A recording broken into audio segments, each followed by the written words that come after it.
well, get better first. I got 10 toes in the dirt, push through the hurt just to show them my worth. I'm the best. Yeah, I'm the best. I never stress. I know what's next. I'm who they test, like we playing chess. But I'm unimpressed, so now let me flex. Ha, yeah, I'ma work through the struggle and hurt, cause I know my worth, and I gotta be first. Ha, yeah, I gotta be first. Look, I don't want anyone's sympathy. I understand what it's meant for me.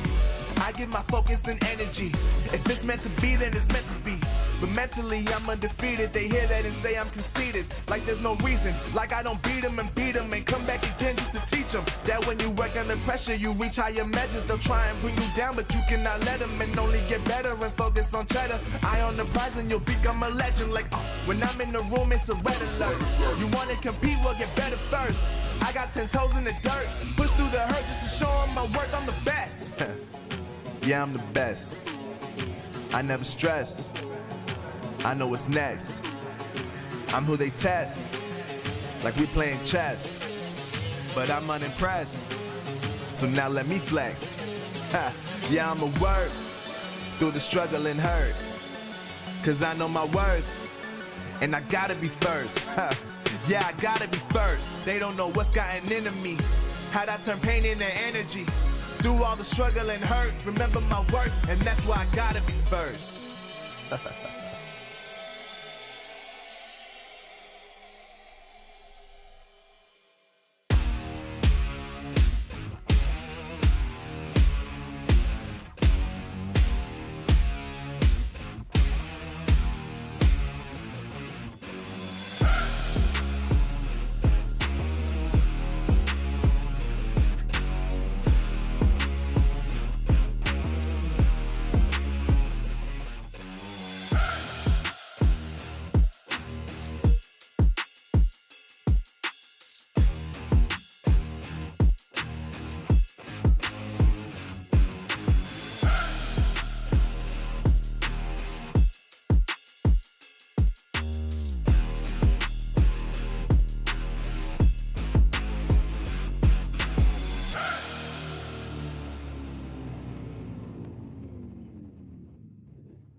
Welcome to the place where dreams come true, where everything you want can be yours, if and only if you're willing to work for them, you're willing to hurt for them, but most of all, you're willing to be first for them. Look, I'm going straight to the top. I don't know how I would stop, like it or not. I got some goals that I'm hitting. You hear what I'm spitting, it's hot. Look what I got, whole lot of passion and pain. The road to success is insane. Stay out my lane, cause I'm on a mission. I'm getting what stands in my way. Yeah, I'm a beast, I wouldn't play with me, baby. The way that I'm training is crazy, and I do it daily. You wanna talk about drive? I got more drive than Mercedes. I've never been lazy. I'm in the room, it's a red alert. You wanna compete? Well, get better first. I got 10 toes in the dirt, push through the hurt just to show them my worth. I'm the best. Yeah, I'm the best. I never stress. I know what's next. I'm who they test, like we playing chess. But I'm unimpressed, so now let me flex. Yeah, I'ma work through the struggle and hurt, cause I know my worth, and I gotta be first. Yeah, I gotta be first. Look, I don't want anyone's sympathy. I understand what it's meant for me. I give my focus and energy. If it's meant to be, then it's meant to be. But mentally, I'm undefeated. They hear that and say I'm conceited, like there's no reason. Like I don't beat them and come back again just to teach them that when you work under pressure, you reach higher measures. They'll try and bring you down, but you cannot let them, and only get better and focus on cheddar. Eye on the prize and you'll become a legend. Like when I'm in the room, it's a red alert. You wanna compete? Well, get better first. I got 10 toes in the dirt, push through the hurt just to show them my worth. I'm the best. Yeah, I'm the best. I never stress. I know what's next. I'm who they test, like we playing chess. But I'm unimpressed, so now let me flex. Yeah, I'ma work through the struggle and hurt, cause I know my worth, and I gotta be first. Yeah, I gotta be first. They don't know what's gotten into me, how'd I turn pain into energy. Through all the struggle and hurt, remember my worth, and that's why I gotta be first.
It's week 3 here in EU, and the long-awaited matchup of the season takes place today. Our 2 undefeated teams will finally face off against each other to see who will stay at the top of the leaderboard heading into our challenge finals. With their potential seeding on the line, it's going to be a very important matchup. So it's time to see what they're made of. Ladies and gentlemen, this is the Snapdragon Pro Series.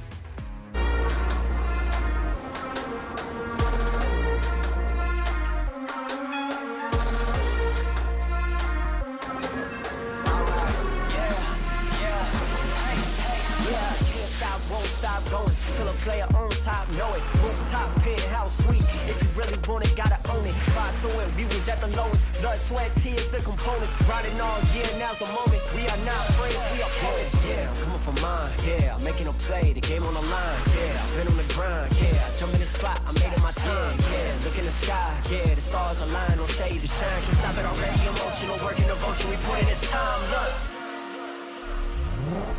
you won't stop.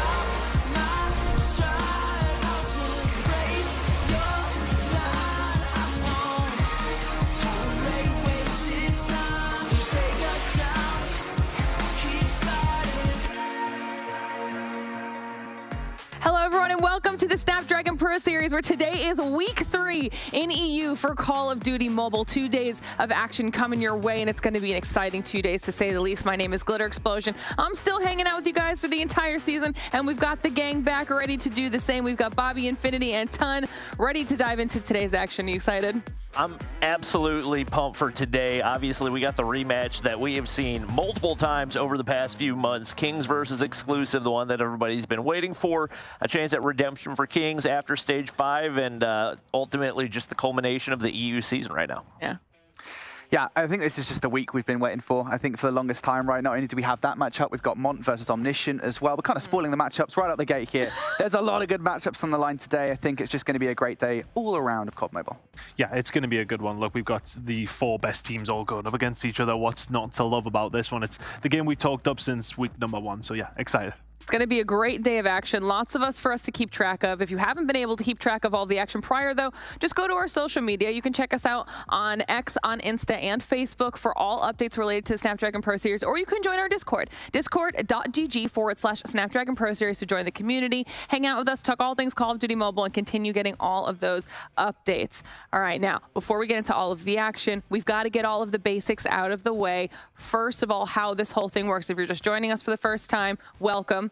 We'll explain everything to you, all right? We've got a format graphic here to break it down, and we've got Bobby back on the graphic. Obviously, we had our open qualifiers, playing with friends. Everybody has fun, but the most important thing is making it through those top 128 teams down to the top 8, which we've been watching for the past couple of weeks. We will continue to dwindle those down until we've got our top 4 locked in, and those top 4 teams are going to have a shot at the only one spot for EU to have a chance to represent their region in Sao Paulo, Brazil. Yeah, and the farther we get into this, obviously right now we're looking towards those challenge finals and who's going to come out on top, but we're also looking towards Brazil here, Brody. Money on the line in this stage, money on the line the next stage of the competition. There's a lot for these teams to play for. I think it's, what, 200,000 yeah. in Brazil? That's a lot of money. So really that's the end goal for everybody. And the fact there's only one spot, I think, is quite daunting. But if you don't get in, it's okay, because there's some more money on the line here in the Snapdragon Pro Series. $2,250 going to first. You can see it trickling all the way down to 8th place, walking away with $500. Even if you do badly, even if you crash out in last place, you get something. All right, a little bit of something for everyone who's made it through the grueling open stage to even get to this challenge season.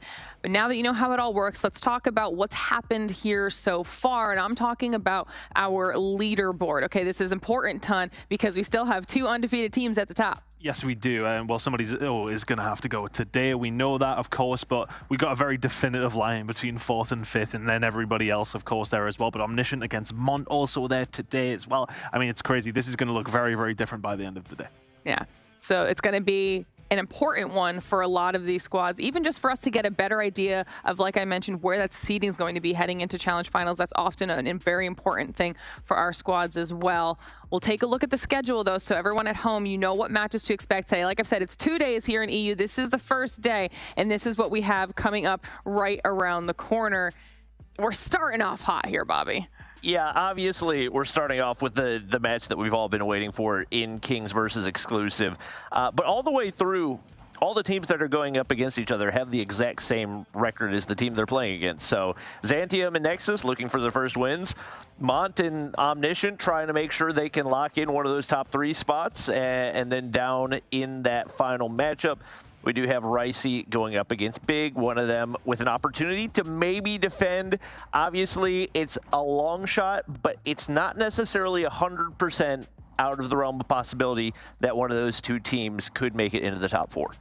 Yeah, we were trying to figure that out in the green room, just which situation had to unfold, who needs to win where, what Big has to do, what Xantium has to do ton. It's not that it's impossible, but it's just, it's going to be difficult. It's not going to be easy, right? It's just difficult, but if you look, the route through for them was basically down to Mont, wasn't it? Because, I mean, you looked at Mont's schedule, how it's looking for the rest of it, still got some very good teams to play against. So their record is not going to look quite as pretty as it does now in a few weeks, you would like to think, at least, or anyway, or at least in 2 weeks. So I think that's the big question mark for everybody, is how are Mont going to do?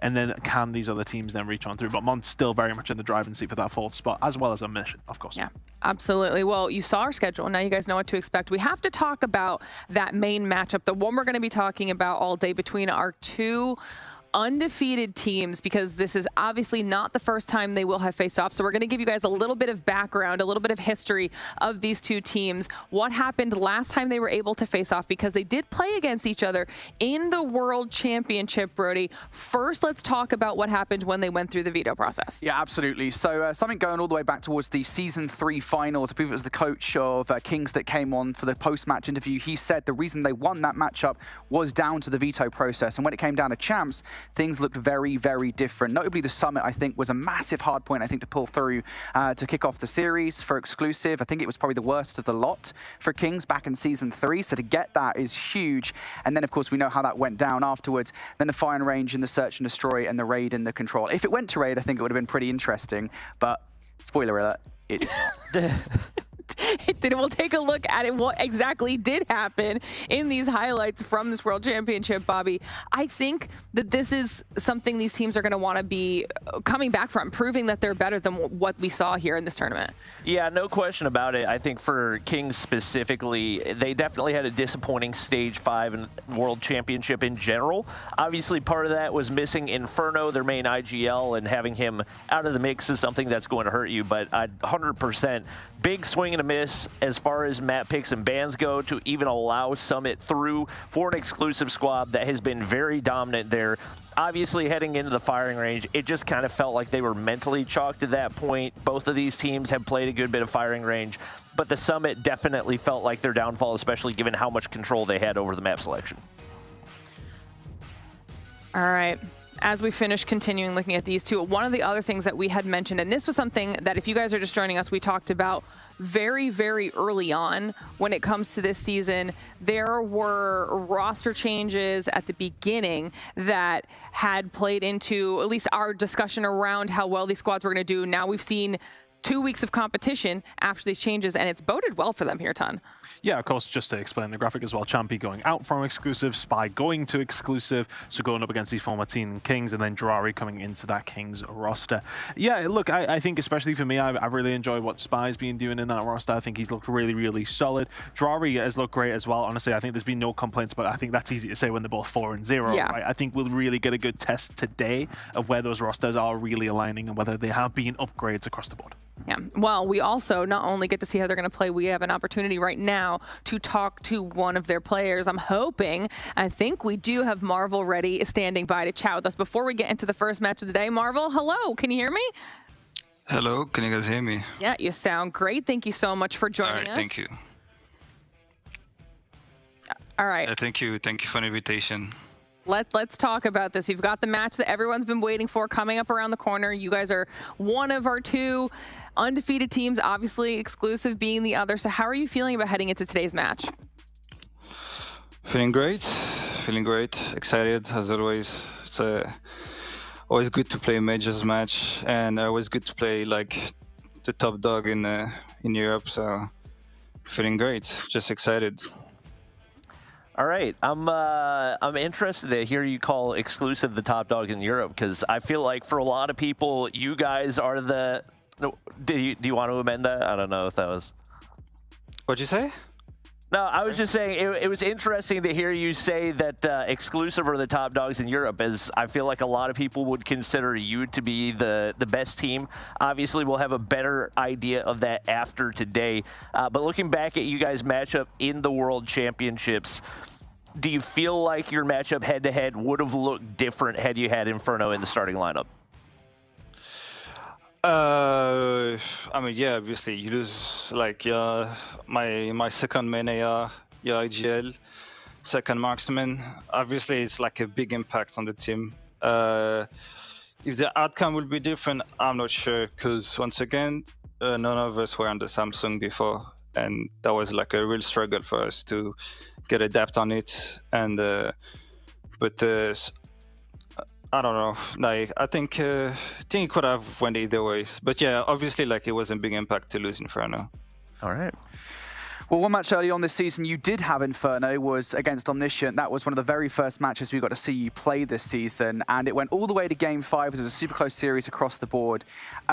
It's not just exclusive anymore, right, that you guys have to be worried about. You've also got Omniscient. Kind of how do you feel now sitting amongst those top 3 teams with yourself included? I ain't gonna lie, playing Omniscient was like a test for us in like our rosters, like in our decision and the direction we're gonna take roster-wise, and that's why we made the change on bringing by raids in the roster, and I think they like no longer is gonna be a struggle against any other than top 2 in Europe for us. Love that. Cool, cool. Going to ask a really basic question for you here, Marvel, now. Prediction for the scoreline today. I want to know where you guys are thinking. I presume you think you're going to win, but I want to know what you think you're going to win by. My predictions, I said, I love intense game. I love close game.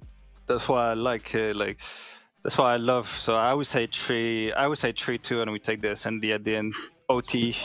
Last round, let's go. That's what we want. Okay, I love that. I love that. All right, Marvel. Well, we don't want to keep you too long, as you do have to get ready for the first match of the day. But before I let you go, do you have any shout-outs that you want to do?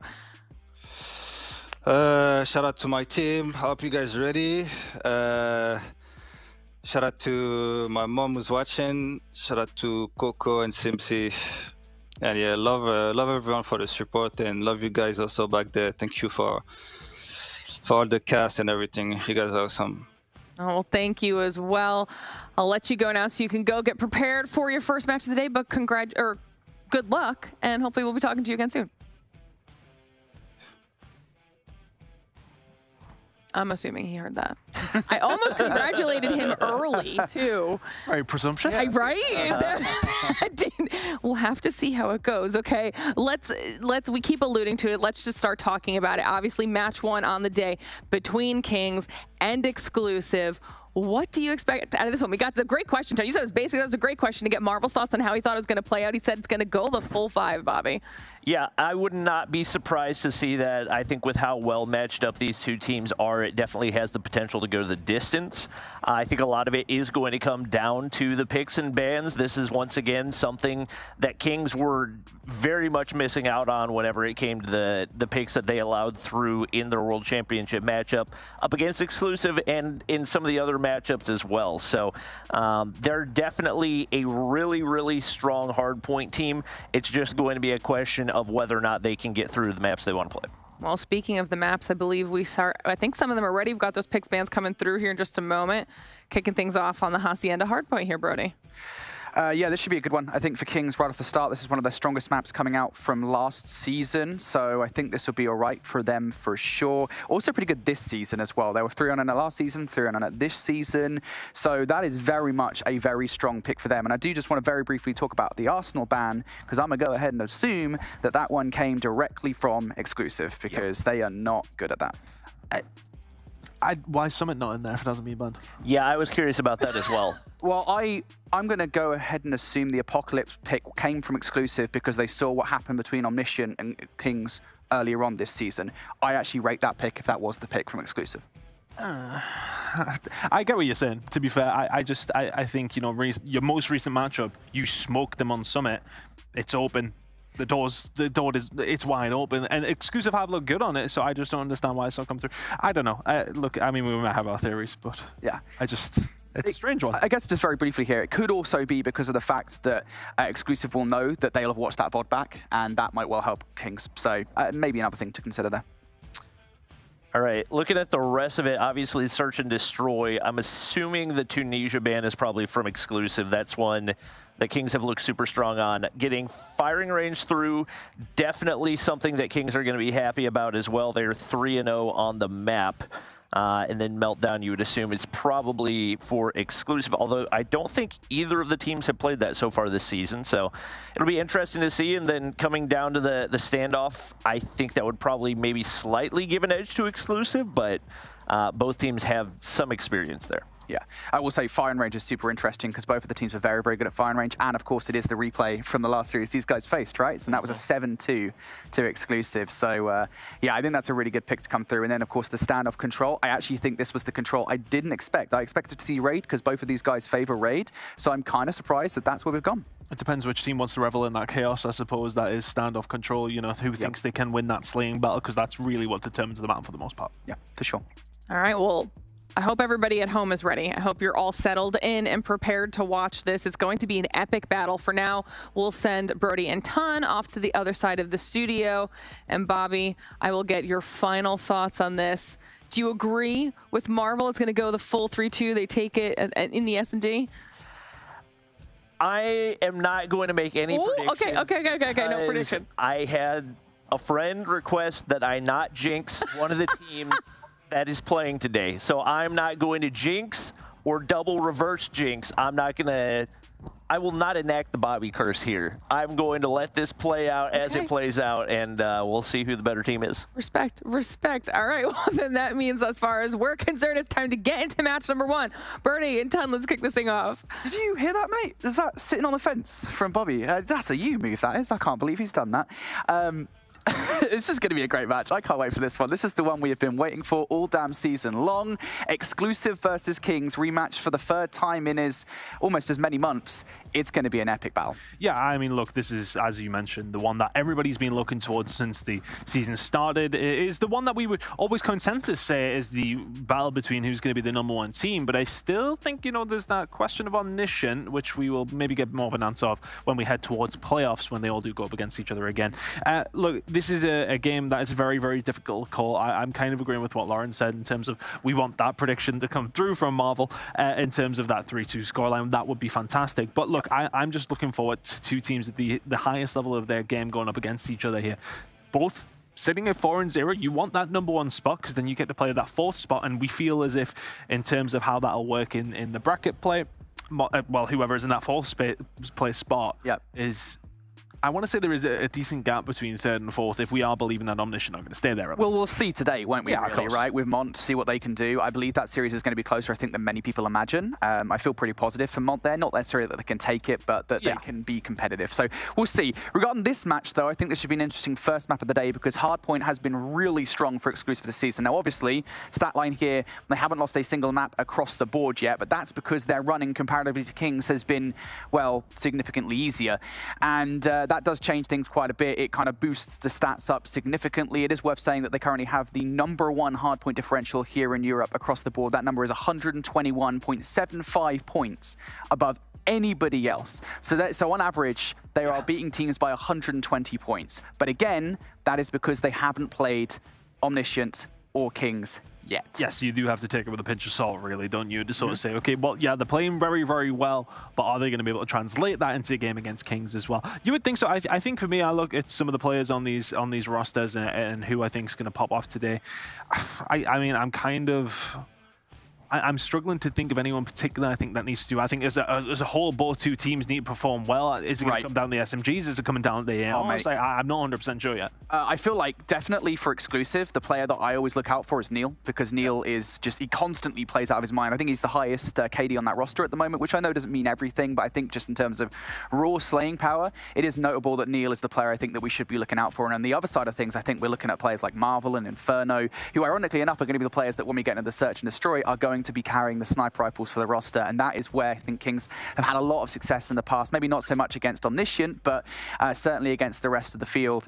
That is going to be really interesting to see. But yeah, those are the players for me. I also think looking over towards Kings, I think the very first match of the season again versus Omniscient, I think it was Saze and Grizz. That SMG duo is insane. I love watching them play. Yeah, it's going to be interesting. We'll be getting the game very, very shortly. And I think for me, looking at what's already happened here for Kings and having the opportunity to go against Omniscient early, has that benefited them into this matchup, I wonder? Because then they could go up against some good opposition. We heard Marvel say that was a really, really big test for us. Now, are they coming to this in a stronger position because they decided to change the roster up just a little bit? The composition looks maybe a little bit more refined than it would have done had they not played up against somebody so good. Yeah, well, I mean, we'll see, right? I mean, I definitely think it was a reality check for them at the start of the season, one that they might well have needed, but this is a map that we said is comfortable for Kings for sure. Hassi and a Hardpoint, one of their favorites. They'll be feeling happy coming into the first map of this best of 5. A reminder, both of these two teams are currently flawless in Hardpoint. That'll end by the end of this matchup. Both flawless, of course, are just in their general record as well. We're just so excited to see who comes out on top. I think a really good start for one of these two teams is crucial. Both of them will be feeling the nerves. They'll be feeling sitting there. This is a big game. It's the biggest game of the season so far, no question. Shark with a good start down the right-hand side, just trading kills at this moment in time. A Rogue Spawn does come through for Marvel, though. Kings will be working to try and get those P2 rotations, which will be coming up in 30 seconds. Yeah, if I'm Marvel in this situation, I don't push aggressively. I just wait, and oh my goodness me, I think he gets caught out from the middle of the courtyard there. Nice couple of kills coming through from Exclusive, and any potential for an early flip from Kings goes immediately down the drain. And while all this is going down, Exclusive have been able to kind of steal away 30 seconds off the start of P1, something that I think you and I would generally speaking consider to be a large amount of time to get on P1. Exclusive will match that now by 20 seconds or so, but I think Exclusive now very happy here to just rotate over towards Newt. They're ready for it. Oh, Spy didn't actually see the player that pushed on through, so that's a couple of kills going to come through the middle of the map. Grizz has found a second here as well. Potential break on the cards. Shark can't find the gunfight, and all of a sudden, just like that, Exclusive have P2 locked for pretty much the immediate from the beginning. Kings come through, and there's the break. Yeah, but look at this pinch now coming through. You've got a couple of players up the driveway here for Exclusive, a couple of players on the other side. I don't think Kings will necessarily be ready for this one. And yeah, they're absolutely not. Only one player remaining inside the hard point. Raid somehow finds the double here, somehow plays his life a little bit longer than you might expect if you're Exclusive in that scenario. But immediately there, those players go down. And Exclusive now going to be back in for the 40 seconds. So Kings thought they had a chance here at swiping this hill away. That does fall apart. It's a shame for Kings. But for Exclusive, they get, well, what they have necessarily paid for, that early rotation coming through. But with that P1 time, now that's going to be very, very crucial when we look at it in the grand scheme of things. Picking up so much and then having this rotation over towards P2, but can you continue to hold it? Shark finds 2, Neil. Then following up as well. Really good job from Exclusive. Majority of the time does indeed go their way. 10 seconds to go. We're heading over towards P3. Kings already set up. You see Grizz trying to put the pressure on over towards the old hill as well. You don't hate those kills coming on through. Spy, that's an early Predator missile, though, I want to say. Are the team even in any position to follow with it? Not really. Yeah, that's a bit of a weird one, I think, because you do at least want somebody like within 5 seconds of touching the hill while you're bringing that Predator missile down. So it's not going to be that effective. What will be effective, though, is a Rogue Spawn coming in from Caesar around the backline, who's now finding his position in known. Exclusive, though, being honest with it, along the fences. Shark manages to find the double. How on earth has this happened? They nonchalantly just walk straight in towards the hard point. Exclusive now starting to do damage. They've forced the Sparrow out of Grizz, who now will be shut down. Exclusive on both sides of the hard point here. Time they've got a chance to break. Shark on the other side. He's going to be the crucial one as the rest of the members of Team Exclusive start to stack. They make the push, but here comes Shark as well from behind. The 3 kills then start to follow through, and that's so unfortunate for Cesar. You will invest it. A lot invested here from Exclusive, actually. 20 seconds to play for, and they've pretty much put everything but the kitchen sink into this one. Grizz and Co now off the spawn are going to start to be farmed by Neil and Co. So this is a huge investment from Exclusive. Actually, I want to say at least 4 operators coming through, and yeah, it's getting them a lot. But consider that when we go over towards the next hill, that time difference, the score difference, looking so good in the favor of Exclusive. But bear in mind, nearly everything invested there. Yeah, I mean, that was a good investment, though, from Exclusive. They've really put the screws into Kings here. That was a massive hill, and now you're starting to look at a differential between these two teams that is very similar to what we saw back over at Champs, where, of course, Exclusive took it about 250 to 150 against their opposition. Kings need to start getting moving right now, and while they might have got the opening gunfights over towards New already, Exclusive have had an ample response. They're already over here, starting to do some damage. Attempt from the outline here from Veer. So the jump up, is it going to work? No, that's the War Machine being invested from Says. Managed to find a couple of kills coming on through with it. They're able to answer back for the most part with what was a decent amount of time. I think it is really going to look like, as we head into the second rotation in 20 seconds, that it was that P1 and P2 damage that Exclusive have done that is maybe the difference. Both two teams investing where they feel as if it is necessary. 10 seconds to go here over towards P4. Neil starting to line them up. The kill's starting to fall on through, and it's a late break for Exclusive. And that is good time from Kings, though, it has to be said. 3 seconds to go into this one. They will pick up a decent amount of time, but that scoreline towards the second rotation as we head into it just now is not going to be pretty viewing if you're a Kings viewer. It is a solid 50 to 60 point difference for the side of Exclusive. Exclusive now want to have just as good as a go of things on this hard point as they did the first time around. Remember, they got 30 points off this hill. That is a lot for P1, and Shark is doing a lot of damage up top as well. He is holding Kings at bay. Finally, the claw is now going to go away. So back over towards the Fennec, he has to go. But Exclusive now starting to earn some of the time. They've got players in the middle of the map. Kings now from all angles going to encroach, though. That's 4 separate gunfights going their way. Kings now have spawned Exclusive out as well. This is a good position for Kings here. Not only do they have the kills, and not only do they get the time. I was going to say they managed to spawn them out, but then the spawns flip right back in favor of Exclusive. Still 25 seconds to try and find them, though, here, Brody. The shots in to Via would have been good for Marvel, but not quite good enough. Spawns are there now for Exclusive. Time is now there for Exclusive. Last time around, though, we've seen Kings find this very, very easily. This break came on through very quickly. Grizz is going to get taken down. Maybe an overzealous challenge there coming in with a shotgun, but looking towards these kills over towards P1, starting to go Kings' way, but that will spawn Exclusive back towards the backside of P2. Spawn there for Marvel towards the back, though. That's going to start helping things out. He manages to pop the Annihilator as well. Now this is dangerous for Exclusive. Can they hold on? Yeah, they've got no operators themselves. Actually, Neil's got one in the back pocket. Regardless, is it going to be utilized? No. Raid brings the equalizers out. So heavy investment from Kings. They know how important this hard point is, and they break almost immediately. It's worth saying, of course, the equalizers have a very long life. So they're still going to be in the hands of Raid. He's still going to be doing a lot of damage, keeping these guys away from the hill. Exclusive cannot touch no matter what they do, but they're starting to come up around the backline. Caesar going to bring that Sparrow out. Neil with the Annihilator as well. They know how important this time is as Caesar finds the double. Grizz the only one in to say something about it. Neil now starting to push out on the other side as well. Exclusive want this last 25 seconds done. Really good job coming in from Exclusive. They find the break in Kings. Get forced away.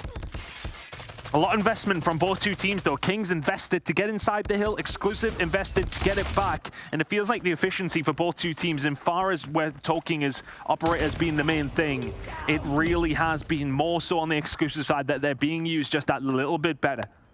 Kings with another opportunity here, though, as we head over towards defenses to maybe try and close that gap, which has been ever present from the word go.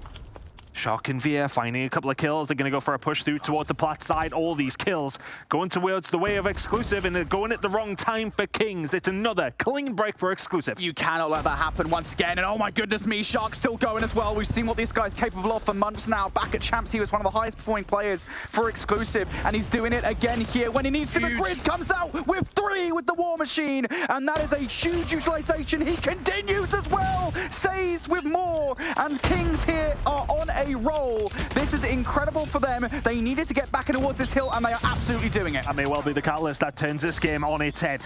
Fantastic play from Grizz and Stays. Just open things up, but have you done all that good work for absolutely nothing? Spy with a couple of good shots in, but this is spawned towards the back. Raid is doing so well to survive. Kings now will move over towards the next hill. Well, Exclusive will be the first ones there, and Exclusive will still be in towards the side of things, over towards fences. It's a 3-piece for Shark for the scrap. Rotation is also there for Exclusive. It feels like any time I'm talking about Kings in this game, I'm grasping at straws in ways of where things are maybe working as a positive for them. But that might be something that gets things going. Says can't find anything with the Predator missile, but the kills may well follow through. 4 seconds gone here over towards P4. You feel as if Kings maybe need every single one of these last 50 seconds.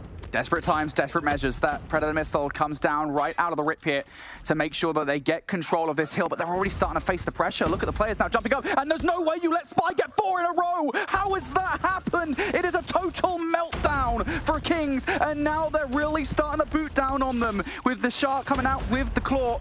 Exclusive now just 25 seconds away from victory, but Marvel comes out with 2 for the Annihilator. They've got a chance to get back in. Can Caesar stop it? He finds a double himself, but Kings still with presence. Not anymore perhaps, as Fear now looking for these kills. Hasn't quite managed to take Raid down fully just yet, but Spy will, and Exclusive now 20 seconds away. If you're Kings, you got to invest absolutely everything, and well, absolutely everything is nothing right now. You have got nothing on the board in terms of operators in Exclusive. By the time we head over towards P1 once more, we'll be a mere 12 or so seconds away. Make it 11. Kings, can you find a break here now? It needs to be pretty much perfect hard point from this way out. Grizz and Say starting to combine though. They will find a couple of kills. The problem for Kings here though, this P1 hill is very hard to keep people off, but it's also hard to score on if you have some presence over towards the top side. Kings are going to have to keep that presence. They're going to have to be wise to exactly what Exclusive are going to try and do, but Grizz is starting to piece here. Can he find a third? That would have been crucial. 40 seconds still to go. P1 Shark is just gunned Inferno out of his socks. Makes the push in towards P1. It still may well be done here, but Exclusive, they're in the spot to get this rotation over towards P2, which is something I think they should concentrate on, but they could still steal it here. They only need 10. They're spawned out for Spy, though. Are they going to recognize it? That's the question. Spying from behind. Yeah, he's going to catch Saves off guard. How much more can he get here? Utility going out towards that left side. A potential opportunity here for Exclusive to find their way onto the point, but Grizz and Raid will deny. And Exclusive, now the spawn out towards Nu. This is the big push from them. Kings have already got a couple of players over here, but Grizz are going to peek out and gets the first. That's a massive kill. That's just a fine 2. Grizz locking it down. Good stuff from him, but Kings have still got so much to do. Well, there's the pinch that was potentially on the cards. It's now out of the window. Neil is able to find one onto Grizz, and here comes the push, but the rest of Kings are here to help out. Veer inside, and here comes Raid. It's the equalizer. Popped up, but doesn't find anything. It's Veer to answer back. Shark is there to find 2. If you're Grizz, you've got to go massive. One more opportunity for Kings here. 3 seconds to go, but have Exclusive just dealt with them the entire map? Yes, they have. 250 to 168. It is a brilliant, brilliant map number 1 coming out from Exclusive. We said their hardpoint had been strong, and strong it was. Kings, no answer from the word go. Just incredible. What a great start coming out from Exclusive. I think those first 4 hills were basically a masterclass to get 30 seconds off P1 the way that they do. Again, more than you would normally expect a team to do on P1, following up with a great break towards P2 and then the subsequent hold. And I really think the damage was done, to be honest with you, Tan, over on towards P3. Not once, but twice in the second rotation they did it as well. But this first was really, really tough for Kings, I think, to swallow because they were there. They rotated early. They gave up all the time to Exclusive on P2. And then to just spawn trap like this to get the break like they did. I mean, look, it was already so damaging. It was already a 50 to 60 point advantage from that point onwards. Honestly, when Exclusive invested everything over towards P3, at that time, it felt like it was, I want to say maybe a little bit unnecessary. It felt like they had really good positioning around that. After the fact they got into the point is kind of what I mean. And then they invested so much, and I was kind of like, oh, well, okay, Kings have got something to work on here over towards P4. Maybe they can reinvest and find themselves 40 or 50. But it never felt like any of that investment from Kings, well, apart from this bit, really actually eventually noted with something towards the point side of things. It felt like every single time that those operators would come through for Kings, it was finding them maybe a couple of seconds. It was finding them a couple of kills and a small amount of respite. Yeah. But when Exclusive invested, especially over towards P3 and P2, it felt like they were making it count every single time. Yeah, and I will say as well, I think it was more of a desperation play. Every time we saw Kings utilizing their operators, I think it was exactly the same when it came down the fences, right? I mean, you just saw it there from Saves when he used the War Machine. It was in reaction to something that had happened, the break that came out from Exclusive. So Exclusive playing their socks off in the first game of the day, and the names that we mentioned at the start of the broadcast, well, they're the ones that really do turn up to play. Neil with 42 kills, 42 and 31 at the end of the game, almost a minute in Hill as well, and Shark sitting there joining him at 37 and 34 with a minute plus in Hill 2. Big performances coming out from those guys. And I think I want to just pick up on something that you said there. It definitely felt like more proactive play coming out from Exclusive, and Kings were the ones reacting, but not reacting nearly well enough is the problem there in map number 1. A really, really good start coming in from Exclusive, and that's the kind of start, you know, that we've seen in terms of hardpoint. Exclusive have just been so strong. We questioned that differential because, of course, who they went up against. But that differential can be questioned no longer. A very, very dominant win over Kings there. What was it? About 90 in the end or so. It could have been maybe a little bit more, you think of P1 towards that inside of things, but we are now into Search and Destroy on Meltdown. Can Kings start to bring this one back? It will be on the defensive side to kick things off, or Exclusive going to put a further nail into the coffin. We'll see. Exclusive for the start of this one, getting aggressive towards B. The call was made from Kings on the defense here to flood towards Reactor for A. That hasn't happened, but now reaction's starting to go down. Kings have already found a couple of kills on the retake, and there is one that is very far removed from the play. Neil might be able to pick somebody off if they attempt to flank. It would be Marvel, if anybody, for it. And yet still on towards the site. Spy needs to get a kill before he can actually get the bomb down. He's found the first, but his teammate has just died, and that big gunfight that was going down on the flank, Marvel is going to take down Neil. Big retake coming out from Kings, especially as they didn't make the right decision right off the rip.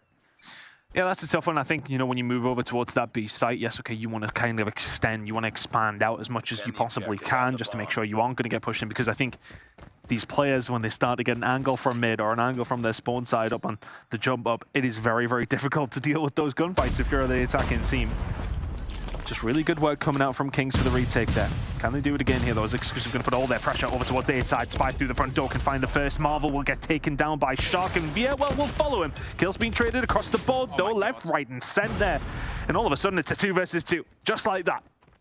And all the players pretty much split up here. Inferno and Grizz on the hunt for these players. They think they've pushed themselves back all the way towards the back spawn. That hasn't actually happened. Exclusive have full control over Reactor here. So they will get the bomb down. I'm not actually sure what utility there is to even check this in this scenario. Grizz, not the best weapon for this one, but Inferno will have the sniper rifle, and that's actually pretty good. Retreat coming out from Neil too. So Shark is actually going to be one inside the site that has all of it to do, has to win the gunfight, and really, Grizz just has to get up close and personal here. Exclusive not giving up. I wonder if Shark's going to start making a move. Well, Grizz, he's the one who makes it first. Shark now left in a 1 versus 2, and it's just so easy with a shotgun at that range for Grizz. Defuse comes through. Kings find themselves with a 2-0 lead. A little bit of a cushion to fall back on here, but these retakes have been very, very strong so far. And honestly, I think what impressed me mostly was kind of just the trading that started over towards the beginning of the game. It was literally a kill feed, multicolored all the way down. Blue, yellow, blue, yellow, blue, yellow. Trades very much on point from both these two teams, but ultimately it is Kings who come out with the advantage. Maybe a little bit of fast around here from Exclusive this time around.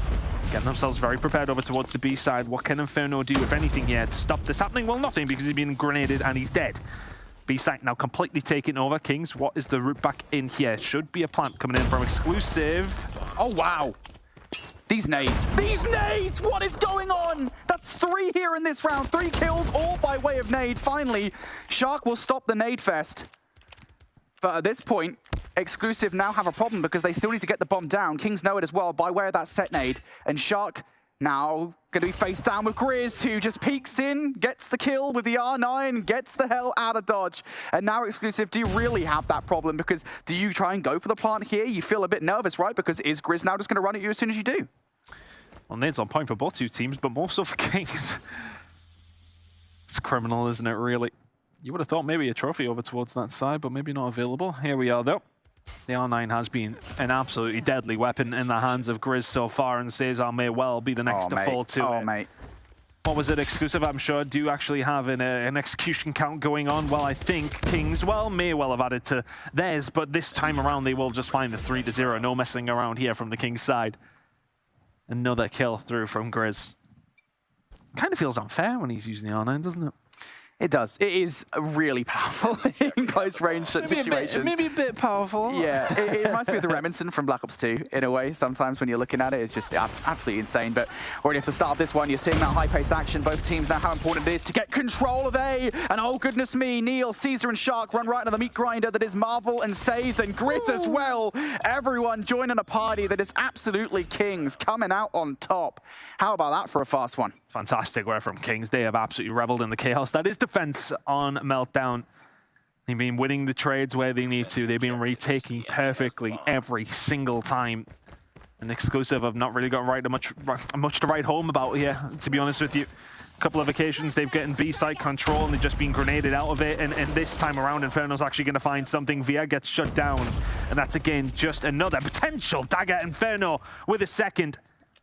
Looking for number 3, 4, and 5, no doubt, but Kings very much got Exclusive locked into this B site. And again, it's the same problem for Exclusive, right? You want to try and get the bomb down to even the odds a little bit. You simply can't. You've got no map pressure whatsoever. And I think part of it is as well, Exclusive have one man down pretty constantly here in this scenario because Neil is so far back, very wary of the fact there could be a potential flank. It's really difficult. Now Neil will join the fun though, and Shark actually starts having some himself. Grizz down for the count now, but pressure now back on. And hang on for a second here, folks. Caesar finds another kill. This is still realistic, especially as that kill now potentially coming on the flank as well. Marvel, he's trying it again. Maybe a little bit overzealous from Kings there in their challenges. Oh, what a read. Oh, Neil has read it. Fantastic stuff from him. Holds it down, but Raiders there to answer back now at 2 versus 2. Complete lockdown from this side, but they know there's no long angles over towards the B site potentially. But you can see the movement being made from Says here. Gets a little bit aggressive. 40 seconds to go, this bomb may well find itself going down as Neil finds a shot onto Raid as well, but Says is going to be so patient. Now goes down to the 1 versus 1. It's going to be Cesar going up against Says at this time. Can the gunfight go which way it needs to? Exclusive absolutely need this round. It's a ring around the rosy right now. 30 seconds to go. Caesar, has he outplayed him? No, Says gets the shots in and the 1 versus 1 is his. Yeah, might as well punch the dead body while you're at it as well. You got 20 seconds, that's more than enough time to do that. Have some showboating and of course get the defuse in. That is a pivotal round for Exclusive that they end up losing their ton.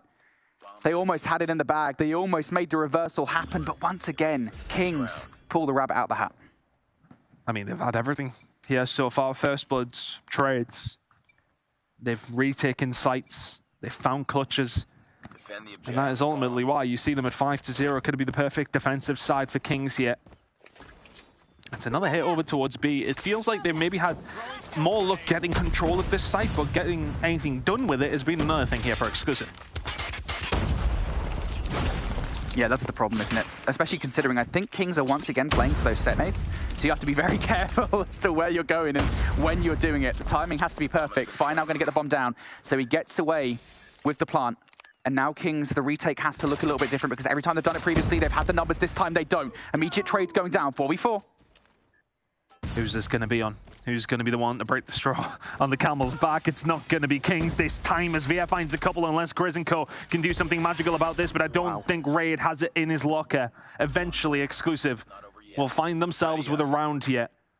It's because they can get that bomb down and then they force Kings in, right? That's been the biggest problem so far. Site control, yeah, being fantastic from Exclusive. They've been able to find it nearly every single time.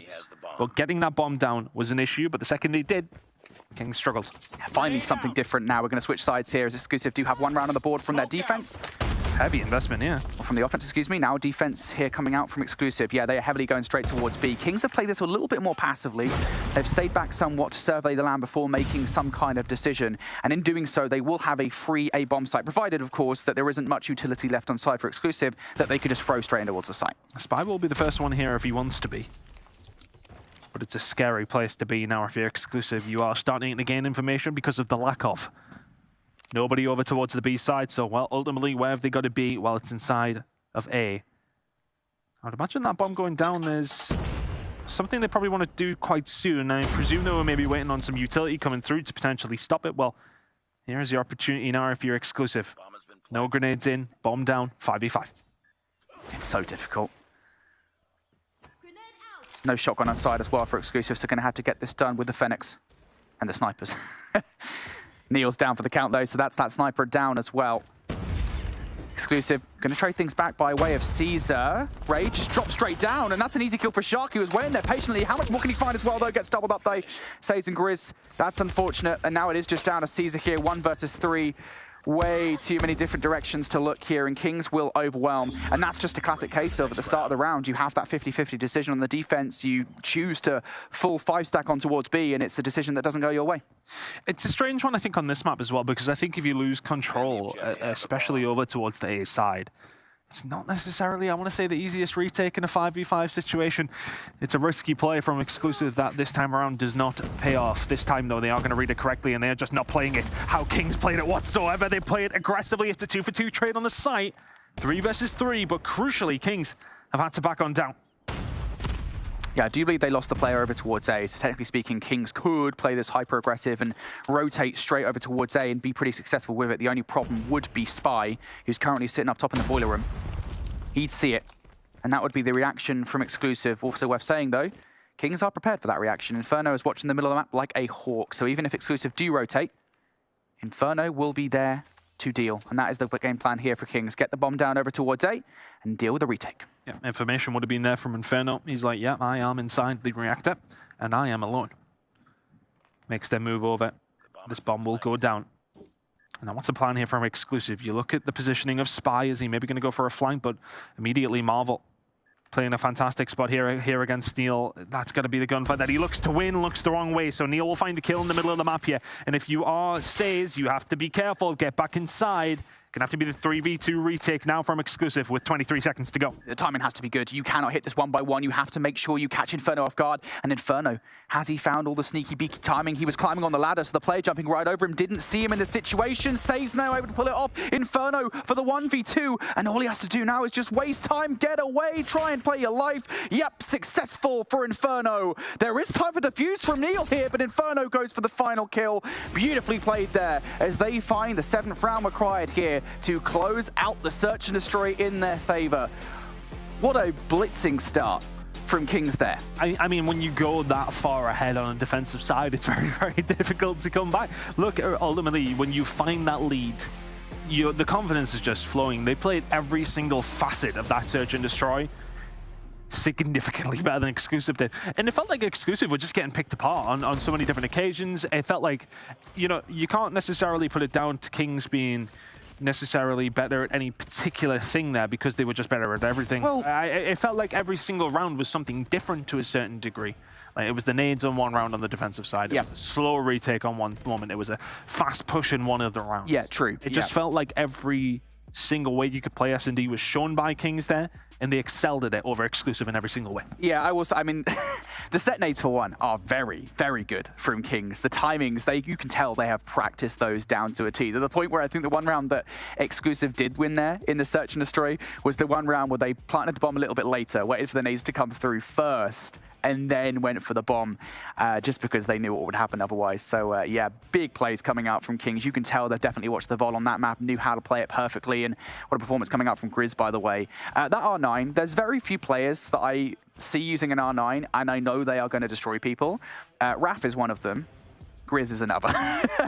every time, man. I feel like we just don't see that often, which is kind of crazy, to be honest with you, considering what we're seeing from Grizz here. I mean, he's been absolutely piecing with it. There's been a couple of occasions like this been relatively ranged kills for a shotgun, I want to say, at least anyway, coming through. So it's the Remington, mate, I'm telling you. Well, it is, yeah. If anyone doesn't know what we're on about, by the way, there's a... Well, I mean, most people do, because most fans of COD Mobile have, like, some knowledge of, like, the multiplayer CODs, the console CODs, as it were. It was like a shotgun back in, like, Black Ops 2 that was ridiculous. And the R9 is just that shotgun. The R9 is insane. It is situational, I'll say that much. You know, you don't want to be stuck in a long-range gunfight with the R9, because more likely than not, you're not going to be able to out-movement your opponent, not here at the highest level, at least. But for the most part, when you do see it, you see performances like that, especially on Meltdown with just how many kind of close-range gunfights you find yourself in, how many close-range gunfights Grizz found himself in that map. Pretty well played. That was an important search and destroy coming out from Kings on the whole, because Exclusive in the past have been one of our best search and destroy teams here in Europe. They were #1, not just in terms of record, but in terms of differential, and they have been taken down. I think part of it, honestly, was the map pick. That was a really good pick coming out, bringing Meltdown in the mixer when I don't think either of these two teams have played it so far in this season. So... I don't think so. I don't think we've seen it. Someone will correct me if I'm wrong. I will say, I mean, Exclusive up until this point, up until maybe last week, had played such a varied map set that it's impossible to tell what they've played and what they haven't, because they've played basically everything.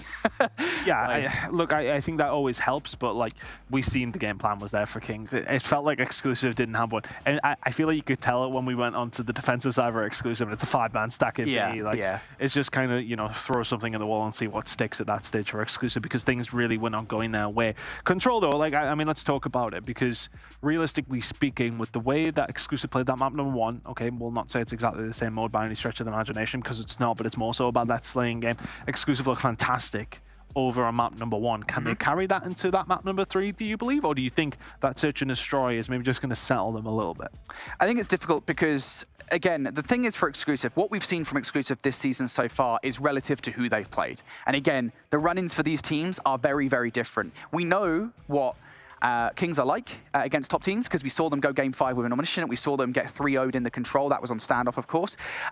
So we have that knowledge. But when it comes down to exclusive, I mean, they are so good at control. They've got the best differential in the league because, again, they have not played the same competition. That differential will reduce, supposedly at least. What we think is going to happen is the differential will reduce dramatically when they get rid of this matchup and when they play Omniscient as well. So it's very difficult to tell until they play one another how this one is going to go down. Again, though, that pick is standoff, right? We're seeing here. Yes. Very weird. I was not expecting standoff whatsoever, and it feels like a kind of a gimme to a certain extent because this is a very good map pick on the whole for exclusive. They're 2-0 on it.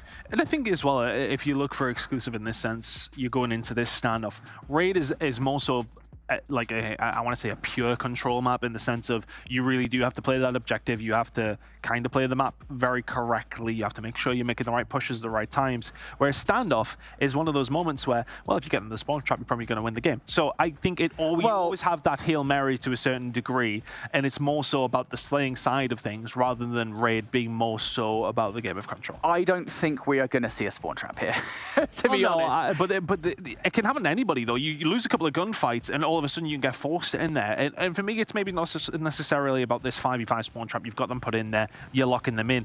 I think one thing I've seen a lot of teams doing is making sure they control that back alley so there's no spawns coming on through. Yep. And even if they lost a bit of ground through the middle of the map, so say, for instance, a couple of players have broke through and they're making some slow progress over towards that B side, quite often you will see one or two of the more slay-heavy players on one of the teams just start a farm, a couple of kills, just slow them down, stop those reinforcements coming through. So maybe that's something that Exclusive or Kings are both looking towards. But I think I'd agree with you in the sense that Exclusive probably the favorites heading into this control, you would say. But realistically speaking, I still think Raid would have maybe been a bit of a closer competition in who plays control correctly, not necessarily about this somewhat chaotic map that is standoff. Yeah, it's a weird one, right? Because standoff control. Did we ever play standoff control competitively? Yeah, control wasn't a thing back then with CTF. Oh my god. Come on, mate. Oh my god, that's so bad. Oh yeah, of course. Okay, of course we didn't play it back then. But it is weird because obviously like we're so used to seeing it in Search and Destroy, we're so used to seeing it in a hard point, but Control is very peculiar, I think just solely because of the existence of that spawn trap and how teams have been playing around it and how one-sided some of these games have been this season because of it. It really is just a case of the team on the defense, if they are significantly more powerful than the team on the offense, they will just get that spawn trap going. Again though, I don't think that's going to happen here. I think we're in for a pretty competitive game of standoff. The one thing I will say is, standoff I think on the whole as a map offers a lot of different routes for players to kind of sneak behind enemy lines and cause carnage. And I've seen that from a lot of different teams. I think Disciples were very good at it over in the North American region. They were very good at like slipping players in behind and you know, just basically breaking spawn traps. So if one of the players on Kings or Exclusive can do that here, I think that would be really helpful when you are on the offense to get a player to do that. Yeah, of course. I'm thinking of players for Exclusive who'll do that. You know, Sharky's going to do it. You know, he's going to bring that. You know, Grizz is going to be in there for Kings. They're going to be those up close and personal players who want to get into grandmas. They want to just run up and down the stairs. They want to just cause issue with you constantly. And these are the kind of moments that are very, very annoying for an attacking team. So you really do want to slow it down. We'll be getting the game very, very shortly. I'm going to go flatline predictions here. No, don't do predictions. No. You'll regret it, mate. It is, mate, because it's either that or just talk about something completely. Well, there are things to talk about, to be fair. One of the notable things we haven't had a chance to talk about is Spy. He's playing in this matchup. We had that conversation, right? Were they going to bring Spy in? Because I think the last match, I don't think they did. My memory is terrible. But I don't think that they did. We had that conversation like, is Spy going to be playing here for Exclusive? And he is.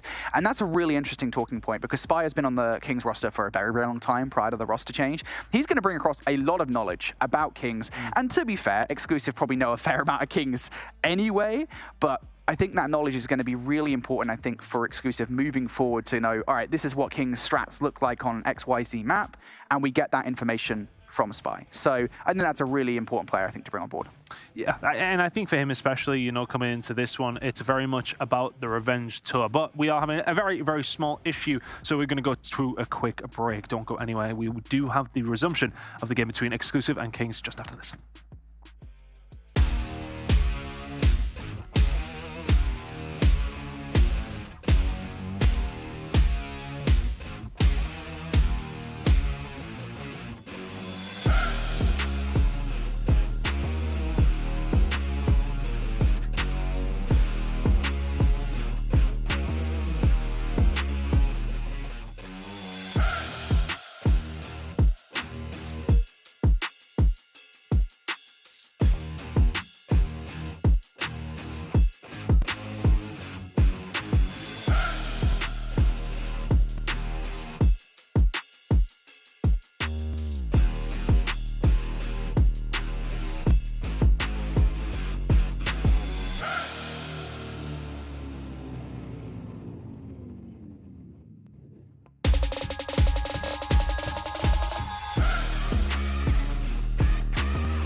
The Snapdragon Pro Series powered by Samsung Galaxy is brought to you by Snapdragon Elite Gaming, Samsung Galaxy S23 Ultra, Monster Energy, and DHL. All right, everybody, welcome back here to the Snapdragon Pro Series. We've had a little short break. We're sorting out some technical issues, and now we're going to be back into exclusive versus Kings for a standoff control that is going to be for the ages. Again, we already recognized that it was going to be a bit of a weird pick, I think, coming into the series. We expected a raid control. We're getting standoff instead, so a bit of spiciness. We get a track to what is the bloodbath that is standoff. So many occasions. You're convinced this is going to be a bloodbath. Well, it always is, isn't it? It's one of those maps where you just go into it and it's like, okay, well, you know, these first gunfights are going to be ever so crucial, especially for the attacking team, which is going to be Kings, to kick things off yet. Managed to get them through themselves, through the middle of the map, so that's always a start.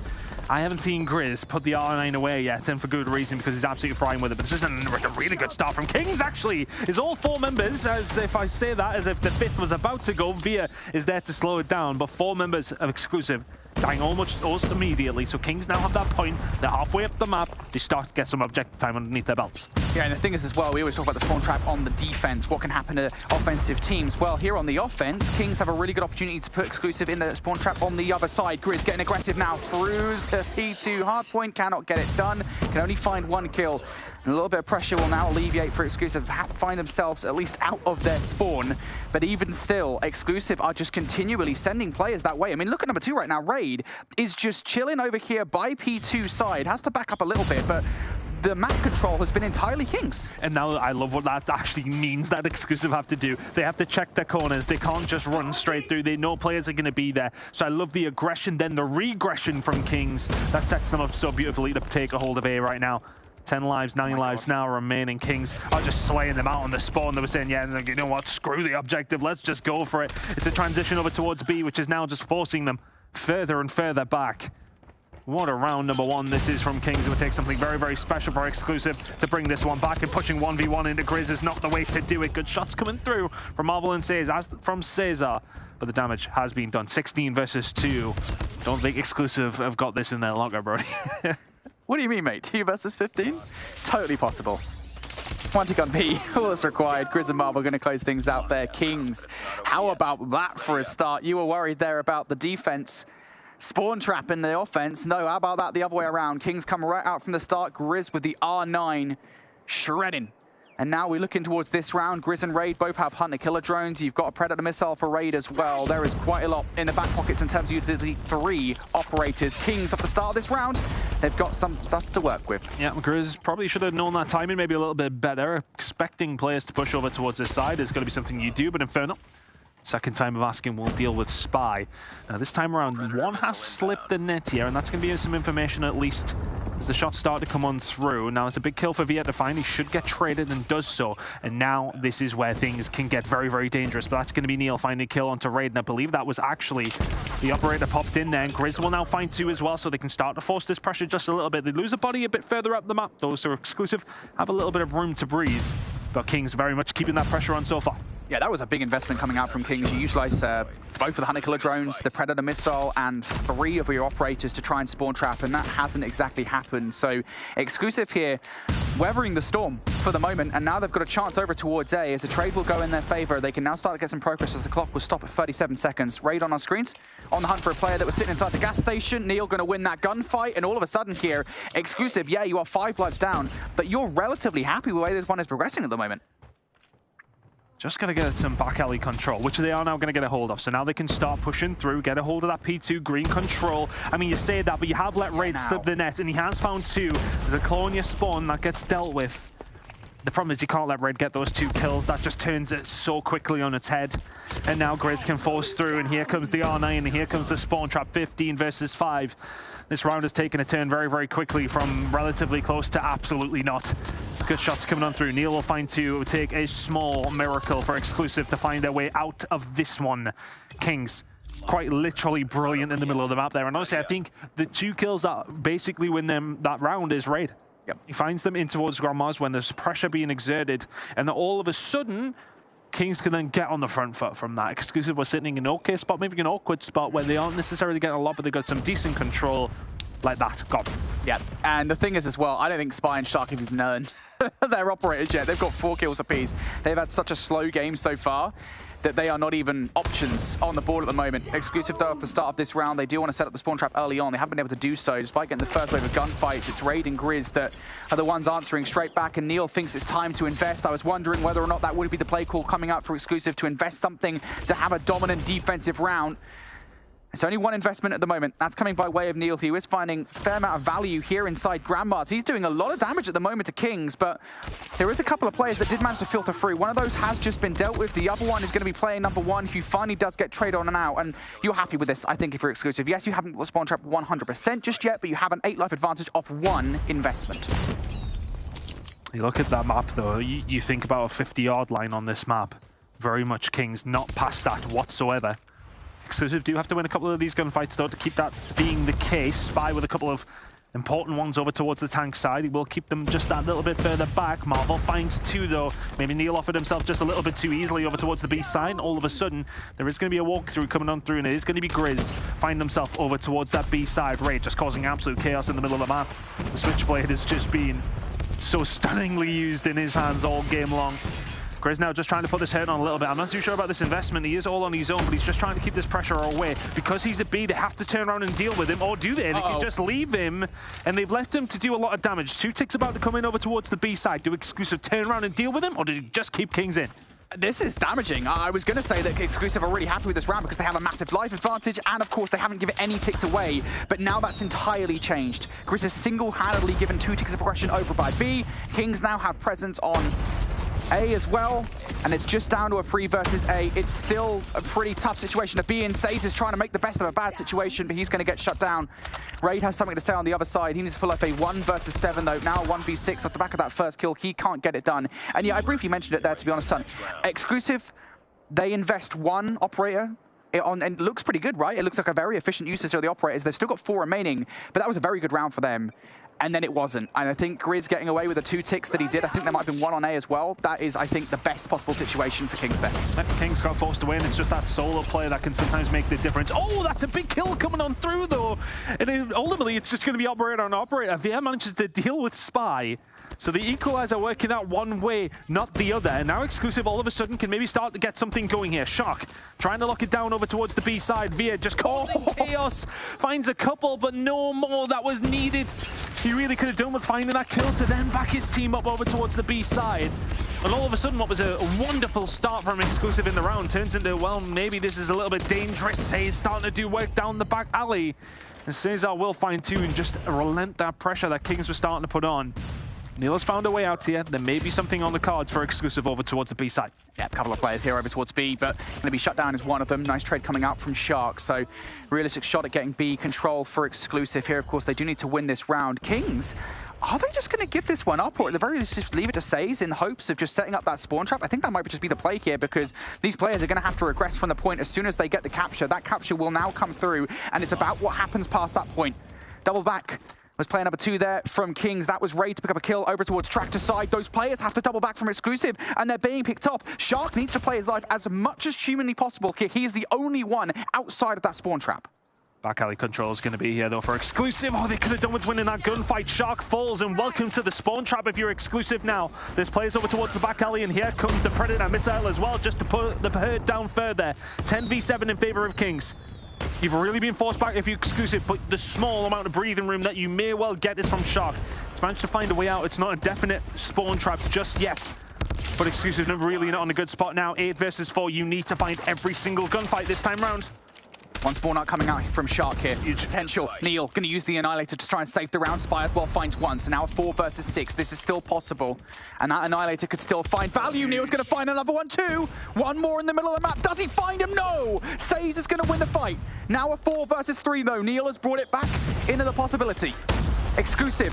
1 man down. Seizes for the first kill. It's still a 3v3. And it now turns into a very different game.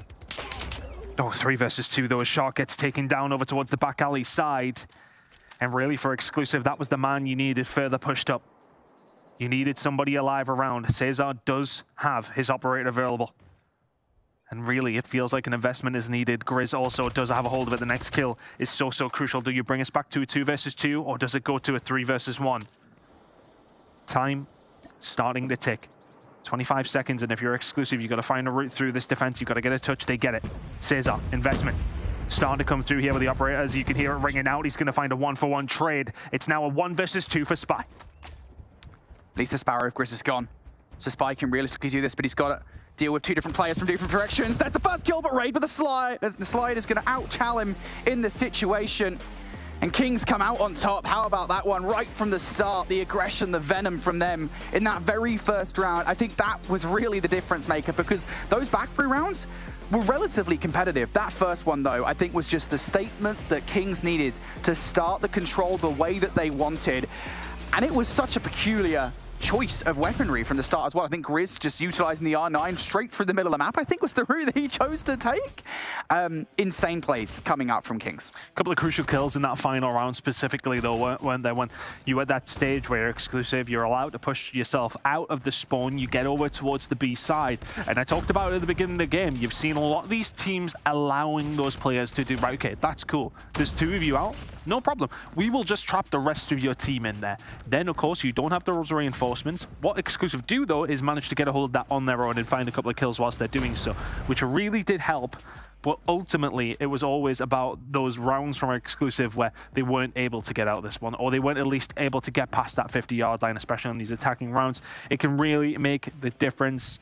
It just feels like that. I want to say that the punching power from Kings there was a lot better on both attack and defense in terms of finding those big 1v1s in the mid-map to then get yourself out, and then you can kind of control the round from there. If you lose those gunfights, which it felt like Exclusive were losing quite often, around mid-tank, around over towards Grandma's side, you put yourself on the back foot. It felt like Exclusive are literally walking backwards trying to punch, and it doesn't work that way. Yeah, what an insane game. From Kings, really. Just great clutch up all around, and that, I think, was an important one in the series, because we look further on out for the series, and things do still look pretty positive, I think, on the whole, for Exclusive, especially as we get into the next map, because this is Apocalypse Hardpoint. And this was the question that we had, you know, why isn't it Summit? Why isn't Summit the choice from them?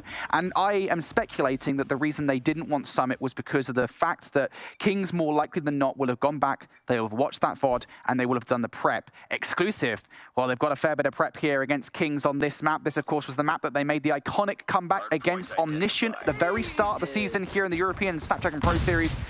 Exclusive now want to do it again to Kings.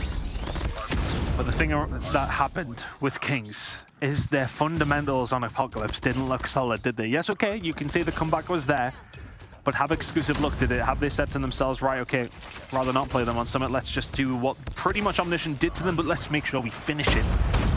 It's going to be 2 different sides of the story on this one, but looking over towards the spawns, it is going to be Exclusive in control of P2, which we know can be really, really important. Not a great deal to talk about over towards P1 with 30 seconds left to go. Kills starting to come through for Exclusive, maybe a little bit more freely. Shots coming on through, and well, if you are Exclusive, you just back on down, you keep those spawns, and you will very much take whatever differential you now get out of P1. Yeah, this P1 is neither here nor there, to be honest with you. I mean, if you get the time, that's all well and good. Caesar and Spy are going to combine for 4. Yeah, exactly. If you get time off it, great. I think P2 is the bigger problem here for Kings, and to be fair, Exclusive are holding them in the middle of the map for the moment, but Shark and Caesar go down.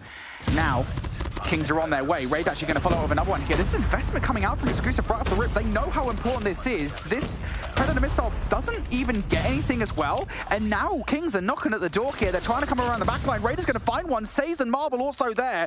And all of a sudden, it's isolated just down to Caesar in the back of the map. There's a bit of a rogue spawn coming through from Spy as well.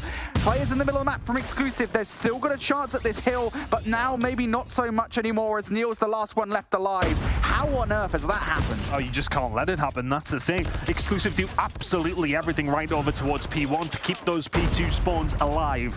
And then you lose all the gunfights. The Predator missile was invested earlier, and they did find something with that, but the Hunter Killer drone found absolutely nothing, and King's now starting to find absolutely everything. Gunfight from Spy does eventually fall his way, but Raid is there to maybe answer his critics. Caesar, no, is able to find 2. Vera is there as well. So for all that, they do lose the spawns Exclusive. Have they lost as many points as they maybe thought they would have? 15 seconds here remaining over towards the P2 side. Oh. But I think the coin on the other side of the coin on that is the points that were on offer for us if we could have won those few gunfights. Now we're heading over towards P3. It's not necessarily where you'll see a great deal of score.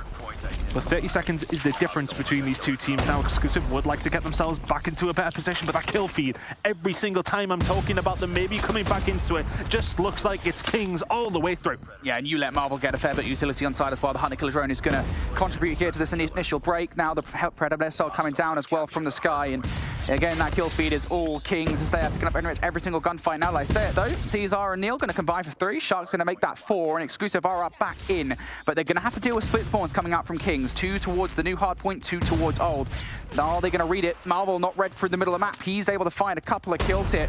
Kings, they still ideally want to take this time away while also holding on towards those spawns for new. Kills in the middle of the map. Says and Marvel going to lose both of them. Exclusive, they're doing a fair amount of job here and actually getting the time off old. They're doing a really good job of it. They are happy with that kill, but now, of course, it's about the transition towards new where Kings are spawning. Nice and tight in the setup there for Exclusive.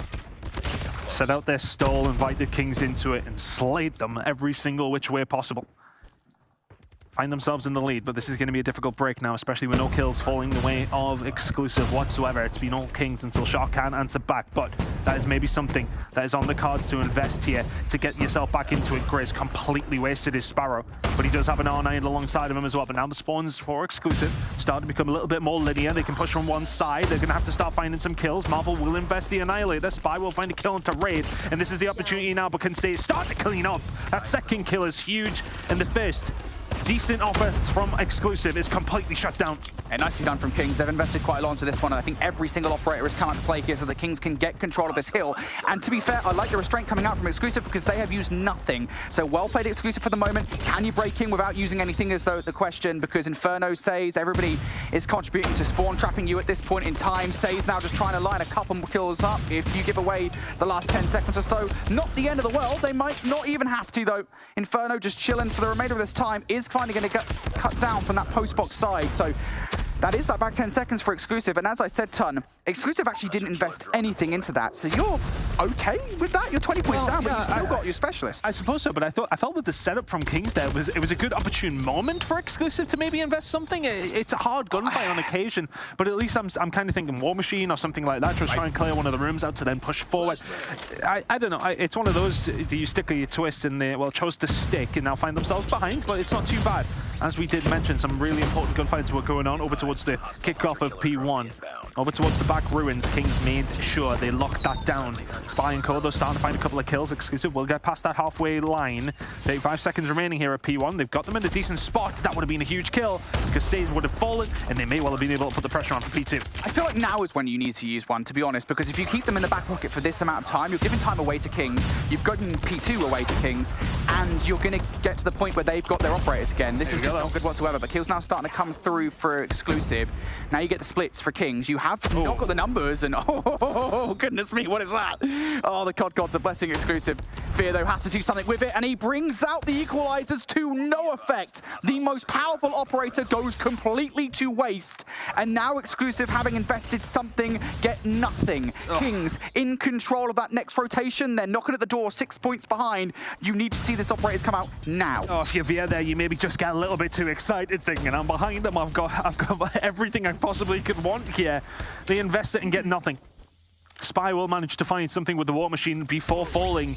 And yeah, okay, we talked about it, that these investments from Exclusive haven't really came.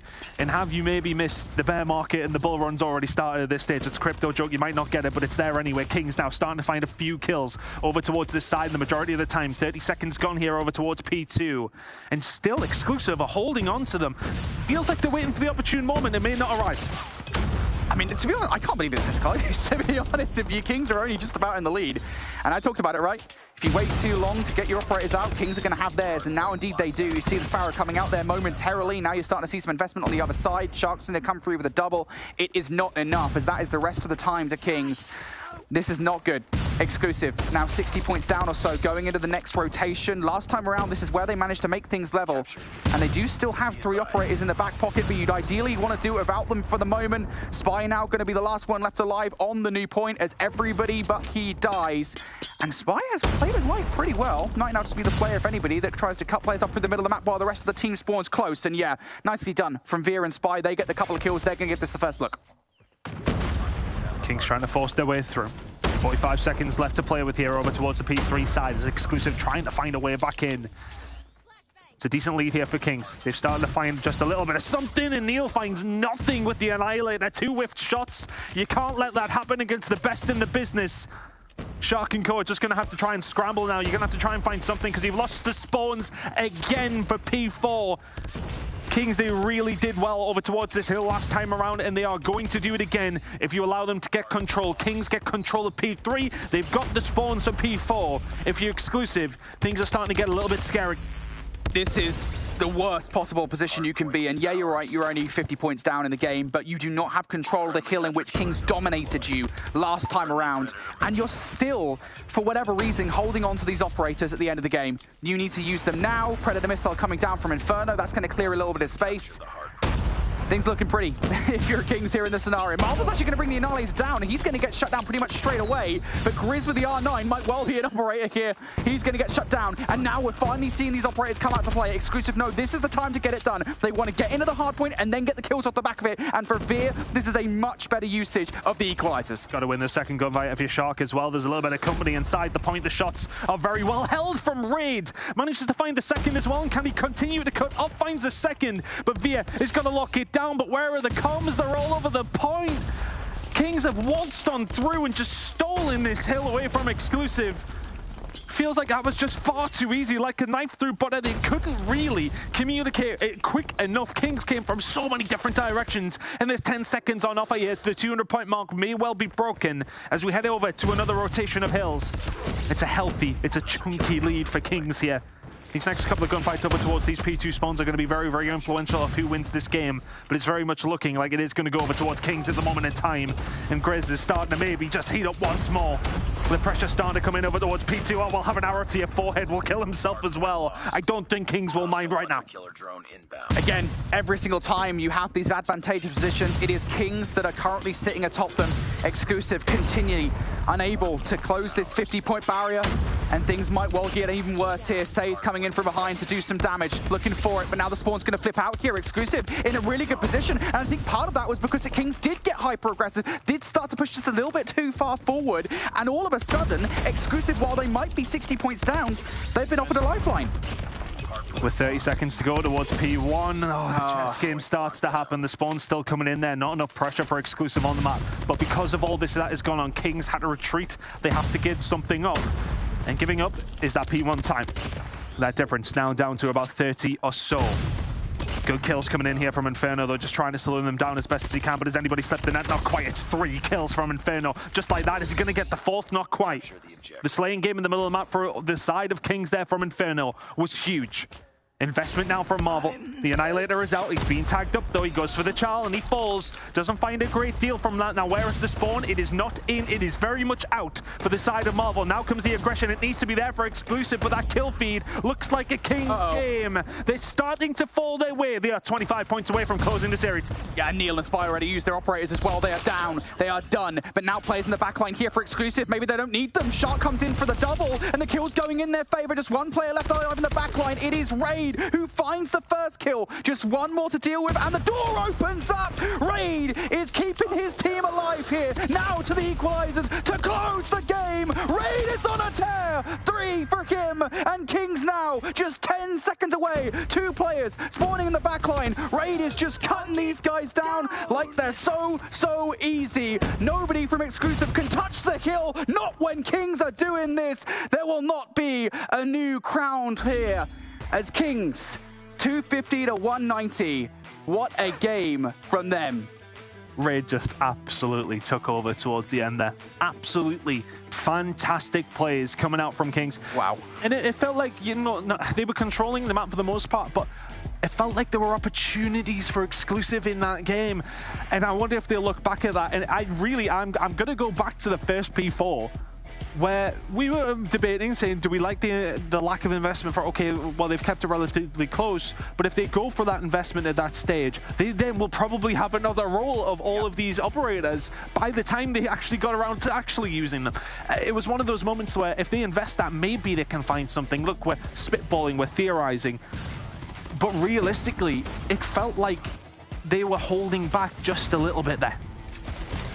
Honestly, I feel like I want to hear Bobby's take on this, to be honest with you, that final game. I'm sure he'll have a good insight into what was going on with those operators, but I did feel like at various points there were probably 3 or 4 moments where they probably could use the operators, and they just didn't, for better or for worse. I think that might have kind of done them in towards the end because they held on to them for so long that when it got down to the point in which they did finally use them, which I think was the second P2 that we saw, Kings had started earning theirs again, and that weight might have been the thing that killed them towards the end. It also didn't help, to be fair, as we got to the final kill. I think we saw, it was Neil and Spy had the Annihilator and the War Machine out, respectively, and they both got shut down pretty much immediately before they could have a break of any significance. And then, of course, the spawns were so messy towards the end that Kings managed to come back in. But yeah, Kings seem like they've learned from the first Apocalypse. That one looks a lot clearer than that one. I would agree with you guys. I think the issue that we saw, not only with exclusive right there, but what we've seen with a lot of the teams, is they have a game plan for what they want to do with their operators, but they don't have the flexibility to read when they need to adjust that game plan and maybe throw something different at it. So it definitely came back to bite them. Raid absolutely popped off on that last hard point. He basically single-handedly closed out the game with that equalizer, showing just how big of an impact that you can have. And that was some big-time plays out of him. Well, we knew it was going to be an exciting matchup, and Marvel had thought it would go longer, but Kings looked really strong, and they closed it out in 3-1 fashion. And Brody, you had said at the top of the day that it might be filled with 3-2s, and already we're at a 3-1. Look, Lauren, they did their homework, mate. That's all I'm saying. I think it's very abundantly clear that Kings have done their homework here in this situation. I think they know exactly what they wanted to do. I think for me, really, that SMG battle was 100% won on the Kings side, like every single facet of it.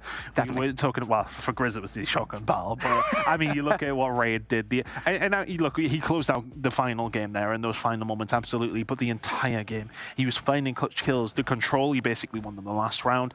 Game number 1 wasn't really at the races, and that did make a difference, but in the search, in the control, in map number 4, absolutely fantastic plays from Raid all around. And he's the latest addition to the squad. Not technically, I mean, he's been there for a while, but like, obviously they made the decision to bring Drari into the roster, and it was only, last week when they'd actually decided to bring Raid back into the team. So what a decision, guys. Raid is going off. Yeah, I think that was definitely the right one for them to make. I mean, especially when you have that chemistry that you built for that amount of time, it just can't make a whole lot of sense for you to make a last-second change like that. I think it also helps that Grizz is playing on a different level from what we've seen out of him. I think really all the way through Stage 5 last year, he wasn't playing like at his peak, but it seems like he's starting to reach that point as well.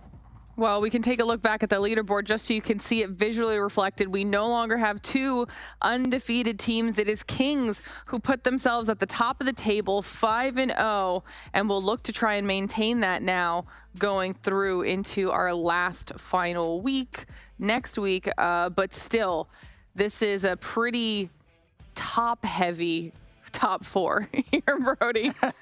Yeah. Kings is exclusive now. 5-0, 4-1 respectively. Omniscient and Mont, that is the match that we've got later on today, right? It still feels like these are our top 4 short of something absolutely insane happening, which, to be fair, it's Call of Duty. I wouldn't be surprised at this point. But yeah, I'm excited for that Mont versus Omniscient matchup. I think that's going to be a really good one later on today.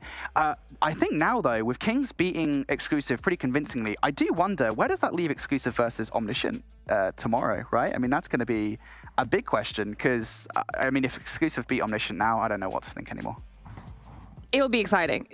We have this week alone will really set the stage for what we can expect out of Challenge Finals, as well as set our teams up for where they're going to be when it comes to the seeding side of things. But that's just the first match of the day. We still have 3 more matches. The second match coming up around the corner is going to be between Nexus and Xantium. And this is a match where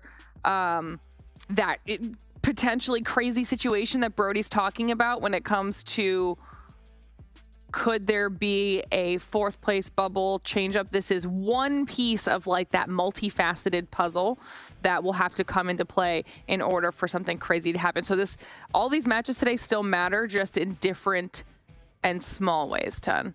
Yeah, look, things could change for one of these 2 teams. I think it's safe to say that any of these 1 and 3 teams lose today, your chance of playoffs is out, completely gone. I want to say mathematically, maybe, but it's relatively gone. I mean, even at this stage, it's going to be tough. So you absolutely have to win this game here for both these two teams, and of course, for Big against Ricey later, it's the same story. So yeah, it's a reach. It is a reach, but it is still possible. So if it is still possible, Brody is right. It is Call of Duty. These things happen.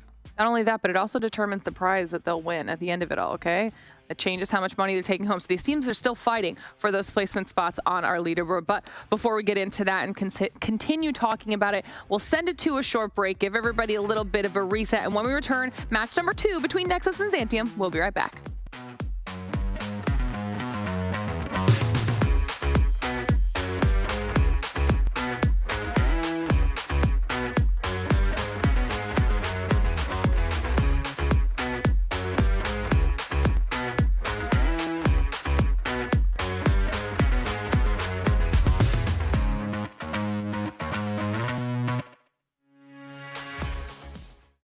The Snapdragon Pro Series powered by Samsung Galaxy is brought to you by Snapdragon Elite Gaming, Samsung Galaxy S23 Ultra, Monster Energy, and DHL.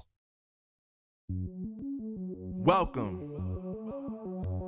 to the place where dreams come true, where everything you want can be yours, if and only if you're willing to work for them. You're willing to hurt for them, but most of all, you're willing to be first for them. Ha! Look, I'm going straight to the top. I don't know how it would stop, like it or not. I got some goals that I'm hitting. You hear what I'm spitting? It's hot. Look what I got. Whole lot of passion and pain. The road to success is insane. Stay out my lane, cause I'm on a mission. I'm getting what stands in my way. Yeah, I'm a beast. I wouldn't play with me, baby. The way that I'm training is crazy, and I do it daily. You wanna talk about drive? I got more drive than Mercedes. I've never been lazy. I'm in the room, it's a red alert. You wanna compete? Well, get better first. I got 10 toes in the dirt, push through the hurt just to show them my worth. I'm the best. Yeah, I'm the best. I never stress. I know what's next.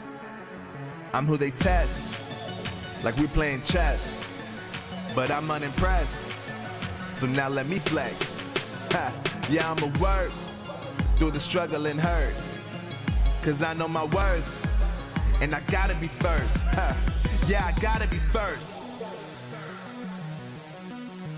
Look, I don't want anyone's sympathy. I understand what it's meant for me. I give my focus and energy. If it's meant to be, then it's meant to be. But mentally, I'm undefeated. They hear that and say I'm conceited. Like there's no reason. Like I don't beat them and come back again just to teach them that when you work under pressure, you reach higher measures. They'll try and bring you down, but you cannot let them, and only get better and focus on cheddar. Eye on the prize and you'll become a legend. Like, when I'm in the room, it's a red alert. You wanna compete, well, get better first. I got 10 toes in the dirt, push through the hurt just to show them my worth. I'm the best. Yeah, I'm the best. I never stress. I know what's next. I'm who they test, like we playing chess. But I'm unimpressed, so now let me flex. Ha. Yeah, I'ma work through the struggle and hurt, cause I know my worth, and I gotta be first. Ha. Yeah, I gotta be first. They don't know what's gotten into me, how'd I turn pain into energy. Through all the struggle and hurt, remember my worth, and that's why I gotta be first.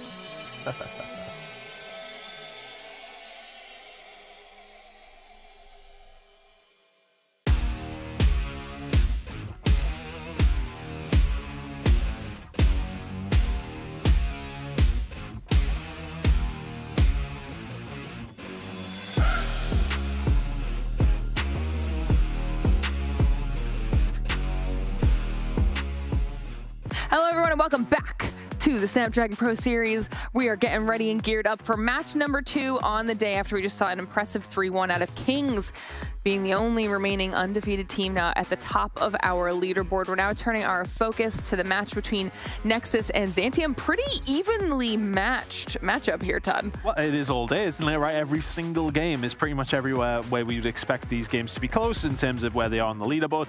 And yeah, it's an interesting one because, as we were talking about before the break, it is pretty much do or die for either one of these teams. If it wasn't already, it is very much at that stage now when you need to get these wins done, and if not, then you're going to be thinking about prize pool where you're sort of finishing in the leaderboard, but you are ultimately at this point still fighting for playoffs. Yeah, we'll give you guys a little bit of a refresh on their rosters. We'll take a look at Zantium first.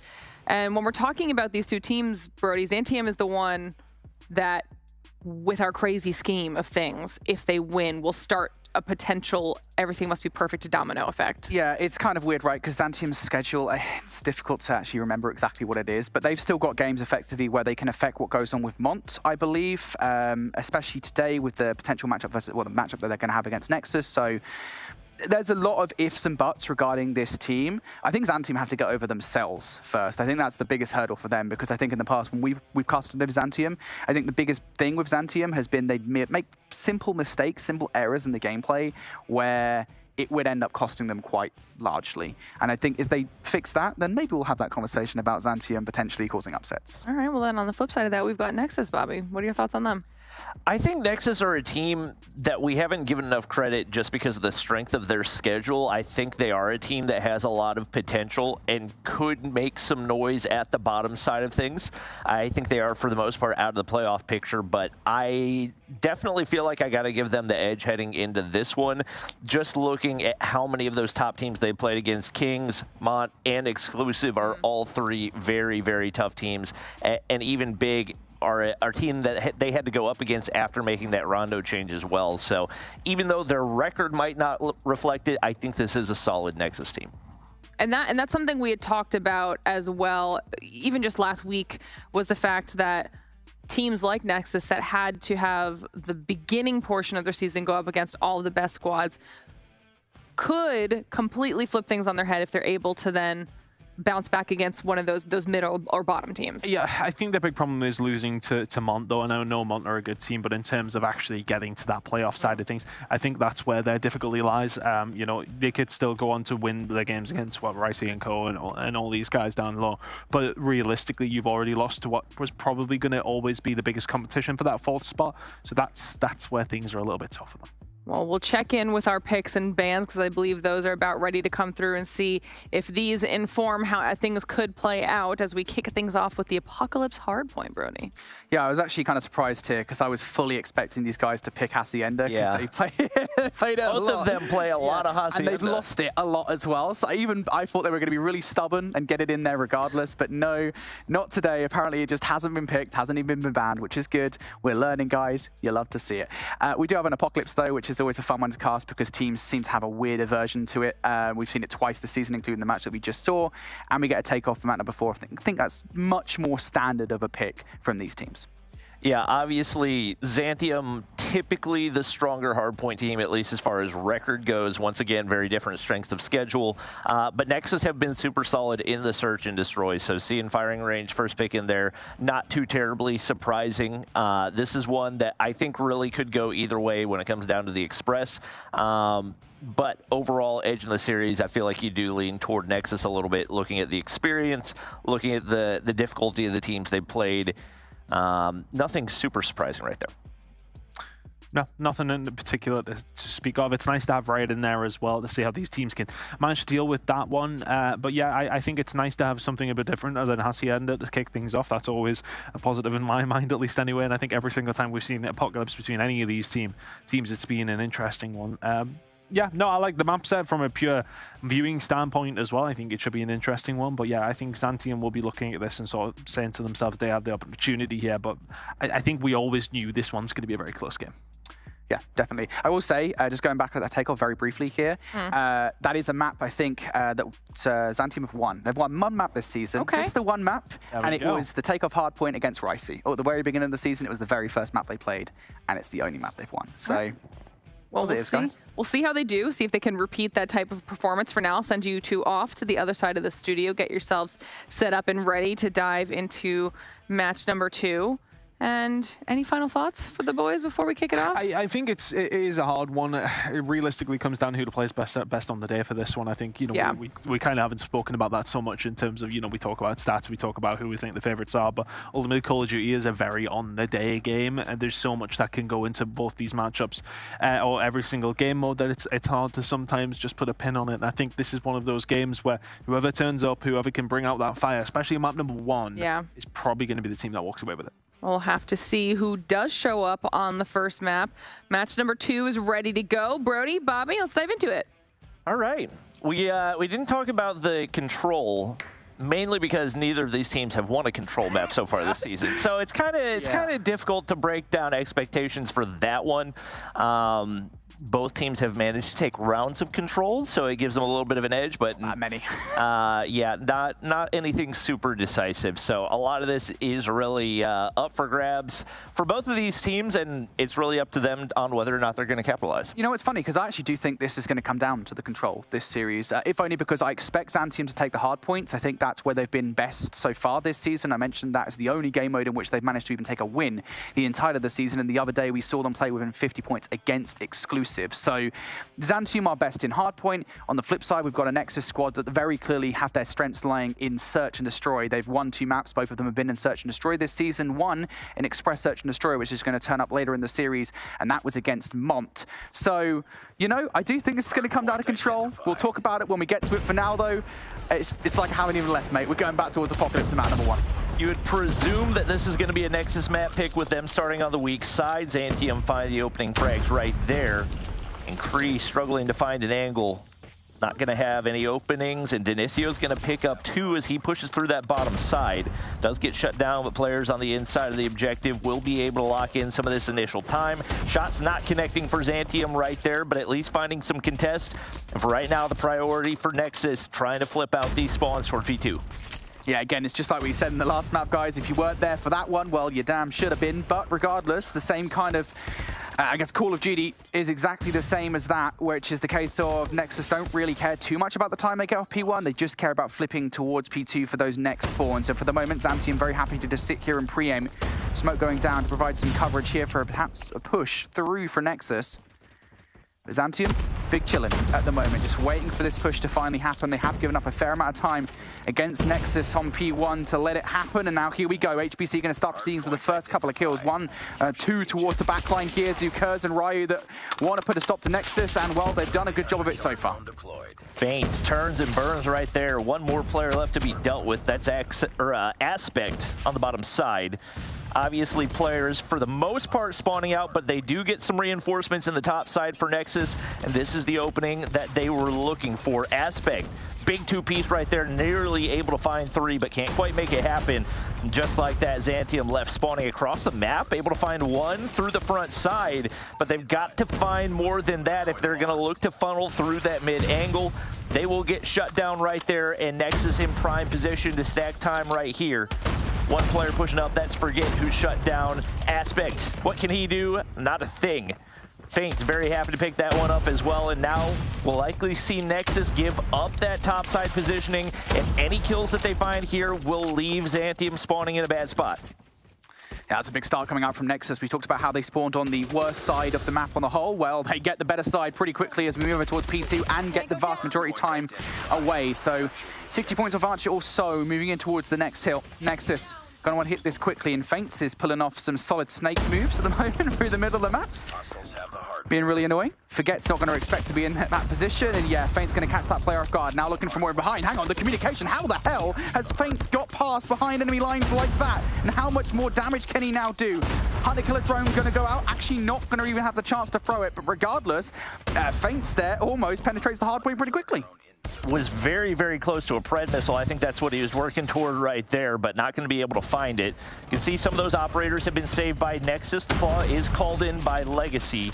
Should have an angle, but definitely way overextended past the heady right there. Gets himself taken down. Fortunately for him, Feint still locking down the hard point as they continue to soak up the time right here. Rue trying to see what he can find on the inside. Nothing for him.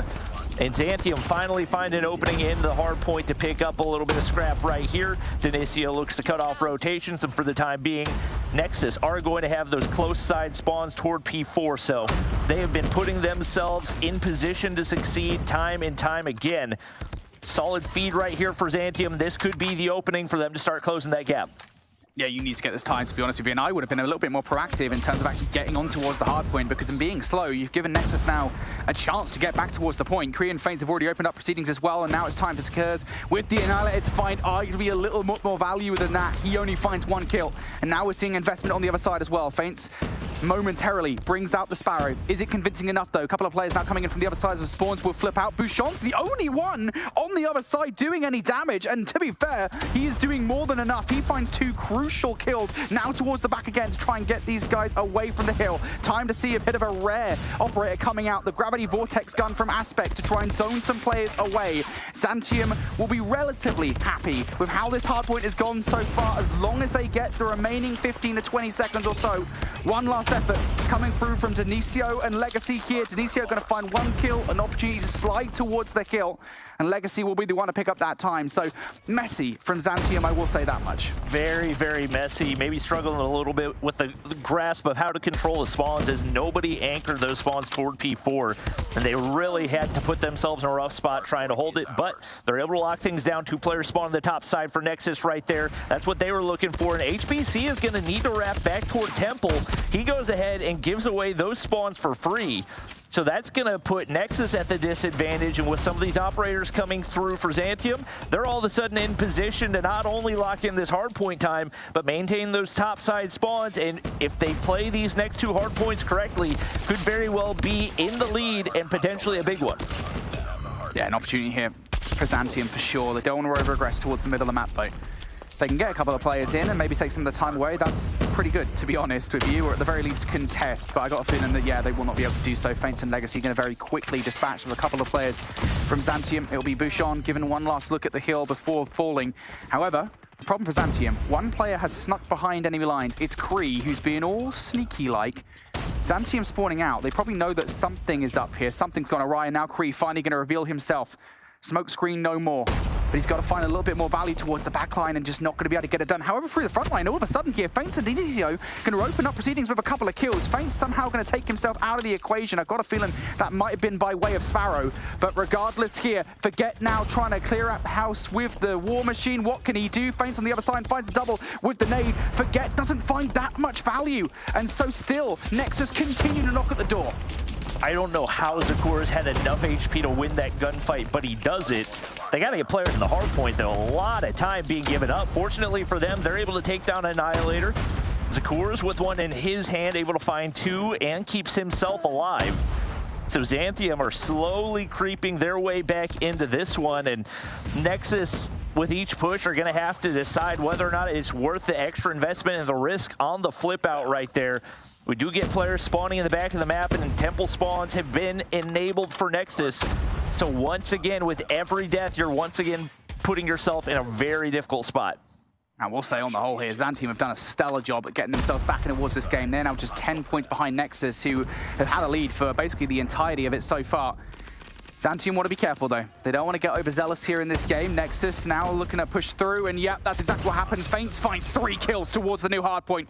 Nicely done. And Zantium now spawning out in Narnia. Sakurs the only one left alive nearby the kill. And as he falls now, Nexus will get those back spawns that they'll design, not just for this hill, but for the next one too. Zantium don't have a lot to work with in terms of this break. Aspect the only one with any kind of operator ready to go, but do they need them? Ryu and Zakura is going to combine for 2 here. Zantium now have 1 more player close by in close proximity. That's number 1 on the minimap, looking to make a flank happen. Forget is going to get shut down, and Nexus now starting to get aggressive here, Bobby. They're starting to feel themselves. Seems like there's been a lot of scenarios where there's just a total lapse in communication for Zantium, where you see players who should go traded immediately instead giving up 2 or 3 pieces to the same guy over and over again. And that has absolutely opened up the opportunity for Nexus to maintain the lead that they've been able to hold. Obviously, players on rotation early, and you do want to have somebody to anchor these spawns. Backside spawns still in control for Nexus, but obviously, the question of whether or not they can be maintained is completely different. Faints stepping up for the squad so far here has had some shaky performances over the past couple of weeks, but for him to have 23, make it 24, no, 29 kills already, my gosh, he's going in.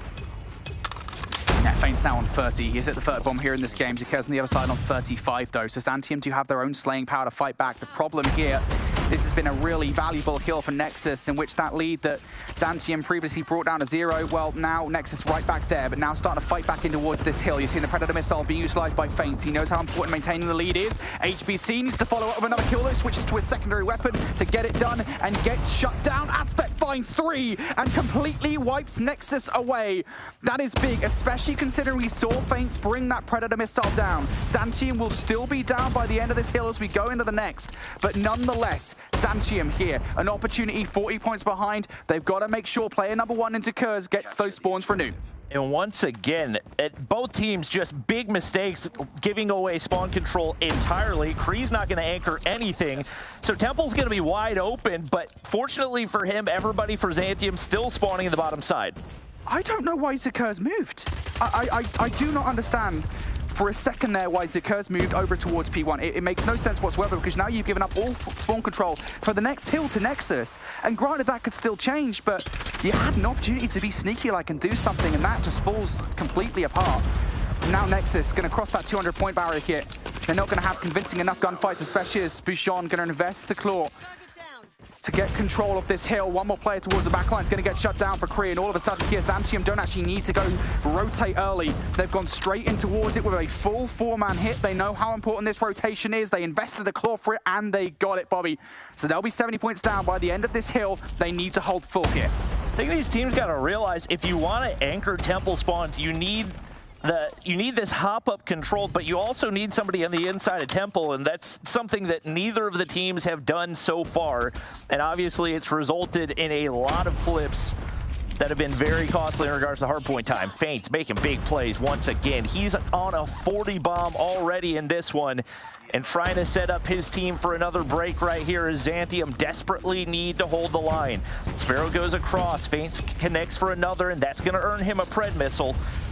Ooh, but Aspect goes big. The Gravity Vortex is able to find 3. It's not going to be enough to flip out spawns, but they're able to pinch right there, and Zantium desperately scrambling to get back to the hard point. At this point, you just got to do a Halo reach. You've just got to survive, right? Nexus here, 23 seconds away from victory. Forget finds the double with the War Machine and continues to spam it towards the backline as well. You can effectively just spawn trap these guys in the back now, as long as you're good with it, as long as you're on the right head glitches to get it done. Nice kill taken out Denisio, who tries to flank through that jump up, but there's still 3 players around the backline here for Nexus who want the valuable 10 seconds, and as Legacy picks up 2, they will get it. And now Zantium, 60 points away from victory. Nexus will just be about 14, heading in towards the next hard point here, Bobby, and they're on the way. Rue is already on rotation. Got to win these bottom side gunfights. 1 player above, 1 on the pinch, and he will get shut down. Nexus have broken through right here. Only in need of 10 more seconds. Denisio's going to pick up 3, and that may be the final blow. Zantium really needed to take this hard point, but it doesn't look like it's going to happen, and map number 1 goes the way of Nexus. I've been talking about it.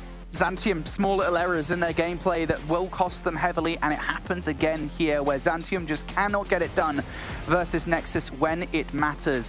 And there are moments there where they show promise, right? I think what was preceding the P4 on the second set was pretty promising. From them, they managed to bring it back pretty much steady, but then that P4 happens and it all goes awry. Nexus once again grow a lead. Same thing happens on the final rotation towards Temple, towards P1, where Zantium, yeah, they managed to take a bit of time away from Nexus, but it's still not all that convincing. Man, Nexus come out on top, but it feels like such a janky hardpoint to watch. Yeah, that was very... They were basically trading mistakes the entire time. It was just a question of who's going to make more mistakes. And unfortunately for Nexus, or unfortunately for Zantium, it was them. Nexus obviously capitalized on those mistakes and now head into a mode that they feel a lot more comfortable in search and destroy. Obviously, that's going to pose that much more of a difficulty for Zantium to find their way back into this series. Not necessarily a must-win, I would say, quite yet, but it puts that much more pressure on the control. Yeah, I think it does. Again, I always felt like the control was the 50-50 in this series anyway, just given kind of what we know about these teams and where their strengths lie. But this does throw a spanner in the works for that, I think, for sure, considering we expected Zantium to come out on top here. Or at least we expected Zantium, if they're going to get the win anywhere in the series, it would probably be here for sure. And that did not happen, despite the efforts of Zikers, who finishes with 42 kills to his name. Nexus will overwhelm Feints. We were talking about him in the middle of the game on the second set. He ends up with 44 and 2 minutes in the hill as well. His impact was very much felt there. Yeah, it seemed like he was on some type of a spree anytime we got to see his POV, and obviously to make that happen when you're on the objective as well is that much more difficult. So he's a player that, like we said in past weeks, we need to see more out of him, especially with him elevating his game, has an opportunity to put this Nexus team in position to climb a couple of spots and maybe grab a little bit of extra money. Yeah, definitely. Nexus here again. I think both of these teams, regardless of what happens now, can't qualify for finals. I don't think there's any way to get that in your favor, because the best you can do now is 3 and 4, and even then, with the run-ins that these guys have, it's going to be a big ask regardless, and they'd have to mess things up across the table, across the board. But regardless, in towards Fireman, Search and Destroy we go. We talked about Nexus's boon of strength in Search and Destroy. It is the retakes on the whole. They've been good at it against some teams here in the Snapdragon Pro League, and Zantium already at the start of this game getting quite aggressive towards B. What is that reaction coming out from Nexus, or more specifically Feints? Aggression through the middle of the map. They immediately know where Zantium are going, and the reaction from Feints is perfect. Yeah, it looked like initially there was only going to be one player to defend over on B, but immediately makes that wrap through Cubby, and they handle business right there. So now a different approach. Still a little aggression over toward that B side, but the bomb's going to stay back in wood. Watching flank right here is Nexus, very happy to get aggressive, and once again puts this Zantium squad in a tough spot. They get information that Legacy snuck through, but he's going to be able to pick up another, make it a third, make it a fourth. They handle business once again, and Nexus running through this map right now. How? I don't know. How are you letting that happen? Guys, it's firing range. It's really not that difficult to cover all of your holes. The enemy has the ball. Nexus climbing through every orifice at the moment. Looks like it's going to happen again. Look at HBC in the mini-map running straight through the middle of the map, looking for the first kill. Zikers is apparently not ready for it, even though it's happened for the last 2 rounds consecutively. Forget is, though, towards the bathroom stalls. Is he going to be ready for the tower from behind? Even if he is, I think the R9 is definitely going to win that gunfight 9 times out of 10. Yeah, not much of a counter once you let him get into that position. Legacy's going to be able to take down another. Bouchon is traded one the other direction, so they're able to make something out of it, and HBC stopped shooting a little too early, but Legacy able to make him pay, and once again, all down to one player for Zantium right here. Wrapped back to that B site, but bomb is all the way across the map over in wood.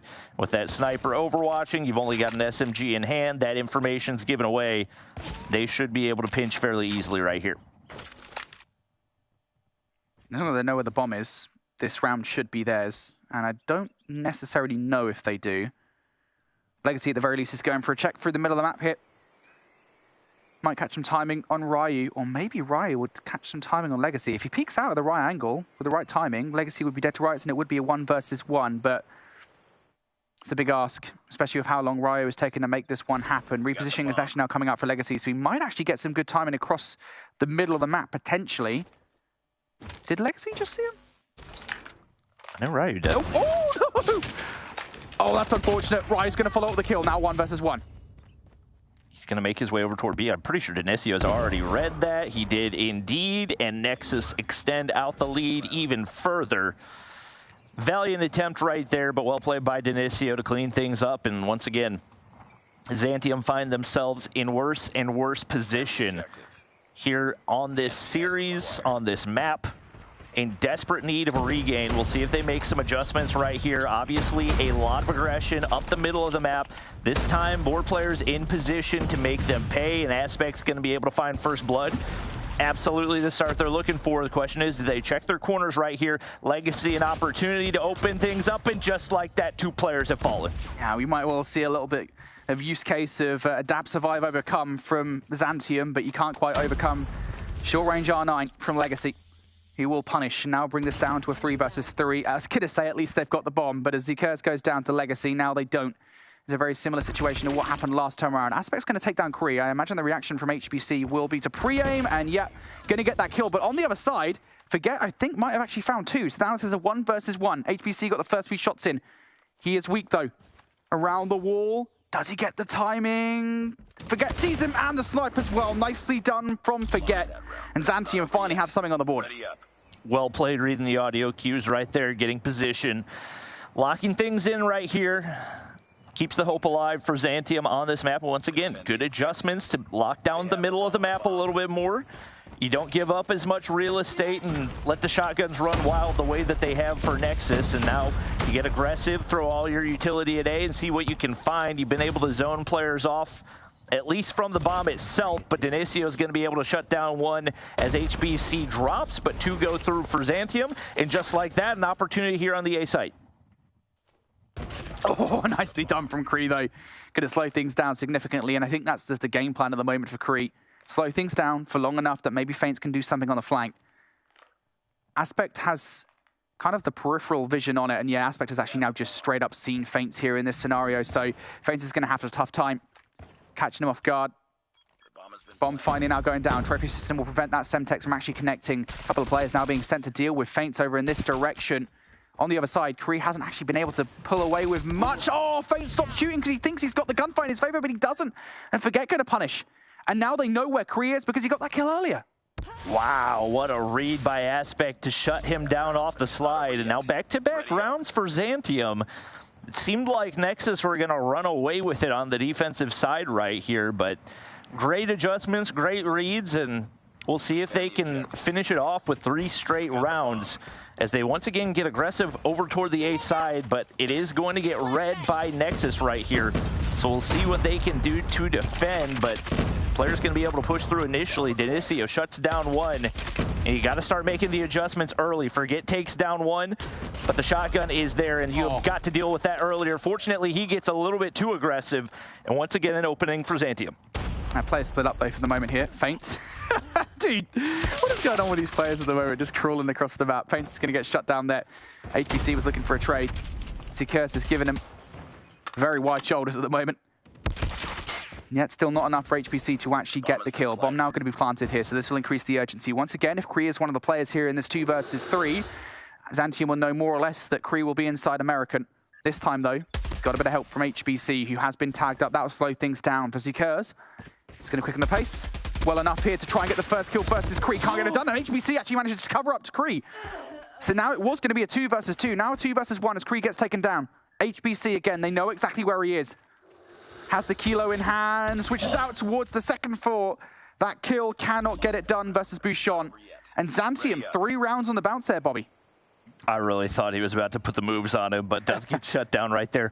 Legacy has 12 kills off the first half of this game, but it hasn't really translated into what Nexus would have liked to have seen. So now they'll hop on over to the offensive side and see what they can find. Once again, a little bit more of a traditional firing range approach as far as COD Mobile teams go anyways. Sit back, hope that your snipers can find an opening pick. Xantium not going to over-aggress right here, so it will leave Nexus guessing how much has been invested toward those different sites. Angles right here, but Denicio's not going to be able to connect. They do peek out once again, though, and as Bouchon falls, that should be the opening that they're looking for onto the A side. Guys, if we've learned anything from the search and destroy between Nexus and Big that Nexus took away, stop challenging Denicio. He's very good with the sniper rifle. Giving away a little bit too much there, but there is a trade. 4 versus 4 now. Smoke should be enough to get the bomb down. At the very least, get full map control for Nexus. No, what? Legacy from long with the pistol takes Zkers down. Now the bomb down as well. Xantium have to retake, and, well, Aspect is very far away from this play. Little pocket SKS right there, seeing if you can find anything else. Xantium very slow on the retake, and that's a beauty of a shot out of Forget right there. I believe saw HBC drop down below, and it's 3 straight kills, make it 4. They drop like flies. And Xantium make the best out of a tough situation as Forget looking untouchable right now. 11 kills to his name, and that is 4 straight rounds on the board for Xantium. I'm stunned. What did we just see? Up close and personal with a sniper rifle. Might as well be a shotgun in that situation. Forget 11 kills to his name now. Heck of a game. 4 rounds on the bounce now for Xantium. Nexus remain on the offense. This time, though, things going better, more smoothly. Reu and Bouchon already out of the play. Trophy system and the smoke going to be down here to try and get the stretch plant through. Denicio versus Forget. Got a feeling that's going to be a story that we keep on talking about through the remainder of this search and destroy. Also through the middle of the map, Zukurs. If he can pick up this kill versus Legacy, it might offer them a chance, but Aspect goes down as well. All around the grounds here, Nexus are finding every single kill that they possibly need, and it's over just like that. Nice little flawless round for Nexus to bounce back. Make some adjustments. They do get aggressive early right there, and especially getting players pushed up through the smoke across mid. Xantium did not have a response. This time looking like they're going to throw a very similar look. 2 players going to make their way through to trailer. What does Xantium throw on the opposite side? Looks like 1 player waiting. He's going to go ahead and exit. Trades back and forth. 2 players dropped already. And Forget able to find a couple right there. A 2v2. What are they working with right here? Forget continues to lock down American. I think had eyes onto at least 1 player. And Aspect's going to shut down Denicio. The question is, do they realize that that final player is still on the inside of trailer? I think they know. Or at least I have to imagine they should do, given the amount of information they got from that mid-map push earlier on. But maybe I don't think it's quite as certain as you would like. Regardless, though, the map coverage is actually pretty good from Xantium. They should have almost all of their lanes covered, unless Feints gets some good timing. Did Forget just see him on the jump up? I don't think so. So Feints has got through here. The problem is he's going to get cut by Aspect. Oh, he's been tagged. Feints survives the initial encounter, though. Aspect for the jump up, and he will finish things off there. Feints just like, someone just tickle me. I figured he would take a little bit more of a safe position off that initial shot, but you know, just go prone, hope that they can't see him. If I don't move, then they can't see me. Fortunately, that does not work very well in COD Mobile. Once again, a different approach right here. They're going to full send, but this is toward the sandbag side, so it's 1 player to defend. Bouchon's got to at least find 1, but Zukurs, the crossfire right there, they drop like flies, and once again, Nexus find themselves in a disastrous position as it's all down to Kree. 1v5 opportunity for him. He's going to find 1 to open things up, but that'll give away the information. 2 players down right now. And he continues to work for a 3rd. 1 player remaining here on the B site. Going to come down to timing very heavily, and kind of surprised that Xantium are still as spread as they are. Getting cut short, though, is Kree. Good effort from him to put the first couple of kills. I thought you were about to see a phenomenal 1 versus 5, but it is not to be. These last 7 rounds from Xantium have been superb.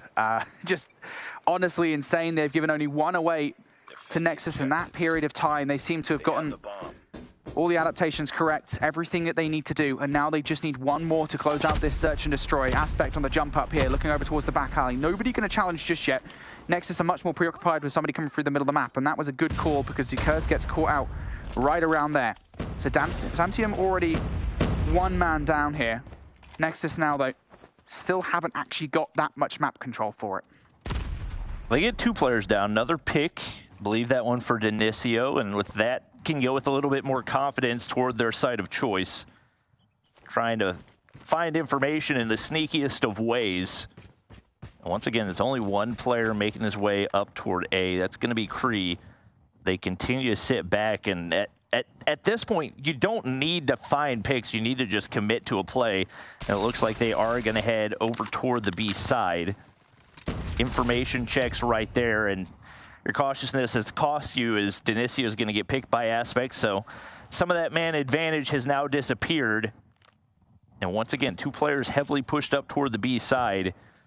Question is, do you want to commit? They'll go ahead, peek past boxes right there. 1 player on the inside of Cubby should have made the read, and it ends up backfiring. Fortunately, trades do go through. They do maintain man advantage. crucially, I think site control. All they got to do is get past Rai, or Aspect, excuse me, which I know sounds like an easy thing to ask for. Yep, there it is. Aspect sent away. So his reaction now has to be a retake as long as Nexus actually get the bomb down. I don't think Feints just wants to do it just yet. Needs a little bit of help from Kree, and now that he has it, maybe? Does he have it? Not enough to get the bomb down just yet. It's going to be rotation away from Nexus here. This is a big play call. They're going to be able to touch the bomb in time. Kree goes down on B site. So yeah, this bomb will now go down over on the other site. I think he just about has time. Legacy going to take one down towards Aspect as well. And he didn't have the time. Hell, what? I was convinced he had the time. That's what that must have been like 0.1 seconds. That's rough. Like maybe just like hit the wrong button just at the wrong time as he yeah, he may. Sometimes when you go to play it, you hit it and it like cancels itself and you just come up a little bit short. That is an anticlimactic way to end the game right there, but the one mode that we figured Nexus was going to be able to bank on, not looking quite as reliable as we had anticipated, and Xantium bounced back off of a slow start to, I believe, take 7 of the final 8 rounds. Had one aggressive office for Nexus, but it was the Forget show the rest of the way through. Yeah, Forget just really started to pick things up there, didn't he, after the first 3 rounds, and just real peace in Nexus. And it's funny because Nexus and Search and Destroy, we've been discussing how good at Search and Destroy they were, that it was really the only game mode where we felt like they'd had any real success. And part of that was down to a sniper duo of Denicio and Kree, who, beyond a couple of great shots, felt like they'd been muted. The second half of that game, almost in the entirety, mostly by Forget. He was being so domineering with the sniper rifle, 12 kills at the end of that game. A very impressive performance. And on the whole as well, from Xantium, that was an impressive performance from map, in terms of map control, in terms of team play, something we haven't really seen from Xantium. Yeah, I think a lot of it, as far as mistakes that Nexus were making, was just pure indecision. They were so set on staying in spawn and finding, outside of the ones where they really wanted to get aggressive, and a lot of it was solid retakes out of Xantium that we really hadn't seen them display before. But there were a lot of situations where they second-guessed themselves constantly, and it allowed Xantium to capitalize and retake a lot of the map that they shouldn't have been able to give up in the first place. So now we head into the Control, which neither of these teams have won so far this season, so we're going to see a first one way or another. And it looks like that initial push over toward the B side once again. It is going to be Kree overwatching mid, and a big opening for HBC as he picks up 2. Yeah, on the whole, the defense from Nexus here has been brilliant. And now, even better potentially, as they try to put the spawn trap in. It's not going to work just yet. They're being a little bit more patient with it, perhaps wanting a second wave of gunfights before they go for it. On the other side towards the pool, though, I could see it on the minimap. You could see Legacy and Feints just waiting for this push to happen once again. Feints with this pistol is insane. Switches over to the R9 for the 3rd kill and will indeed get it. This has been a stellar start for Nexus, and now they have players very deep in towards the spawn. You can see HBC ready for that spawn trap to be set up. For Xantium, your only hope is that you get these kills and you get something over towards A. Legacy goes down, as does Feints. Now it is just effectively down towards Kree. And hold on for a second here, folks. They might be 6 kills down. They might only have 37 seconds on the clock, but now they're starting to get that progress on A. Uh-oh. Spawn trap has been set up. 2 players on the inside of Garage. One's going to spawn toward that opposite side, but with the block going through, now is the opportunity that they can wipe all these lives off the table, and HBC is absolutely farming right now. Every single turn doesn't even matter for the players on the opposite side of the map. They are getting torn to pieces as all the kills go through for Nexus right here, and they sit up now 11 lives, and they continue to pick up even more. Finally going to break the spawn trap, but too little too late. You have to imagine at this point, if you can walk away with some tick progression, well, that'll be nice and dandy. Legacy's going to get shut down. 2-piece for Bouchon. But you are walking on thin ice at the moment. If you're a Nexus, HBC going to clear out things over towards B side. That is 1 player down, make it number 2 as HBC finds the double. See you in the next round. Forget and Ryu. Still 10 seconds on the clock, and if it occurs in that position, you have no choice but to just jump on towards the point to try and extend the round as much as humanly possible. You are fighting for literally anything you can possibly get at this point, and you get nothing if you're a Xantium beyond a couple of ticks in that round. Nexus, that spawn trap was great. When you set it up, it's a fun time. And as you can see, the two players that enacted it got 2/3 of the entire team's kills. Denisio and HBC combined for 21. And I believe HBC still on a streak. I think at least 11. He's got an operator that he can call in whenever he wants it as well. And Legacy just putting straight through the middle of the map. R9, absurd range right there. And they continue to farm, but nice little response right here for Xantium as they're able to pick up a couple and at least keep that B site clear. It hasn't been the dominant start they wanted just yet, especially as Nexus have a lot of pressure over towards A. Big gunfight inside the basketball court, though. Feints, can he score a three-pointer against Aspect? Yes, he can. Big gunfight win there for Feints. Does it with a melee. And now Nexus, just a moment away here from capturing A. Couple of players on, so it's a bit of a mini stack coming out from Nexus, and there's not really anybody from Xantium to stop this one.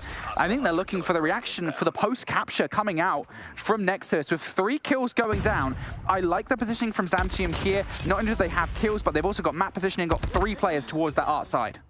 I think off the start of that one, Nexus were basically in a 4v5 because HBC was so hyper-focused on keeping his streak alive that he was pretty much out of the play completely, but Legacy has gotten all the way through their spawn. He's going to be able to take down one before he gets traded. Obviously, you've given yourself that little bit of extra time by locking in that B site, and now you slowly make your way over toward A. Not a great place for a sniper to be, though. Rue's going to be able to take him down right there. And for the time being, as long as they can maintain that top-heady control, Xantium should be in a position where they can ward off any pushes toward B. Nobody watching through mid-pillars, so that might be the opening that Nexus are looking for. We'll see if they can spot it. Well, Nexus still looking to push players through, as you said. Cree looking for the kill, and nope. Vishon just chilling in the corner, waiting. He will strike. He's not done yet as well. They haven't managed to find him. HBC surely's got some idea as to where he is, and yeah, doubles up with Denisio to take that player down. I think Legacy now pulling back through the mid instead of going for the flank to try and assist his team, being a little bit more honest with it. But here we go, Xantium on the other side. Forget, on point. He's already found one. One player's got behind enemy lines. It's going to be Legacy that finds a couple of kills, make it 3. Legacy blows the play wide open, and that is what they needed. They get on the objective. There are 10 operators charged right now, and all of a sudden, Nexus are very happy to call in as many as they possibly can to try to get this objective locked in. Players gonna look to push through pillars. Nobody finding kills, though. Denisio has popped his Annihilator as well. And Xantium have that utility to invest if they want to. They're going to be able to find the gunfight wins anyway, but trades back and forth, and now down to 4 lives apiece. 30 seconds remain. Zakur's going to pop his Annihilator right here. Neither team has found a ton of value out of those operators so far. Every individual gunfight going to mean that much more. Nexus have no choice but to be honest about this. They have to go straight forward on towards the point. There is not really time anymore for a flanking play. If anything, it will come from the middle of the map, and that's by way of Cree. What can they do? 8 seconds, you've got to go now. Here we go, Aspect gonna open things up with the first blood. Secures finds another one as well. It's just down to Legacy and Cree. Legacy's shots are not perfect. And now Cree hadn't even really moved from the middle of the map. We'll get a nice snipe on towards one, but I don't think he even has time to touch the point. And Nexus, they wait right at the end of strike, and that waiting, I think, kills them. Yeah. And that's something that we've seen. I feel like we see it in every mode. Like they don't want to give up that life, and so they take their time being as cautious as possible, but it to a degree gives an advantage to the opposition because you put yourself in a position where you've got to now force it onto the objective rather than giving yourself the advantage in the gunfight. Crazy chaos on the objective right now. Rue's going to be able to slip through and will find one to open things up. Nearly turns on to Cree. Not going to be able to make it happen, but once again, chaos across the map. That is going to be a wave completely wiped off the board by Nexus, as Xantium only able to find 2 kills to the 9 that we've seen for Nexus so far. And they're already starting to get that spawn trap into effect. Look at him, Denisio going to get cut short by Ryu. I haven't taken out the second player. Didn't quite think that somebody else was there. So Nexus doing exactly what they did in that very first defensive round. HBC following up with a double. Cree for number 3 as well. All the kills still going in Nexus's favor, but they haven't been able to get that second player in towards the spawn trap just yet. Now Cree going to be approached here by a player in the backline. No! Aspect wins that fight, but that was a little bit janky, a little bit shaky. Yet still, even with 30 seconds left though, Nexus very much in the driver's seat here in this round. Oh, Legacy, cheeky angle right there to pick up one, make it two, turns on to Bouchon, and forget is the third. Nexus across the map, at least on the defensive side, have looked so dominant in these gunfights. It's earned them an 8-life advantage as Xantium finally hop onto B right here, but there's Denisio watching the cross, and now 2 more players taken down. Yeah, Xantium, you'd like to get B captured right here, but you've got to be so careful with these remaining lives. Yeah, it definitely does feel a little bit tender, doesn't it? It's going to be 3 kills there for Xantium as Nexus get aggressive here. They're going to get the close spawns towards Laundry side, and you want to be careful because you do want to send a couple of players at the very least over towards A right about now, to be honest with you. But they're ready instead for this initial push. Trades definitely in favor of Xantium slowly but surely, maybe not slowly at all here. They are closing the kill deficit. And I said that Nexus need to send players towards the pool side. I don't know why they haven't done it, because now Xantium are getting those close spawns. They're being gifted them for free.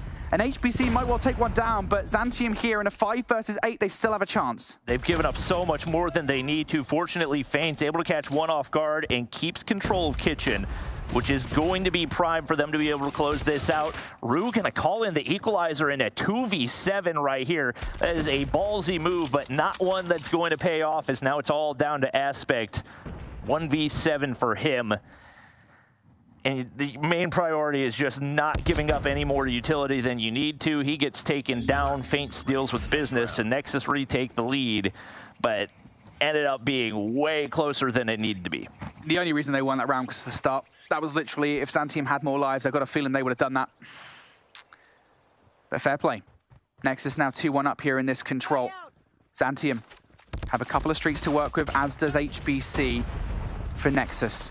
Off the start, Nexus is going to be the team to get control of the middle of the map. Now across towards the B side. Denisio starting to put a couple of kills together here. Rai was the next target, but going to have to switch over towards Forget if he wants to get the kill. It's not going to come through here. HBC very quickly, the last one left up in an advanced position at this point. He finds a couple of kills, has help from Kree across the way as well. And now Nexus starting to get some progress on this B point. Kills still coming in for Xantium, but Nexus not challenged all that much. 4 operators for Nexus. Denisio's going to pop his Annihilator.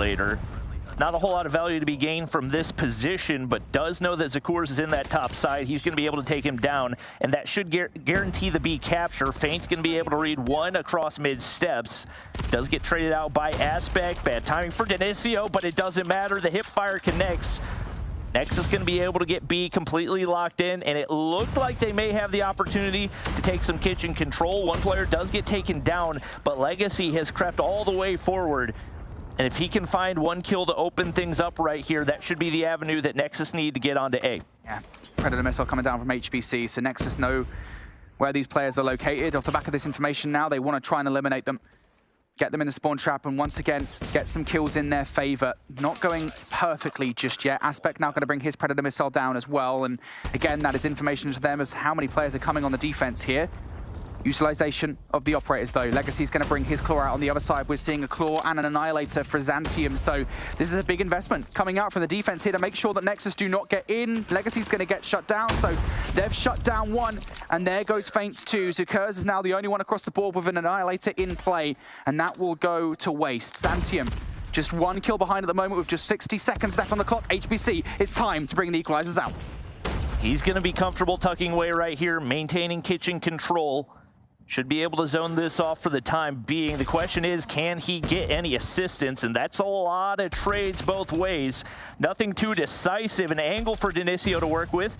And the flash does connect right there, so should be able to pick up the kill. But Bouchon turns on him right there.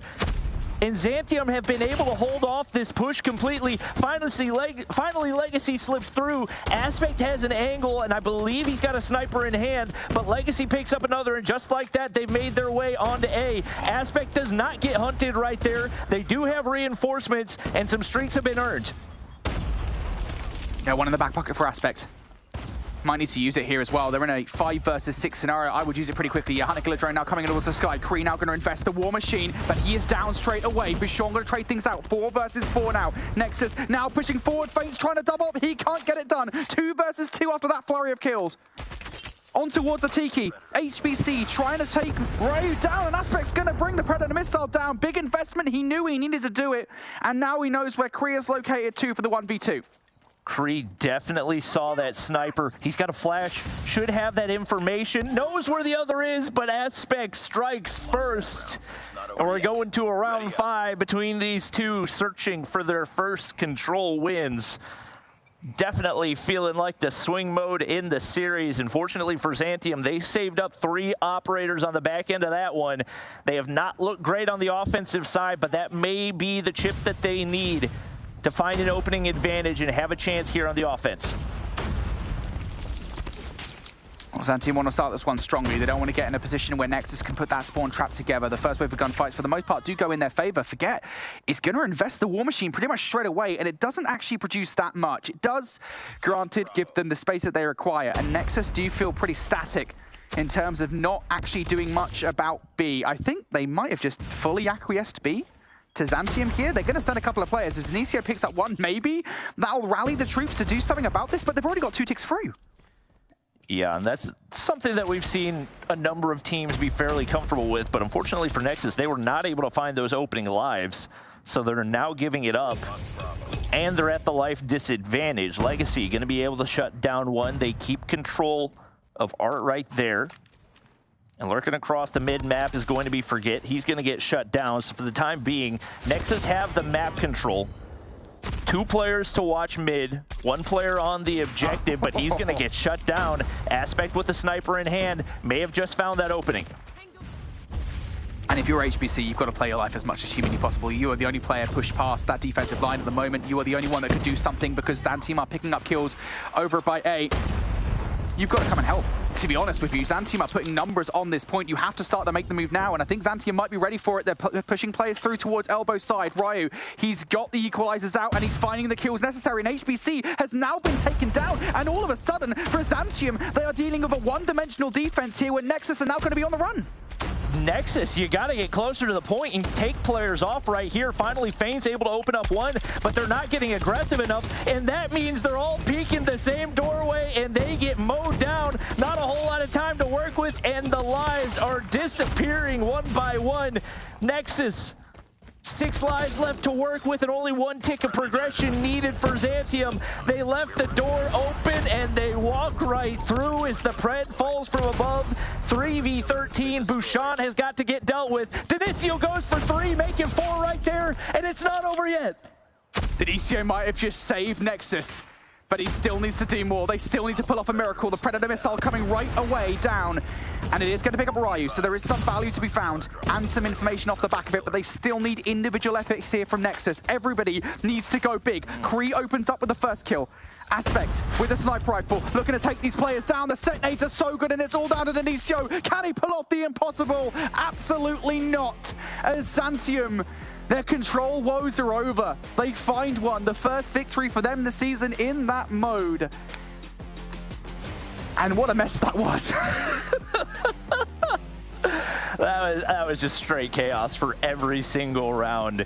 And it's not until they're in a 3v13 that they're able to find any operator utility. Dinicio instantly goes for 4, maybe 5. But what a regain out of Xantium to have a decisive multiple spawn trap rounds where you're getting absolutely peace, but you make the adjustments, you lock things down on defense, and you take an offense, and all of a sudden you found yourself in the lead in this series.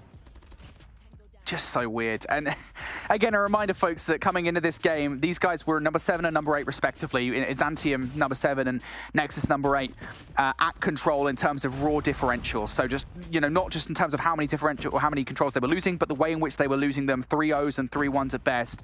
And I think we can see somewhat why, to be honest. I think we still do see glaring issues in the gameplay for both of these two teams when it comes down to control, in terms of maybe the way that you're transitioning from point A to point B, or vice versa on the defense, or even on the offense, in terms of knowing when to give up. There are certain elements there I think still do need to be worked on for these two squads. But yeah, you talked about it, mate. Fair play to Xantium to making the adaptations when they needed to, for having the balls to just run straight at these guys in a full 5-man way in the way that they did there in that final round, because they were hyper aggressive and didn't give a damn, basically, that they hadn't fully cleared the middle of the map, and that was absolutely the correct decision. Painful stat lines for HBC and Dinicio, 38 and 29, 37 and 19, and you give it up anyway. Obviously, A lot of that just coming down to the way that you play the objective. And unfortunately for Nexus, they looked very, very lost on the offensive side pretty much every time. Yeah, I will say, I mean, to be fair, those stats are boosted by the fact that we did have that spawn trap from Denisio and HBC, which I don't think we saw from anybody else in the game. They were the only ones to put that specific spawn trap together, and that's why those stats are so high. But fair play to Aspect at 33 and 19. He's had a stellar series so far, and he needs to continue that because that was the big one that they wanted to win. Next up, we have the second hard point in this best of 5. I believe it's going to be Takeoff. And what did I say, Bobby, at the start of the show here? One hard point victory. Yep, for Xantium. Opportunity for them. They've definitely got the momentum. Didn't expect them to take the S&D. Control seemed like a toss-up, and if that does end up being the swing mode, this may be where they have an opportunity to take the series. See what they're bringing to the table as we can absolutely expect chaos here on P1. Aspect first to enter, and he's just going to look to play his life for as long as humanly possible. Teammates with those ARs going to be able to lock in a couple kills to open things up. But that will be Nexus finding, I believe, a full 5-man wipe, and that's the opening that they're looking for. A good start coming up from Nexus here. They want to have a good start. They want to have a good hard point to send us to a game number 5 between these two teams for one of them to get their first win on the board here in the Snapdragon Pro Series. Aspect now moving forward for a couple of kills, looking for more. Ryu and Forget going to combine with him for 4. Xantium fighting back versus Nexus, and it's this kind of venom that we've seen pretty much all series long from them. They've stayed competitive with Nexus, and now they want to get control of P2 as well. This is a flurry of kills coming through for them. Very slow start for Kree. You need your ARs to be able to lock down those top positions, so he's got to get going if Nexus want to be able to build any type of a lead off of this. Obviously, the SMGs dominating those close angles. Aspect on a 3, trying to build some streaks for himself. He's been able to play his life, but just like that, does get taken down by Legacy. Now eyes toward P2 is Xantium, already with 2 players on the inside of Stadium. HBC should be cut off right there. Communication was certainly not there for Nexus. And just like that, it is a flurry of kills, and it's all blue in the feed. Yeah, absolutely is. Xantium doing a stellar job at the moment. Aspect is going to earn a streak. We've already got one in the back pocket for Secures as well. Aspect continuing, by the way. 4 in a row now for him. Gravity Vortex gun time. And again, this is probably the most effective heal in the game, where the Gravity Vortex gun can come out and be super effective. Predator Missile coming down as well. It is investment central from Xantium to start this game. And to be honest with you, I kind of like it. You want to get the momentum early on in your favor. Nexus haven't really even had a look at this hard point so far. Yeah, I think just because of how many kills they're getting, they're preventing Nexus from earning any of those operators and obviously any streaks as well. Priority has definitely got to be toward P3, but hopefully because they're investing so much early on, they should have a lot of operators starting to charge up around P3 time anyway, but they have blown this lead wide open as they now set up 60 points already. It is solid rotational position right here, but it's a bit of a 50-50 on the hard point. Xantium, 3 players there already, and Denisio has got to go big. Able to find one to open things up right there. Gets Bouchon sliding into the corner, but not going to be able to win the gunfight. Legacy, though, claw in hand, able to take down 3. And that's the opening that Nexus are looking for here on P3. To be frank, though, Nexus should even been in a position where they needed to use that claw, at least like that, because they did have control of the rotation and they allowed Secures to come through to pick it up, and maybe some rogue spawns that didn't help them somewhat, but nonetheless, Nexus now need to hold this full 60 to be competitive here in this game. Legacy following up with another kill. Korean Feints here getting some gunfights in their favor. Aspect not going to heal the shots that he will desire. Ryu, though, looking to puncture a hole in this hard point. Forget now coming through as well. It's a pinstripe kill feed. Technically speaking, still in favor of Nexus here. Still the ones in control of this hill. This is what they wanted. Xantium, though, have just given up the ghost somewhat. They've moved over towards the next hill already. There is a couple of players to be concerned about in that direction, but on the whole here, Bobby, that's a hill that you wanted. If you're a Nexus, now you've got some utility to work with as well. Yeah, about as close to a full 60 as you're going to get on P3 with the way those spawns were going. HBC has still got to be dealt with, but Xantium should be able to make the read. They do indeed, and just like that, they've got P4 locked down, so no chain opportunity for Nexus. And especially with that equalizer and a war machine locking down the front side, they're going to be forced to flank, but it looks like Xantium are going to make the read. They won't find a ton of value off the equalizer right there, but they're throwing everything they can at it. The Claw is able to find 2, and the Annihilator still in play for Zakurs. Not a whole lot of kills going through, but as long as you're still locking in the hard point time, that's all you can realistically ask for. Solid feed for Nexus, though, and there's only one player left to be dealt with for them to break on through. Kree's going to be able to do just that. Yeah, the impression I get from the moment from Xantium is that they are throwing everything at this because they want to maintain the lead that they built up early on over by P2. They are desperately trying to keep Nexus out of contention here in this hard point. And to be honest, the only reason that Nexus are in contention is the play that we're seeing from Legacy and Kree at the moment. 21 and 18 kills respectively. These guys are slaying out. And those 2 pieces and 3 pieces that they're consistently getting across this game are giving Nexus good looks at these hard points, but not convincing enough. The rest of the squad really does need to step things up if they want a chance to get into the second set, and that is just not what you want whatsoever. Bouchon comes through with 3. 2 as well from Zakers. Xantium having a hell of a start to this next rotation. Nexus has saved up 4 operators. Not sure what the exact objective of those is. I wouldn't recommend saving it for a full 60 seconds all the way through P1. That's a lot of charge time to give up.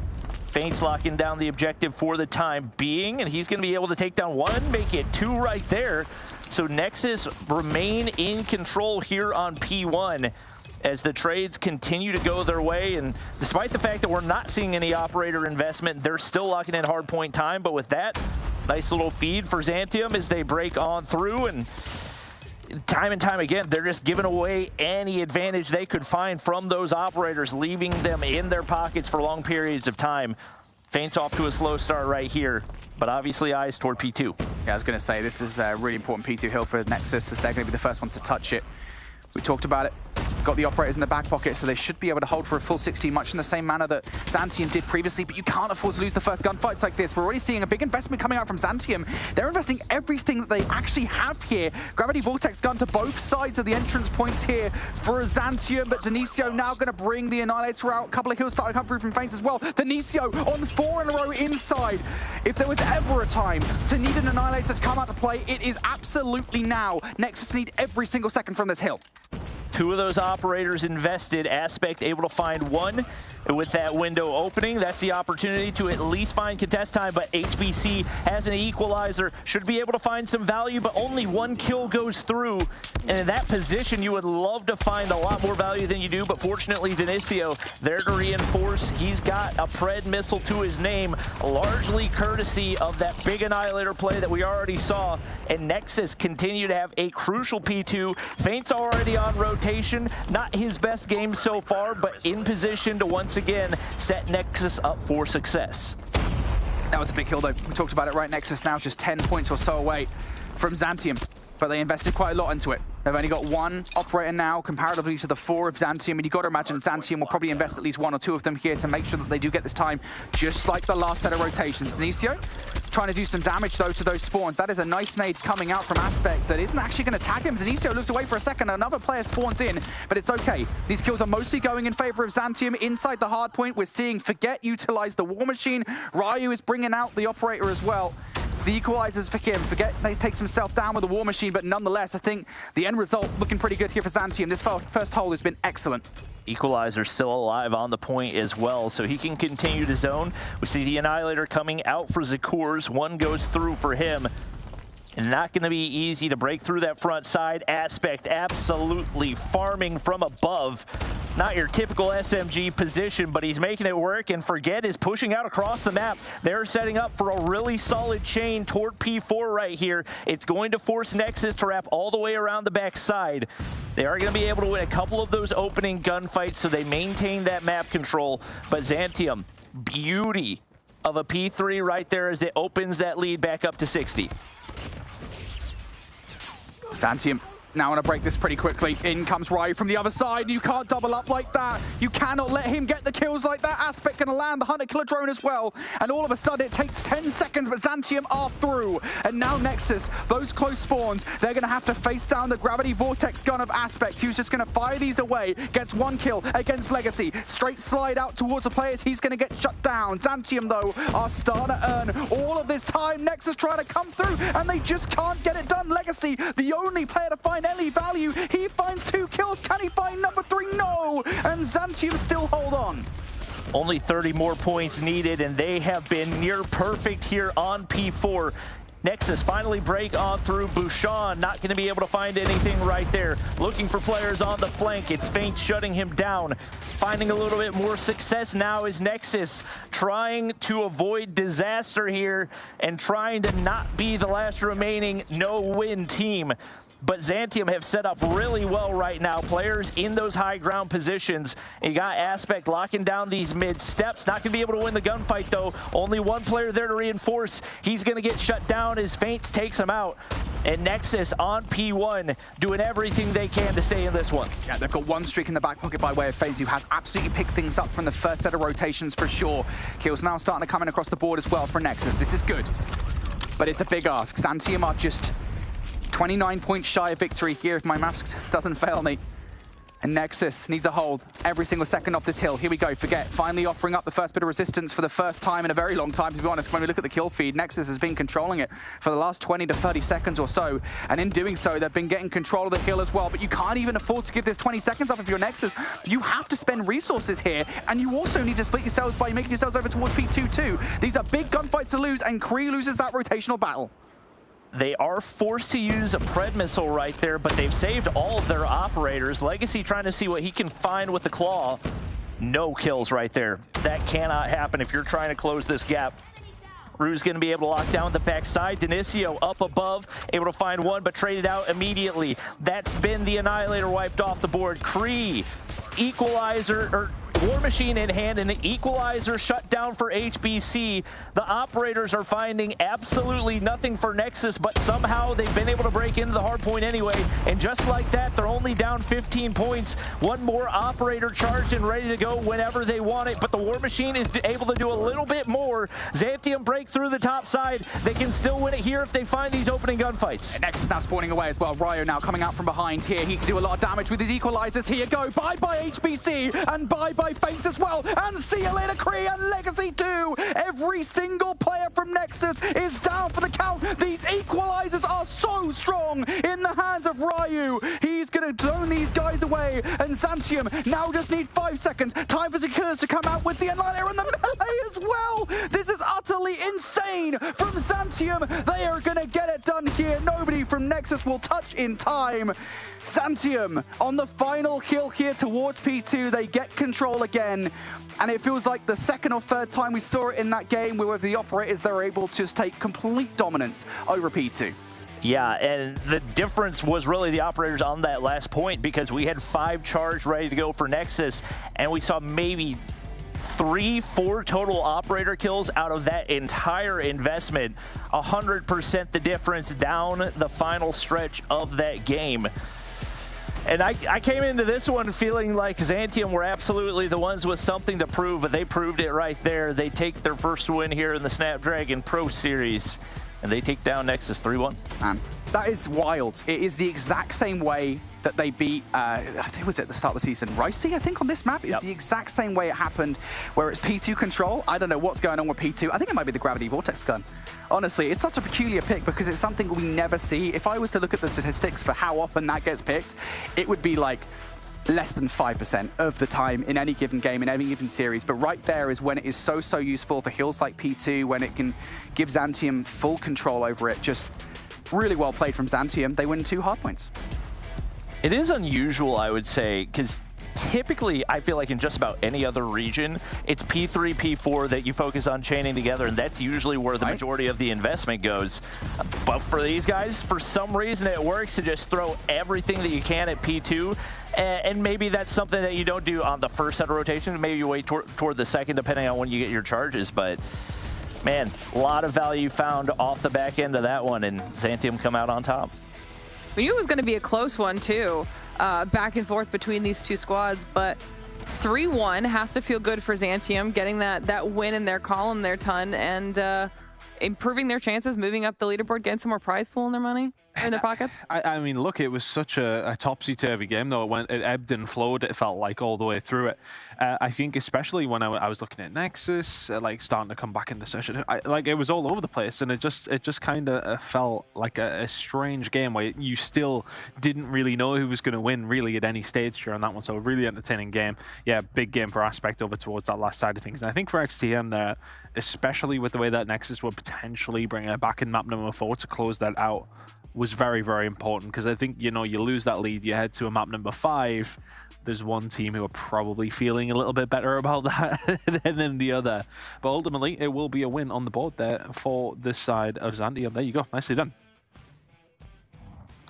We can take a look here at the leaderboard. I don't think it's been updated yet there for Zantium, but don't worry, they did come out on top in this match. And now that we've got half of our matches done, we move into...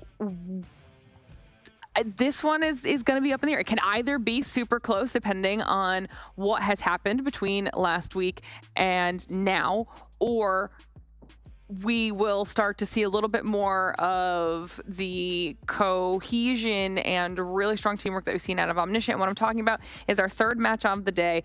This is another one that we've been looking forward to. This is between Mont and Omniscient. Bobby, what do you expect out of this matchup? I think you initially probably give the edge to Omniscient just as a more well-rounded team. We've seen they're super solid in hardpoint, search and destroy, and control, whereas Mont are a really good hardpoint team, but definitely have a lot of room for improvement both in their search and destroy and in their control. So they've definitely got a lot to prove, but I think a lot of it is going to come down to the picks, just because there are some maps that Mont do feel a lot more comfortable on. If they can find a way to take the control and get 2 hardpoint maps in there that they really want to play, they've got a chance in the series. And we've been seeing close series all day, so I wouldn't be surprised if this is just the trend that now carries on through into our third match of the day. But of course, before we do that, we have to send it to another short break. Give everybody at home a little bit of time to reset after that one. Stretch your legs, maybe take a walk and get yourself ready, because when we return, it will be Mont versus Omniscient for match number 3 of the day. We'll be right back.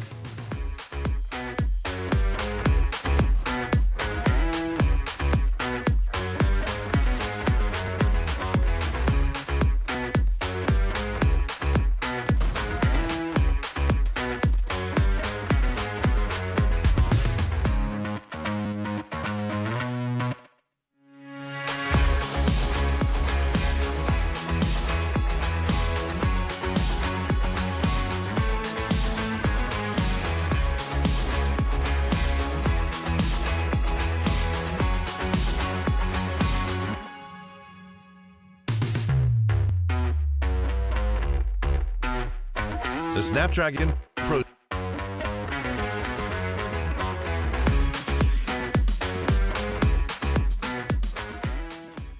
Series powered by Samsung Galaxy is brought to you by Snapdragon Elite Gaming, Samsung Galaxy S23 Ultra, Monster Energy, and DHL.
All right, everyone, welcome back to the Snapdragon Pro Series.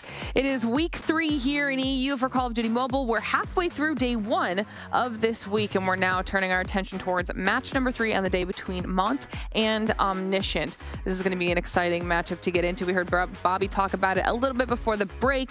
But Ton, give me your thoughts on this one. It's an interesting one. It's one that we kind of are understanding that Omniscient came in and upset the status quo, so to speak, with these top 2 teams. And now it's a case of Mont a part of that party.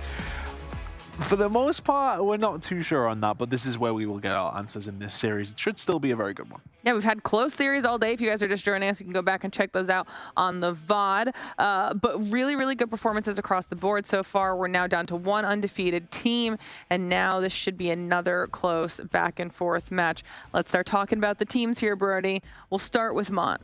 Yeah, Mont have been a really good team. I think this season so far, they've been really impressive, I think, just across the board. You've looked at the kind of the additions to the roster like Etsy and Fahim, who have been excellent additions to the team. Lydia as well has been brilliant. And I would say they've been inconsistent, though, against mid-table rosters. Like, we've seen some matches where they'll come out and they play really well, others where maybe the Search and Destroy doesn't look up to scratch. One thing they have been good at pretty consistently is hardpoint. They are one of the best hardpoint teams we have here in the European Snapdragon Pro Series. You have a number. Tell me the number. They are currently number 2, I want to say, overall. Maybe number 3 off the top of my head. But yeah, they are currently pretty good. We'll say that much. You would have a stat somewhere in your brain. I thought you were going to have like a differential ready. I'll give it to you in a minute when we send it. Okay, save it for over there. And then on the flip side of things, obviously Omniscient. Bobby, talk to me about their roster.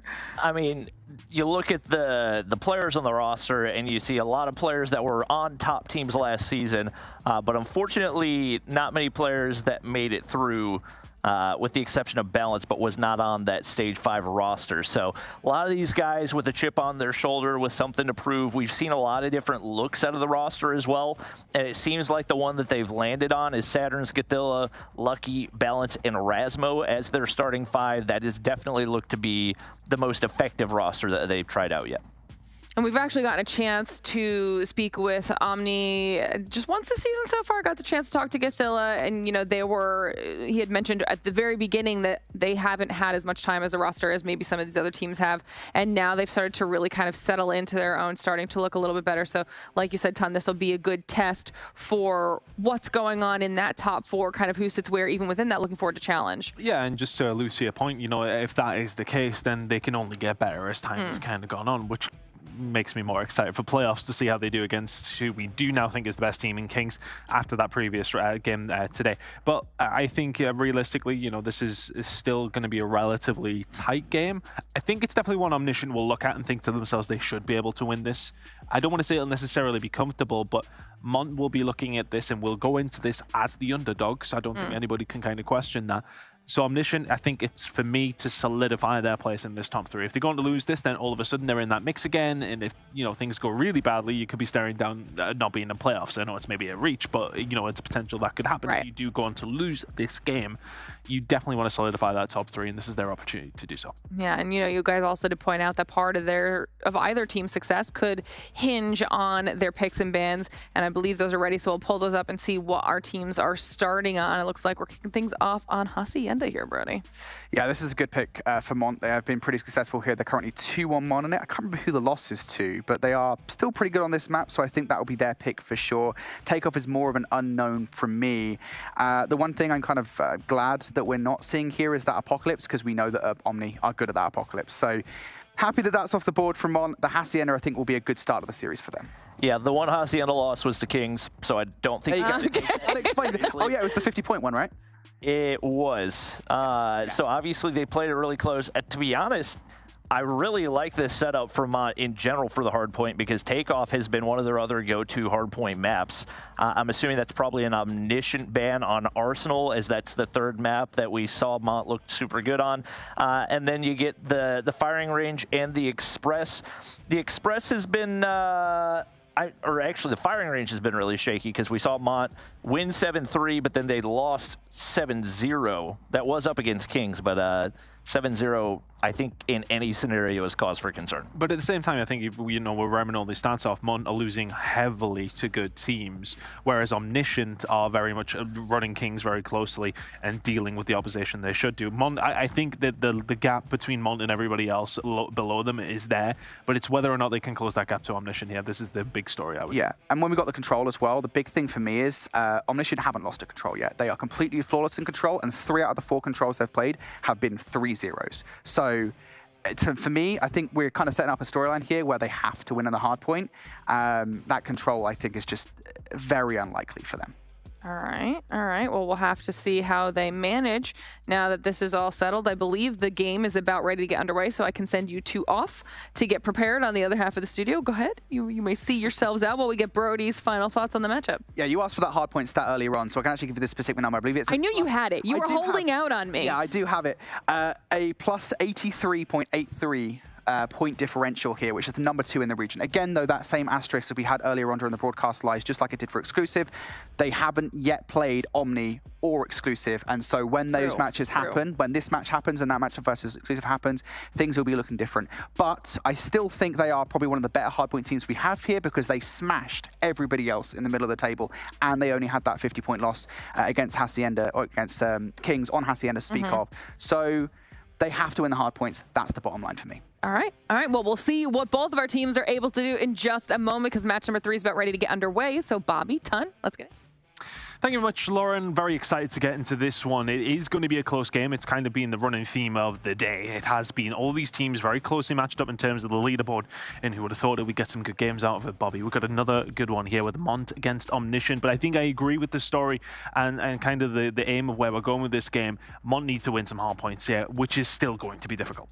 Yeah, and one thing that they've definitely got going is that we've seen one of the struggles for Omniscient be the fact that they have struggled to close out hardpoint games. I think we saw, especially up against that Kings roster first week, 2 hardpoints that were both absolutely winnable, but were not able to close it out. In multiple scenarios up against the lower tier teams that they still didn't really show those strong finishes to the hardpoint. So you got 2 maps that more than likely, Mont should at the bare minimum feel confident heading into. Whether or not they'll be able to handle business is a very different question. Fahim in the top side trying to take down Gothilla, but it's on the objective for the time being Omniscient, as Lydia looks to make a flank right here and no positioning to find the kill to open things up. Gothilla shuts her down, but nobody on the hard point for the time being. And I think a battle I'm really looking forward to here as we do start to ease ourselves slowly into this game. Lydia going up against Sans. I think, we've seen some really good games in between both of them in terms of these close range battles. I know Sans obviously AR right now, and you're thinking of Lucky with the SMGs, etc. as well. But I'm looking forward to seeing all these close range fights between these 2 teams. We've seen some crazy players, especially coming out from the SMG side of things for both 2 teams. Looking towards it though, Omniscient with a little bit of a better start in terms of the points on the board, and they will have control of P2, if not for a rogue spawn out. A little bit of a split for both 2 teams, so they're going to be fighting and jostling over position over towards the garage. And right now it is JC and Mont inside the point. They seem to have cleared Omniscient out. Good start from the Mont side. And Omniscient rotated like 25 seconds early off of that, and because they get cleared, they're now in a terrible spot trying to head into P2, with which Mont have completely locked down. Daytel maybe a little bit shaky on the gunfights, but a pinch setup right here does get shut down as Etsy finds the turn. 1 player with an angle to push through mid. It is going to be Lucky, and he shuts down 1. Rasmo with another, but there's Lydia on the backside, and already starting off with streaks has been so crucial for this Mont squad. She's going to send out the Hunter Killer right there, and will find an angle to at least do the damage, and teammates are there to clean up the rest. So a beauty of a P2 so far for Mont. Really good play from Lydia, dipping and diving in and out of the point, but Lucky finds his way in and finds 2. Omniscient will not go out of this P2 fight well without 1. Big plays coming in though, because Lydia was able to pop off at the beginning of the game. There goes the missile to fly its way in. And that is pretty much an easy clear coming in from Mont. 1 push from the side. Oh, Lucky to just line them up and find 3 though. And all of a sudden, what was a very, very clean hard point from Mont converts itself into 10 or 15 seconds worth of scrap time over towards the side of Omniscient. But because of that, because of the push that came through over towards that scrap time, our Omniscient going to be a little bit late heading over towards the next hill.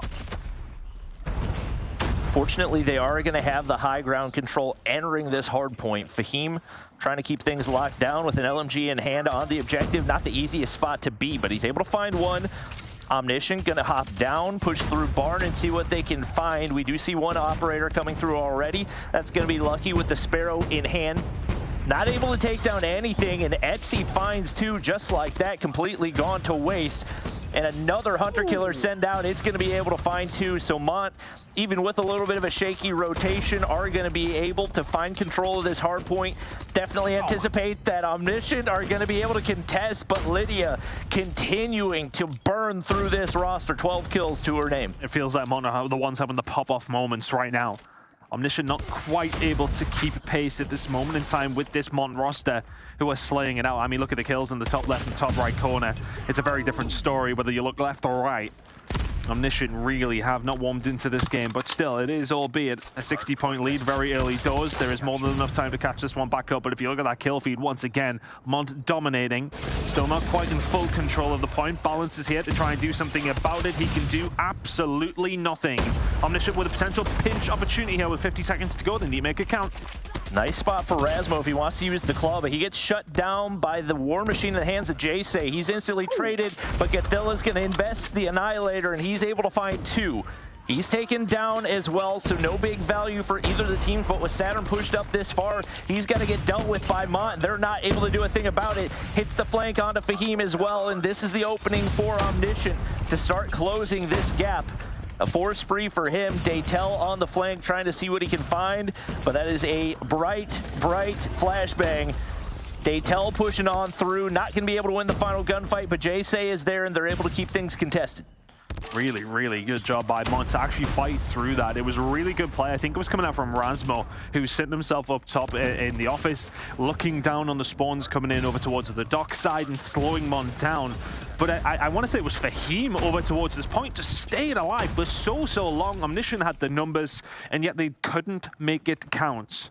We head into a second rotation with a 50-point game in the favor of Mont, and now it feels like Omniscient are starting to warm into this game ever so slightly. That kill feed looking a little bit better if you are an Omniscient fan. But they need to make some of these kills count. They need to start getting rolling with things. It feels like Lydia has been a huge problem with them, which they are slowly starting to deal with, but really didn't deal with well. But Saturn's now starting to heat up. 19 kills to his name. Plenty of top control here for Omniscient. They will want to try and push through and get some control over towards P2, but they've got some really valuable time over towards P1. Yeah, and that was, I think, a mistake the first time through. They were so hyper-focused on locking in that early rotation of P2 that they gave up so much P1 time for free. Jace playing his life right there, but Balance pops the equalizer. He's going to be able to take down two. It is going to be early rotations once again, but Balance takes down one on his way from driveway. Still, they have the opportunity to push from rocks right here, and especially with Razmo with an AR in hand, should have an avenue to open things up. Lydia on the objective, and once again, Mont are going to be able to lock down water side, but split spawns will open the door. Question is, will Omniscient be able to march through it? So far, the answer has been no, and there's Jace to hold the line, but finally, Omniscient break through. Really good job coming in from Omniscient. There was big flanks coming in through all of that play. They were able to lock down the spawns over towards the backside, and well, have immediately lost them as well. 45 seconds here to go over towards P2. It feels like an important time for Omniscient, but it feels like also they've just closed that gap so fast out of absolutely nowhere, and out of absolutely nowhere comes Etsy. I think that's 4 or 5 now coming in with the Sparrow, but the rest of his team falling, unfortunately for him. They will eventually get themselves back into the point. Maybe the investment was worth it. Was the juice worth the squeeze? We'll get a hold of a few points now off the back of that Sparrow play coming in. And Omniscient, they were looking so solid over towards this hill. They will get the final 10 seconds. It looks like they have a rotation, but Mont limited the damage there with the investment. Yeah, they've got to get a little bit more locked in on these rotations, though. One player already on P3. Gathilla's going to invest the Annihilator right here. He's the player that's rotated early, and he may be able to completely wipe them off the board. 2 kills already, 2 players right here with an opportunity to still make a dent in this hold for Omniscient. Saturn's going to hop back onto the objective. If they can deal with Fahim, they've got it all to themselves, and they do that indeed. 2 operators coming out for Lucky and Saturns. Just like that, Omniscient have taken their first lead on this map. Saturns is just spinning around, flinging out War Machine bullets, grenade launcher, just doing its best. And it was phenomenal usage from Godzilla. When it comes down to the Annihilator, he finds 4 kills over towards the fence's side. But Omniscient, they win the rotation, they win the initial gunfights. Can they make it count? Close spawns are still here after Mon have managed to wipe them. But can the push now start to come through? Godzilla will find 2. Saturns is here for the backup as well. As Omniscient starting to take a lead, it feels like they are steadily and slowly winning their way back into this game. It's mostly a full wipe. The spawns towards the back now for Mon, and now it's the rotation for Omniscient, who should be in the better place to go through that middle of the map. But it will be Mont. First one's here. But for the first time, it feels like Omniscient have themselves a decent lead. It just feels like the rotations are getting sloppier and sloppier for Mont. Early in the game, they were so crisp, so on point. Spawn control was good. They finally get a good rotation right here and are looking to set themselves up. But Rasmo's in a position to spoil. He's going to be able to take down one. War Machine's still alive. JC not able to connect, but he keeps the hard point for right now. And Rasmo not in a position to take him down, but there's Lucky for the pinch. Saturns from that mid angle should have an opportunity to come through as well. And just like that, Omniscient have found the breakthrough once again. Fahim hopping up water side, gets shut down. Pred missile drops from above, and it's been all Omniscient through this last set of rotations. Really good job from Omniscient. It feels like the investment of those operators towards the previous hill really nailed down around 30 points or so to extend that lead. Whereas Mont have invested something over towards P4 and have got very little for it.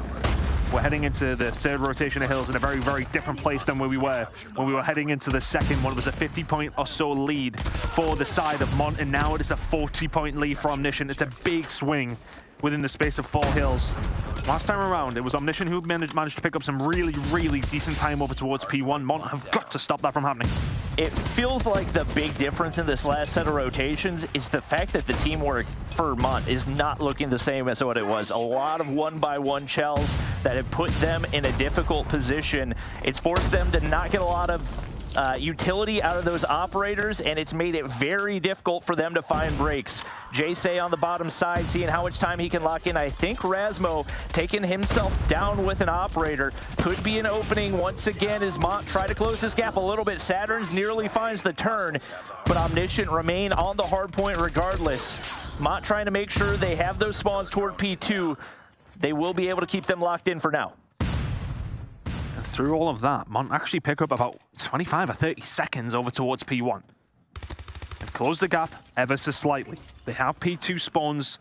This is your biggest opportunity for a full 60 on this map. You won't get another one. There's not going to be enough time to do that against Omniscient because this game will be over before them. You can't offer up kills like that. It's going to be 2 kills coming in from Rasmo. And now the push can start to come through. They got players pushing in through the stairway as well. Lydia and Co have got to go massive for their team. Etsy towards the backside with the Sparrow is really going to be a big equalizer. But speaking of that, Balance has popped his. Etsy still there with the Sparrow, but Balance is in and around the point. In which way are these kills going to fall? They start to fall for both 2 teams as Godzilla will start to find 2, but Balance still alive with the equalizer. Gets the job done. Perfect break coming in from Omniscient. How many times have we seen Lucky single-handedly break through that mid-angle all the way through Art, just wiping the entire team? Speaking of wiping the team, Saturns, so much value off of that War Machine. It's a full yellow feed. The nade connects as well, and Omniscient can very well win it on this hard point. Only 3 players right outside the hard point, the last hope for Mont, but they get shut down. Saturn's the Pred missile earned. One more opportunity as he calls it in at the worst time possible, but teammates are there to reinforce. They're not going to be able to hold the contest, and Omniscient close out map 1. Game number 1 from Omniscient. They were 50 points down after the first rotation and then hit the extra gear. Really did make a difference when they just started turning things around. And for me, it really stemmed from a wonderful piece of play over towards the first hill on that second rotation. They just soaked that time and said, yeah, okay, you can have these P2 rotations, and just wiped Omniscient off the face of the planet. Fantastic work from Omniscient. Sorry, wiped Mont off the face of the planet. Look, we'll get the team names mixed up. It's okay. It's map number 1. But irrelevant of that, Omniscient really with a fantastic comeback after what felt like such a good start from Mont. Kind of fell apart from there, though, Bobby. First rotation was great. Next 2, not so good. It did feel like the lead that they had built on that first rotation was largely on the back of a lot of individual plays, and plays that just are not going to be sustainable over a 250-point hardpoint game. And obviously Omniscient showed the difference right there. So many talented players, saw a lot of big-time plays out of a lot of these guys, and it was really I think the P2 control that was so dominant for Omniscient, because even when Mont had control of the early rotations, they still made sure that they had those rock side spawns, which gave them the easy entry into the hard point, and at the end of the day allowed them to not only close the gap, but build a pretty substantial lead given the start that we saw. Looking over towards our leaderboard, Satins 41 and 25. He is very much up there as my favorite player to watch. I mean, Rasmo's nowhere near behind him. He's pretty much tied in terms of the positives and negatives there. But Satins, for me, it just feels like he brings up these kills at the most important moments for the team. Really good job from Omniscient to take away a map that we said we really felt as if Mont, if they wanted a chance in this series, I don't want to say that they absolutely needed that, but it very much would have helped. Yeah, you got to think that Omniscient have opened the door for an easy 3-0 if they're able to execute on these next couple of maps. So we'll head now into the Search and Destroy. I believe Firing Range is up first, and that's the map that we saw them go all the way into overtime against Kings on. Definitely many points on that map where they looked a little bit shaky, but were able to make adjustments and at least keep things close. I don't think realistically there's anybody on the Mont side that can equal the sniper power that we've got between Lucky and Rasmo. So that's going to be one of the really difficult things to deal with. We'll see what Mont can do with it right here, as already Balance has made his way on into trailer. And I think one theory... Oh, and we talk about the sniper gameplay. Have Mont got it? Well, maybe not, but Omniscient definitely do. Lucky opens up proceedings just like that. Rasmo then follows up with one of his own, and that A-bomb site is broken wide open. The bomb down. Etsy is able to answer, not once, but twice. Fantastic play from Etsy. Balance now managing to find the push forward. Etsy needs to find a 1 versus 3 in the ace to win the round. Rasmo's got a crossbow in hand. Saturn's on the lurk right behind this truck, and he should have the audio cue right there. He's going to go ahead, do the damage. Closes out the round for Omniscient right there, and they take the opening round. So we've already seen the impact of those snipers. Obviously, Etsy able to do some damage with his own, but it's just such a difficult map to only be running one sniper against two very talented snipers in Omniscient. They're going to see what they can throw at this A side, but Lydia gets read by a book. Absolutely obliterated by Saturn's right there. One player on the inside of trailer. Gathilla's not going to make the opening read, but Lucky's going to do the damage anyway with the sniper in hand. One player on the flank. See what he can find, but they get picked apart, and now all down to Etsy. Can't find the angle through the smoke, and he's able to shut down Rasmo, but still two more to deal with. It just feels like that previous game where Mont were in it. In terms of the firing range, search and destroy, that it feels like they're going some rounds and they don't really have a plan, and well, there is no plan that will help Etsy here to win this 1 versus 2, or will this? Satins then turns himself around, makes this a little bit more doable. Is this going to be checked by Lucky now? As Etsy is going to go for it. Yeah, nice and easy in the end. Made it a little bit scary because Satins had these, well, fists out. But it definitely feels like the start of these rounds are just going into the favor of Omniscient every single time, and I want to say because it just seems a little bit uncoordinated from Mont, maybe. I don't know. It's hard to say after 2 rounds, but it feels a little bit loose. Yeah, I would agree with that. I think a lot of it is coming down to the fact that the retakes have looked, and that's the thing. Like, your retakes have not looked bad, but because you're going into the retake down 2-3 lives off the start, it makes it so much more difficult for those remaining players. Do have a few kills going back and forth off the start of this one, but it will once again be Omniscient with the man advantage. Nobody waiting over here on the A side. Mont very much still convinced that it is going to be a B hit. That should open up a free plant right here for Saturn's, as it is going to be Fahim watching the cross right there. They'll get the information off of that, and a lot of pressure onto that one player, or make it 2 wrapping up from tires.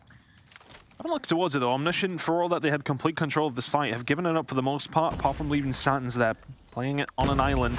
Rasmo to find one through the middle of the map, but he will get traded out. Satan's behind the bomb, pops his head up, nicely done. Yeah, I think for Omniscient there, they just kind of back. Yeah, it's one of those scenarios, isn't it? Do you either try and expand your territory around the site, or do you back it up and go for another retake? In the end, they don't have to do either because they find the kills in the middle of the map.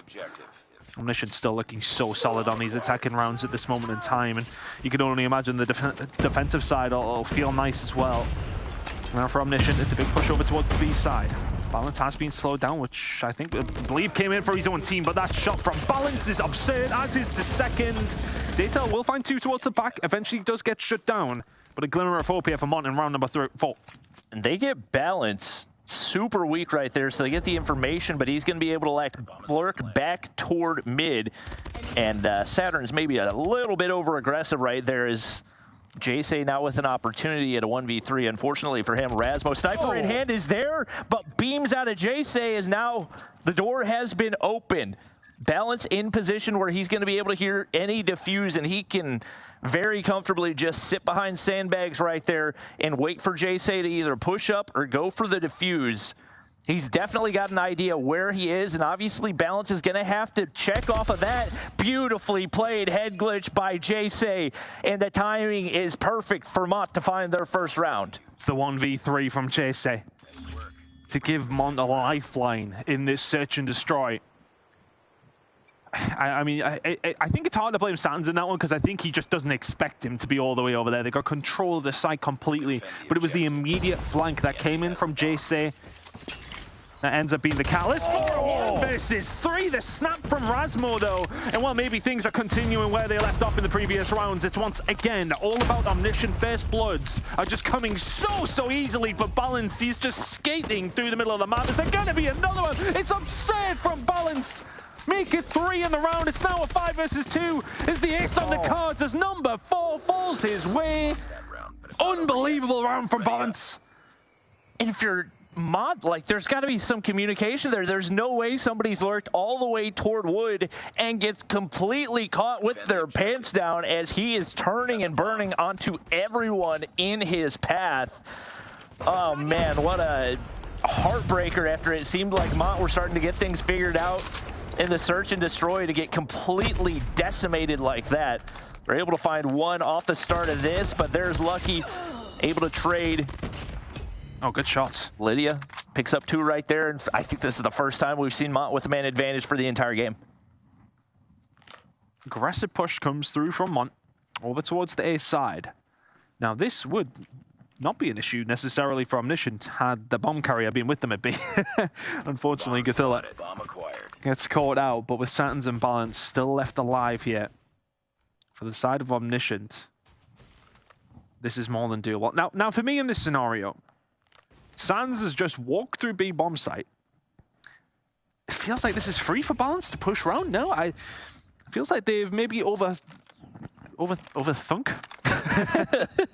Overthinked? I don't know, you tell me which way it is. I'm sure Brody will correct me after this, but either way, maybe a little bit too much of the stuff going on in the brain here for the side of Omniscient, as they had a completely free B side, and Mont will say thank you very much. As around that, well, you've handed it to us. Yep. Mont able to close things out right there, and now head over to the offensive side. It's traditionally where they've had a little bit more of a struggle, so we'll see what they've got in the playbook, but they're going to full send it over toward B and see what will connect. A lot of utility going out. Obviously, Omniscient going to get the information off of that. Fahim, shotgun in hand. Timing is not there on his weapon swap, and unfortunately, 3 players dropping already. Jay's going to be able to trade 1, but he's all by his lonesome. And Gothilla cleans things up nice and quick for Omniscient as they now extend out the lead even further, looking to take the 2-0 lead in the series. Of course, we did switch sides in the previous round. Omniscient now on the defensive side, and it feels like Mont were maybe a little bit disjointed on the defense. Well, you cannot do that on attack.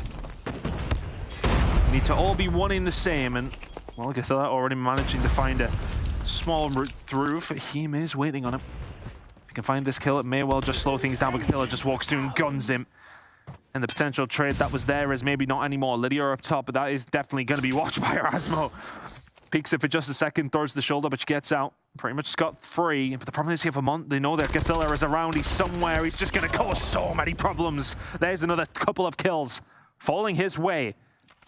3 kills in the round for Gothilla. It's now, well, 4 versus nothing as Omniscient. White Mont off the board again. Feels like a different class of game, this one. If you know that Gothilla is lurked all the way up toward front wood, priority number 1 has got to be dealing with him. You can't allow him to run free all the way through wood to take out 2 more players.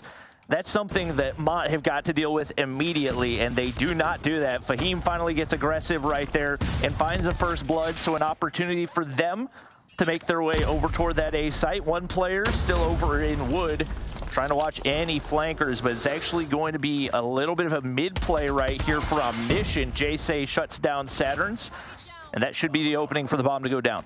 Bomb was going down at one stage, but a grenade found its way over. I believe it was actually, I think it was Rasmo who found it. What a shot that is from Rasmo, though. Lucky alongside of him. The 2 snipers of Omniscient make this one a more even contest. Now a 2 versus 2. You just don't peek these angles, do you? You just don't look after those 2 shots that rang out and your teammates are telling you he's got the sniper. It's such a hard position. Rasmo now going to check this. Throws a small shoulder, knows exactly where they're going to be, but Fahim will clean this one nice and easily. 20 seconds to go. Lucky has performed miracles on this map before, and well, hasn't hit a bullet, so that's not going to happen. 6-3 now to Omniscient. And that is around that. Well, they didn't necessarily let it get away from them, but it never felt like theirs either, did it? No, it was definitely winnable whenever they brought things into a 2v2, but like you said, Mont did a good job not overextending, not peeking those angles, especially when you know there's 2 snipers alive. This time they get aggressive, they blind Balance and are going to be able to take him down. That's Fahim with the first blood. And when they've been able to find first bloods, Mont have had a very good chance at getting these rounds. It's just been a very large if so far. They're able to get things down right here. Now pressure on for 3v5 retake for Rasmo. Through the wall, finds the Colette. And just like that, the door has been opened. Daytel gonna peek over top. First shot does not connect, but Saturn slides through. An opportunity to close things out right here, but Etsy fires back. Now into a 2v2 Lucky. He's got a sniper to work with as well, but he can't connect. They've been taken down, and Mont keep their hopes alive. My word, we've seen some sniper gameplay there, didn't we? Etsy with 2 different jump shots to, well, stop the bomb being defused, but before that, Rasmo. The collateral damage comes through. Something we do love to see. We don't see it often, but when we do, my word. Omniscient now. What was feeling like a very comfortable search and destroy are being made to feel, well, the opposite. Not very comfortable. Grenade's going to come on through. Lucky will find it onto Etsy. And all of a sudden, this bomb site is just not open whatsoever for Mont. They've lost the bomb. They've lost control. They've lost nearly everybody on the roster. And for all that this comeback was starting to mount, a JSA 1v4 is needed to keep themselves in the search and destroy. Especially with the bomb down, not looking great. And they, I think they're on the hunt right now. Seems like they have a pretty good idea where he is. Balance, not going to mess around. That's not an easy shot to hit over top of that bomb heady either, but that's going to be Omniscient closing things out. And now the 2-0 lead in the series heading into the control. They have not lost the control all season. They haven't. They've looked so good in it. And honestly, for Mont, it's back to the drawing board for Search and Destroy again. I think, you know what, we've seen a couple of really good rounds from them where, I mean, there was clutches, but to put to the point of that, you won 4 rounds and 2 of them were clutches on your part, weren't they? Like, you know, these moments will sometimes offer themselves up to players and they'll be able to take them with both hands, but being in the position to have to find those clutches, where we've seen it from JSA, where we've seen Etsy find 2 crazy shots to win a round. Yeah, it's all very well and good, but you're putting yourselves in those positions. Yeah, they just didn't seem to put themselves... They're never in an advantage. Yeah, no, never an advantage. And once again, ridiculous shots across the board for just about all the snipers on the map. like you said, like a lot of it is the way that they respond to the positions that they're in. If you have Gothilla outside the front of wood, you don't just let him sit there and lurk wherever he wants to. You deal with him immediately, and you look at the bottom of the scoreboard, and things were very, very rough, especially for the SMGs. Lydia and Daytel were not able to get anything going. The only close range advantage they had was with Fahim with the shotgun in hand. And I want to say that the majority of the time where we're talking of positioning, at least anyway, you can maybe, if I can't recall a couple of other rounds, but Lydia and Daytel were mostly making a push over towards the A side and like head down through the site. Whereas we see some of the other SMGs on the side of Omniscient, you look at Gothilla in that game specifically, was finding sneaky angles, was finding himself through the mid-map. Him and Balance were causing havoc in that general area. Whereas we've seen Lydia and Daytel mostly concentrating on the A side, but then when the snipers are so good on Omniscient, you're getting shut down. I mean, I want to say it was like at least 3 bloods that was given away by Lydia. Like, these are the kind of moments that, okay, you want to get aggressive as that SMG, but you need to make sure you're picking the right routes. It was absolutely not the case for Mont, but absolutely was the case for Omniscient in that game. Yeah, I think a lot of it is the way that you use your utility, because there weren't many scenarios where we saw players with those SMGs take any route that was not directly next to trailer. They didn't try to make a wrap through sandbags. That we didn't see any two-dimensional pushes, nothing get aggressive on defense, and it just made it too easy for Omniscient to read. So now we head on over Omniscient, starting off on the defensive side right here, or rather on the offensive side. And typically we have seen that be the advantageous one, is they get 2 players on the objective already. Gothilla push all the way towards spawn, but beams out of Jace. Definitely much needed in response, but they've still got a lot of players to deal with, and with Rasmo taking over basketball court, is not going to be easy to find an avenue through. And a little bit of a curveball, if anything, for Omniscient. An immediate 5-man over towards the A side. Mont are like, okay, well, everybody goes to B first. That's easier one to get. Wait a second, why aren't they here? Well, it's because 2 ticks are already in over towards A. The third is following. And Mont are absolutely nowhere to be seen. That is the hard job done for Omniscient now on this attacking round. The kills will start to flow, though, from Mont. They will have that advantage. But holding on to B is not the easiest thing in the world. A really, really good start for Omniscient. Mont have been able to take some lives off of this. Lydia picks up another one right there, so +4, make it +5. And that feed should allow them a little bit more breathing room, but still 1 minute and 50 seconds for Omniscient to work with. You got to think they're going to take a slightly more methodical approach to these next couple of waves, as you don't want to continue to give away lives. That is just not a chow that you need to take if you're balanced. Fortunately for him, the ARs are doing the damage right now as they pick up a couple more. Rasmo needs to deal with Lydia, and he's not going to be able to do that, so she picks up 2, but most importantly, maintains that kitchen control. That's going to force them to continue to push driveway side. For Omniscient, there was the change-up that was needed. You needed to hit through the middle of the map, but then you start to lose the gunfights on the second wave, and things become a little bit more difficult. You needed somebody like Rasmo in here a lot earlier than this, and now all of a sudden those kills are starting to fall their way. 12v8. Still very, very doable. Still plenty of time to take your time if you're Omniscient, but they're not going to do that. They're just going to send it into the point, and that may well hurt them. Satins is the only one who can answer back. The SMGs have really got their job done here. If you are Mont, it's now 5 versus 9. Make it 4 versus 9. Make it 3 versus 9. Mont have won this slaying battle so convincingly. Still doable, though. If you can find a wipe if you're Omniscient, then maybe you've got an opportunity. Valent's not going to be able to find it. It's a 1 versus 5 now on the cards for Satins. I'm going to be honest, in round number 1, Omniscient have not really looked like a team that you would expect to be undefeated in control. So much time. They still have 47 seconds to work with, and they gave away every single one of those lives on one-dimensional pushes. They made maybe 1 attempt at a push through mid, 1 attempt at a flank, and it got shut down, and they said, you know what, we'll just take it straight on, head right into the head glitches, and get picked apart, and that's exactly what Mont did. And I don't understand that, because if you're Omniscient, you make the heads-up play to say, right, okay, we'll head over towards this A side, we'll catch them off guard. Okay, smart play. And then, as you said, very linear, very one by one. In terms of the rest of their attacking round, just doesn't work whatsoever. Lydia starting to heat up here. She found a couple of good kills over towards the kitchen side throughout the majority of that round. And is going to try and continue to do so. There's another one. Continuing her spree, which is small, but continuing nonetheless. The kill starting to come through for Omniscient now as they look for the retake. JC left all on his own. Not terrible start by Mont. on this attacking side. But I suppose for Omniscient, okay, well, they got a couple of ticks over towards that A side. They didn't get anything over towards B, so as long as they can defend well, they'll take that one on the chin. They're going to be able to wipe all the progress off of B right here. And Mont have made that wrap back toward the A side. They get players stacked all the way up. 3 players on the site. 1 player up top, that's Balance, who's got to get dealt with, but 1 tick of progress already through. Lucky in the top side, trying to find an angle through. Balance peeks over top, but that's a nasty heady to deal with, but Lucky is very content to do it.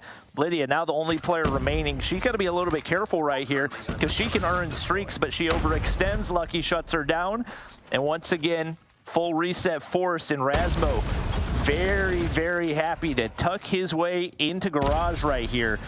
Obviously not going to be able to enact a one-man spawn trap, but can continue to be pesky, and Saturn's picks up another 2. Just like that, the life lead has been blown wide open. Have to be careful though, still doable here for Mont. You find yourself a couple of decent breaks, and all of a sudden this becomes an easier round. Rasmus still surviving towards the backside. They've actually sent people to hunt him. He's found another one onto Fahim. Eventually, it did take 3 or 4 people to go back and take them down. Rasmus, really, really good job. For Mont, there's plenty here available. I wouldn't like to see either one of these teams invest anything here as far as it goes with the operator side of things. A decent push here from Mont over towards the B side, but feels like maybe too little too late. I mean, with only 1 operator used in the entire game so far, you got to anticipate that the opening of this round is going to be an all-out brawl. As obviously a lot of utility in the pockets of both of these teams, and a lot of score streaks that have been earned as well. So anticipating an aggressive opening for Omniscient right here. A little bit more orthodox push as they do send 4 players over toward that B side. You do keep them guessing with 1 player toward mid steps, but that's going to be Lydia there to shut down Balance. And it's actually going to be Jace with the War Machine in hand to open things up, but that's going to get shut down. Gathilla's still got the Annihilator. He's been able to find a couple, but he gets traded out as well. But fortunately, Saturn's continuing to keep this Mont squad guessing, and that has opened up that breathing room toward B. And I love the heads up play from Satins. He stays alive over towards the Laundry side. Lucky as well, if anything, the opposite of his name. Unlucky in that instance. And Etsy's going to invest the Predator missile there, so really good play from Mont to actually bring this one back. It felt like Omniscient were really in the ascendancy there. Oh, and Fahim's going to get gunned out of his socks immediately to lose that claw. Trying to deal with the player in the spawn, they're going to manage to do so. Rasmo has really been on a test, sitting at 17. Satins just alongside him. And Lucky now can push up into Laundry, can try and stay alive. The shots are maybe a little shaky, but not from Jace.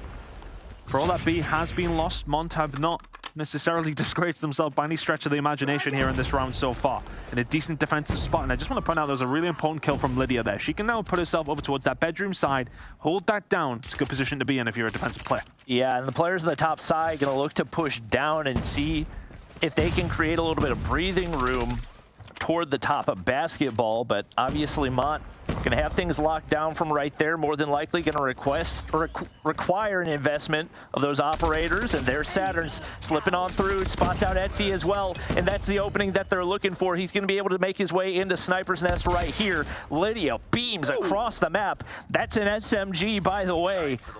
Just like that, Mont have retaken the life advantage. Gathilla slides and snaps, but not going to be able to find the kill. And once again, Omniscient getting very, very rushed here, despite the fact that they've still got a minute to work with. They've got to be really careful with these lives. Balance with an opportunity to make something out of this equalizer. Sans finds 2. But the problem is, look where they're spawning. It's a close spawn come through because of how aggressive Omniscient have been with their push down this side. But here we go, it's do or die. Equalizer out for Balance. He's going to turn now, and Daytail's going to get evaporated. Is that now going to be what opens things up, or are they just going to start to farm Daytail and say, yeah, okay, well, bet, let's just keep him out of the game entirely. But you need to do something over towards the point. 30 seconds to go. Back to the DRH. Now if you're balanced, push starting to come through, the kills starting to flow the way of Omniscient. 9 versus 6, 25 seconds, Bobby. They're going to move here. But they've completely taken over their spawn. 1 full wipe, and they could potentially take out the rest of the players, but they're not winning the gunfight. Saturn's pushes on through. He's able to find one, but he needs to play his life right here. You cannot afford to give away anything, but they turn. It's only a 1 life advantage, and right now Omniscient have a war machine to work with. They hop the objective. Only 3 players as one gets taken down, but 2 more go through. Saturn's goes huge with the war machine in hand, and only 1 left to defend. Fahim, no HP. He has to regen, sends out the Hunter Killer, and that should be enough to find the final kill as Saturn's, alongside one other Omniscient player, able to clutch up. Huge, huge round from Omniscient. Towards the end, it felt like do or die, and they did. There were so many different positions that Mont found themselves in that were so good defensively. They sat so tight, they were so patient. And a couple of gunfights don't go their way. There was a huge one towards Bedroom. Lydia lost it. If she wins that gunfight, they've got a pinch on the site. They probably don't lose the round. It's so unfortunate because they played that position so well. She's played this map so well. Middle of the map has really been her playground, and she survived for so long over towards that side of the map. And unfortunately loses probably the most important gunfight. Mont, though, will do a really good job here to kick things off. Push on up towards B. It's already nailed in as well. Kills on their side. Time very much on their side. Lydia has been beaming in this game. That was a decisive opening to the game to take that B objective and to do it with a 7-8 life advantage. Daytel's gonna slide on through, gets the assist, and they said, you know what? We'll go ahead and invest all the operators so we can have them charged up for the next time around. Omniscient have not had a response. Daytel is running through this team. They're up by 11 lives already. They're investing more operators. All right, now I feel like we're maybe getting slightly overzealous. But if you're able to earn streaks from it, then why not? Mont, now a 12 life lead. Okay, the Pred, you can't change my mind. That was not the right move. You're up so many lives right here, and that is a potentially round-changing score streak that you just throw away for free. Are these the kind of decisions that Etsy maybe need to find to mature as a team in this kind of moment, right? I mean, look, you're 20-6 up in lives. You've got a minute and a half. You are dominating this round, and you invested so much. I mean, you've really put this all on red and hope for the best here at this stage, but Balance is trying to do something about it. A 4 versus 15 will be something quite special. Minute and 26 though. One more wave of kills go Omniscient's way without damage, and all of a sudden it maybe becomes a little bit scarier. There's one. Githilla on to Lydia. Do with finding a couple of more here because, well, Mont can't just hit their time. Daytel will find the kill onto Githilla, and all of a sudden the 14 versus 3 doesn't feel too positive. 3 lives remain right here. They're able to wipe it off. You can stack the objective. They only need 1 more tick of progress. Omniscient, you've got to get the objective cleared right here, and it looks like they're going to be able to lock it in. Just like that, they've tied things up. Rasmo does pick up 2, but the damage has already been done, as now we head to round number 5. Will that heavy investment come back to bite Mont? That's the question. 3 operators are already ready to go for Omniscient. 1 for the side of Mont. The opening break-off likely going to determine how the rest of this one goes. Omniscient get aggressive right here. What can they do? Githilla top side. Annihilator comes out. Not going to be able to connect for the opening. Pred drops from above as Etsy drops 1. That's Lucky taken out, and Githilla has yet to find anything. So at least off the break, Mont have set themselves up for success. Kills are very even here, as Lucky now just changes that on its head. But realistically speaking, that was just too easy for Mont to find a couple of players with investments of their operators. So something on the cards potentially here for Mont, but good damage done over towards the B side. For all that Omniscient haven't struggled to find the first point, whether that be B or whether it be A, it hasn't necessarily been a huge problem. It's the second one in that 5v5 full-out fight. It has been a little bit more difficult. They've clutched up in 1 round here. Can they continue to clutch up again? Good kills coming in from JC and Fahim as they continue to lock down this A side. If I'm Omniscient, I'm chilling for now. I say that though. How has Githilla found himself in this spot? It's 3 shots coming on through. Fahim will find it back, but a little bit of pressure now on Mont as Omniscient starting to make some inroads over towards the A side. Would have been really nice to get more than 1 kill out of that, and unfortunately nobody in position to trade. The lives fairly even right here, but Lydia's going to push on through, takes 1 down, and keeps a little bit of that pressure alleviated for Mont. Saturn's going to be content to sit on this heady. Balance has taken over Money Room, so solid map control, but just not enough players in position of reinforcement. The War Machine comes out right here. Saturn's able to do a little bit of opening damage. The second connects. And with the damage done right there, up 4 lives, they can take their sweet time. They're able to wipe another one off, but here it comes. The War Machine making a Sparrow. No, both. 3 invested right here. Mont, they're throwing everything they can at it to try to even out the lives, and they've done just that. Very well played. Mont make sure to make it count. JC is still going here as well, and I think if you're lucky and you maybe back on down. You got a minute and 10 seconds. You do not need to rush this. It's a step back, it's a reevaluate. For Omniscient now. Huge round in the grand scheme of things of this game. Cthulhu and Co now starting to make a push over towards Money. Fahim has to be massive for his team here. Can find one, gets taken down. Investment coming in from Lucky. Mont with nothing remaining. Omniscient. 7 lives to their name. Look at this though, he just lines them up straight away. 2 kills in there from Lucky, and all of a sudden Mont have got nothing left but JC in the 1 versus 5. Omniscient clutch up time and time again. It might not have been pretty, but they get the job done anyway. Omniscient, we said that this would be a close game. 3-0 up against Mont. Not through some adversity in map number 3 to be said at least, but wow, still, you will take that performance all day long, 3-0. Yeah, you absolutely will. And definitely shakiness at multiple points in there. I think especially on the offensive side, just a lack of patience where they felt the need to really rush things rather than utilizing the lives that they had. And especially the time that they had, given that neither team put up much defense over on that B side. I think they made some adjustments. And I think especially in that last round, Mont got so hung up on how close the lives were, especially over on A, that they invested 3 operators at the same time rather than spacing them out. And I think with that heavy investment, I think that kind of closed the door on the opportunity that they had. And we said at the time, we were like, right, is that going to cost them though? Because, I mean, look, they started the next round brilliantly, but when initially Omniscient had so much to offer in terms of everything they had and in terms of their operators, anything that they could bring to the table, Mont didn't have too much of an answer to it at that stage in the final round, and then all of a sudden you're pinned back, you're in trouble. It's a tough one to take. Sans dropping 40 again, man. I mean, he might be up there as the best player in Europe. I know that's maybe a stretch, but this guy is different. Did you say this? I'll vouch for Brody. While we were watching this matchup, Brody was saying that in the green room, so... See, just certain minds and culture. You know, I think it's the British mindset, isn't it? You know, we just always right. You know, what can we say? No, not always right, but most of the time. 9 out of 10 times. Yeah, Saturn's is incredible. He is such a good player, and I think we've seen his clutch potential in previous series, so especially the 1 versus Kings, so I'm not really surprised to see him top on the leaderboard here. He is one of the best players in Europe, if not the best player in Europe for sure. I think that series went more or less as we expected. When Mont started strong, right? You know, they were, what, 50, 60 points up in the very first hard point. I was like, yep, this series is going to go exactly as we expect. They're going to take the hard point, and then we're going to get to maybe a 3-1 victory for Omniscient in the series, and then it all went downhill for like the second half of the hard point where Omniscient just started getting control.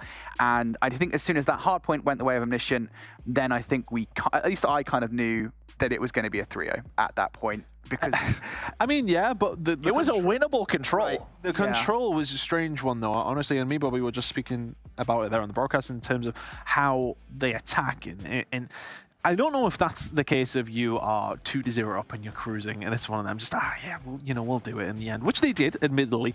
But at the same time, you can't play like that up against the top teams. If you do that against Kings, if you do that against anybody other than the teams below you right now, you will get punished. Yeah, for me, it's the same thing as, you know, we're looking at this now, we're looking at Mont, where they are actually starting to be competitive against these teams now. We have some idea of where they're stacked up against the likes of Omniscient, Exclusive, and Kings. So that's what we were looking for. I think we got that. We absolutely did. I mean, Mont put up a good fight.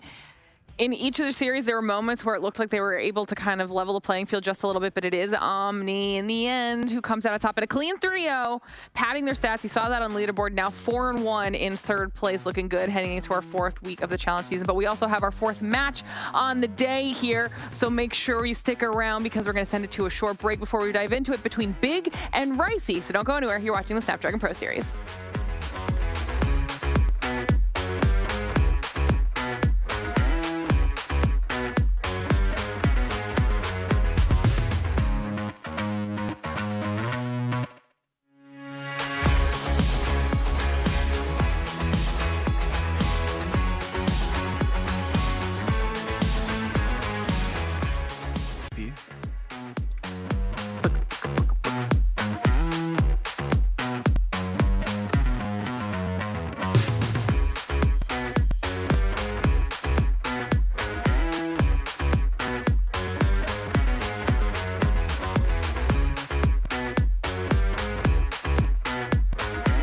The Snapdragon Pro Series powered by Samsung Galaxy is brought to you by Snapdragon Elite Gaming, Samsung Galaxy S23 Ultra, Monster Energy, and DHL.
Welcome to the place where dreams come true, where everything you want can be yours, if and only if you're willing to work for them, you're willing to hurt for them, but most of all, you're willing to be first for them. Ha! Look, I'm going straight to the top. I don't know how I would stop, like it or not. I got some goals that I'm hitting. You hear what I'm spitting? It's hot. Look what I got. Whole lot of passion and pain. The road to success is insane. Stay out my lane. All right, everybody, welcome back to the Snapdragon Pro Series, where we are preparing to get into the final match of the day here in EU for Call of Duty Mobile. We mentioned it before the break very quickly. Now we're going to be looking towards Big and Ricey to close things out for the day. Bobby, I heard you joking back and forth. What can we expect out of this matchup? I mean, this is the final opportunity for the underdogs. These are the last two remaining teams that can potentially make it into playoffs. They have a very difficult path to doing it, but it's not over quite yet for these guys. And I, for one, am all aboard Team Ricey. I'm here for it, Bobby. I'm here for it. We'll take a look at the rosters. We'll start with Big. Brody, where are your thoughts? I'm with Big all the way here. This Big roster Figured. looks a lot better last week. And, I very briefly spoke to Mirage Lior, which apparently, it is pronounced Mirage Lior. He wants the entirety of that pronounced. Is he actually serious? Yeah, apparently. I was right! Apparently I was so. right the first time. And you said that too. No, don't. I did. Right, hang on. Let's back this up a second. Whatever we've made Ton happy about, let's reverse that. Yeah, this roster has got a lot better, I think, since making the decision to put both Rondo and Slayer on the roster at the same time. That decision, instead of Starricker, I think has significantly improved the slaying power of this team.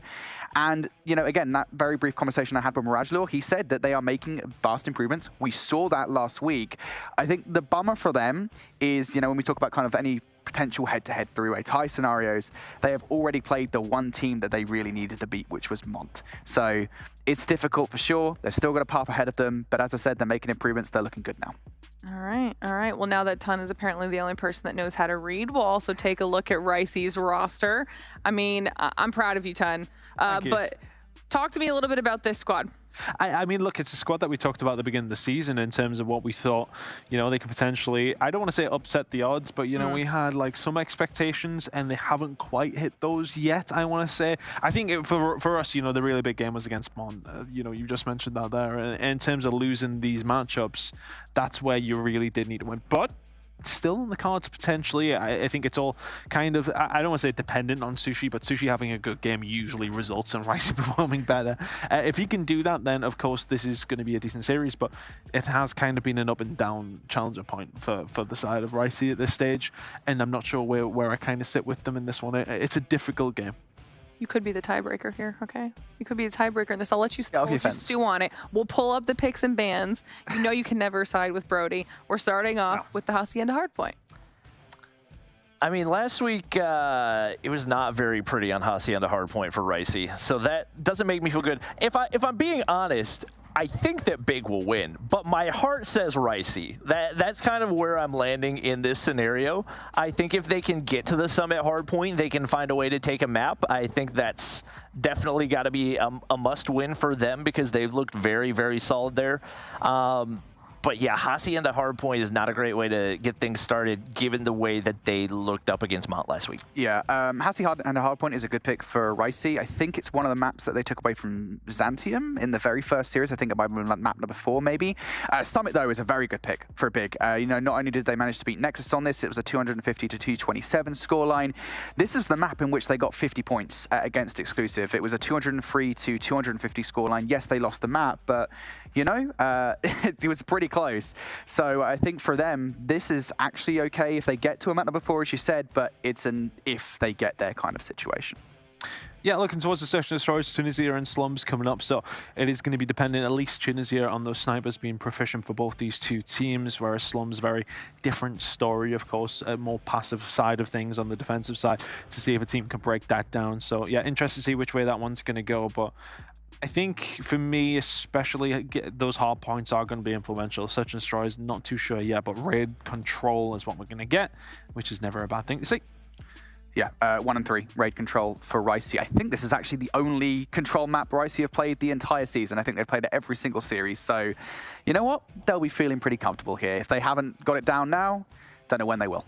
All right, well, I'll send you two off to the other half of the studio to get yourselves set up for the final match. And Bobby, we'll get your thoughts here on the map picks.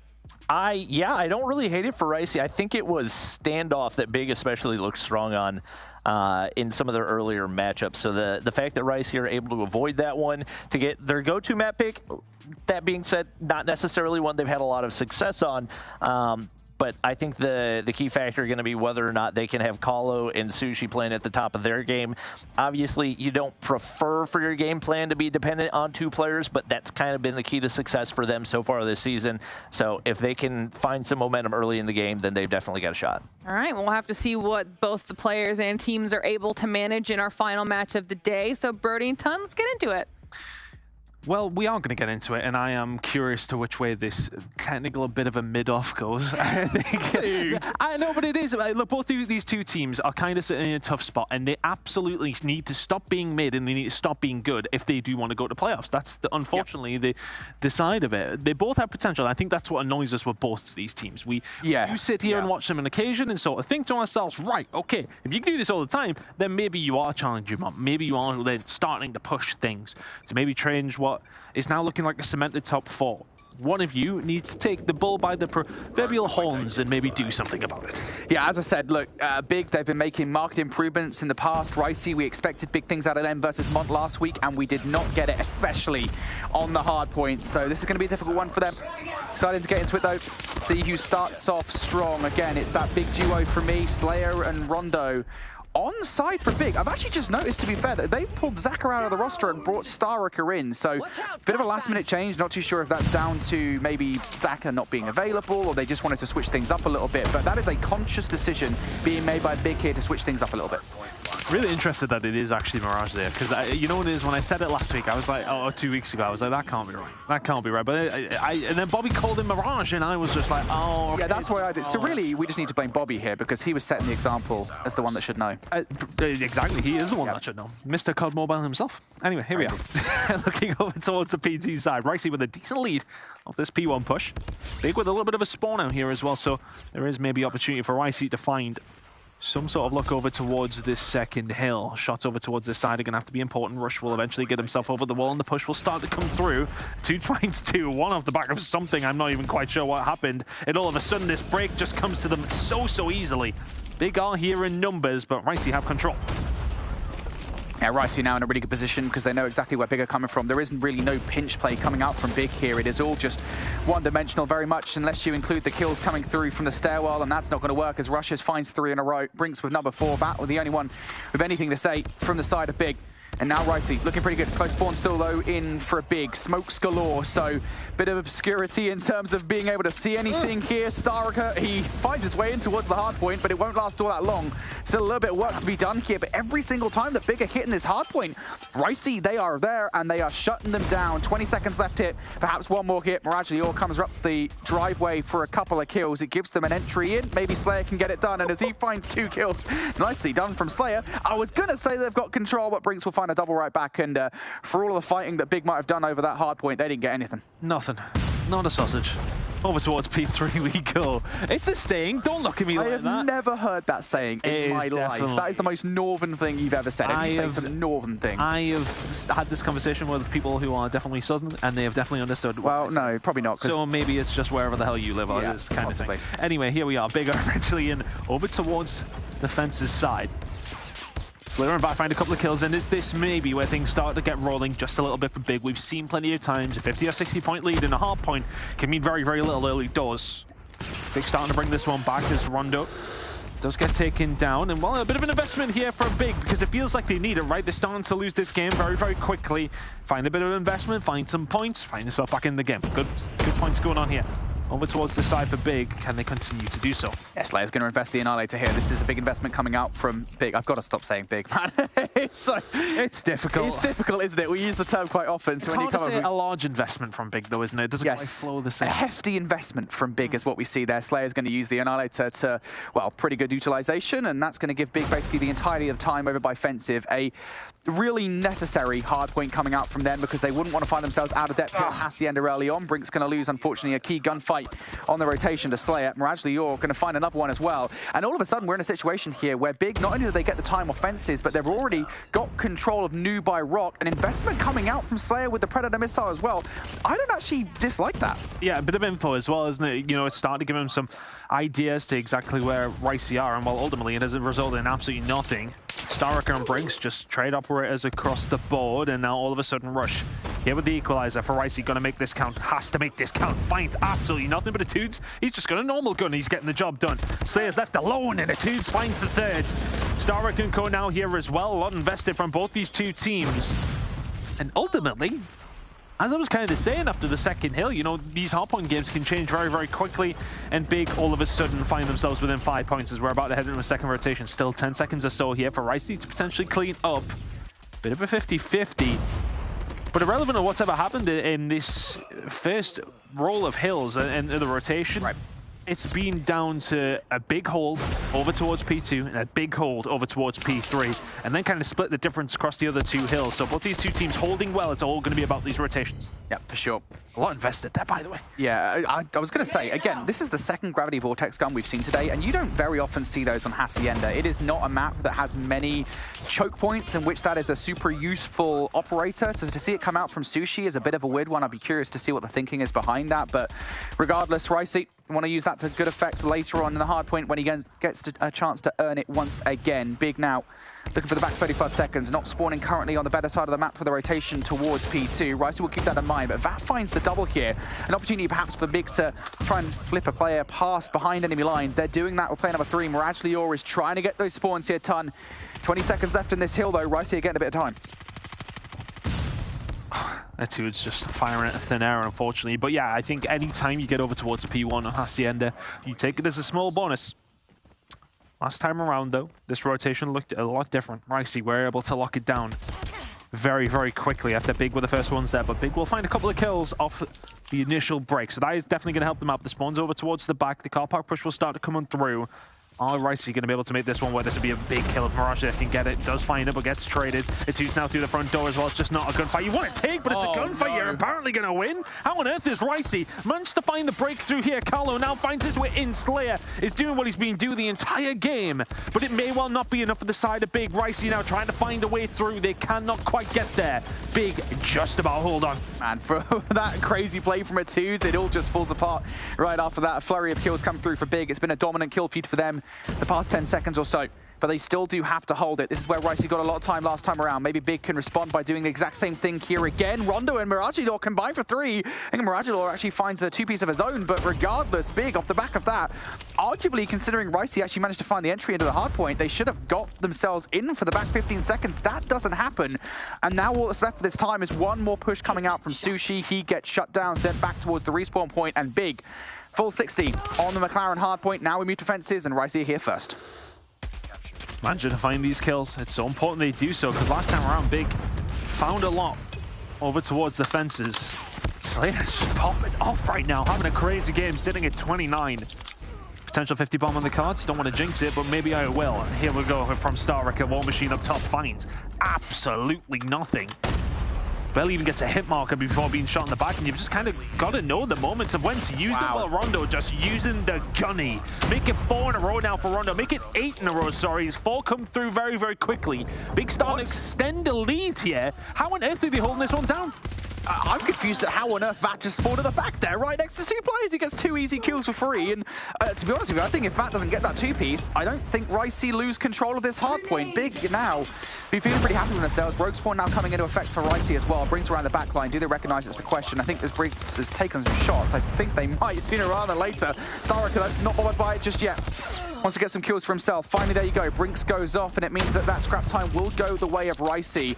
Honestly, at the moment, maybe I'm incorrect here, Tom, but I feel like there is a slaying discrepancy between these two teams, with the likes of Vat and Slayer hitting 30 bombs now, and Rondo also at 24.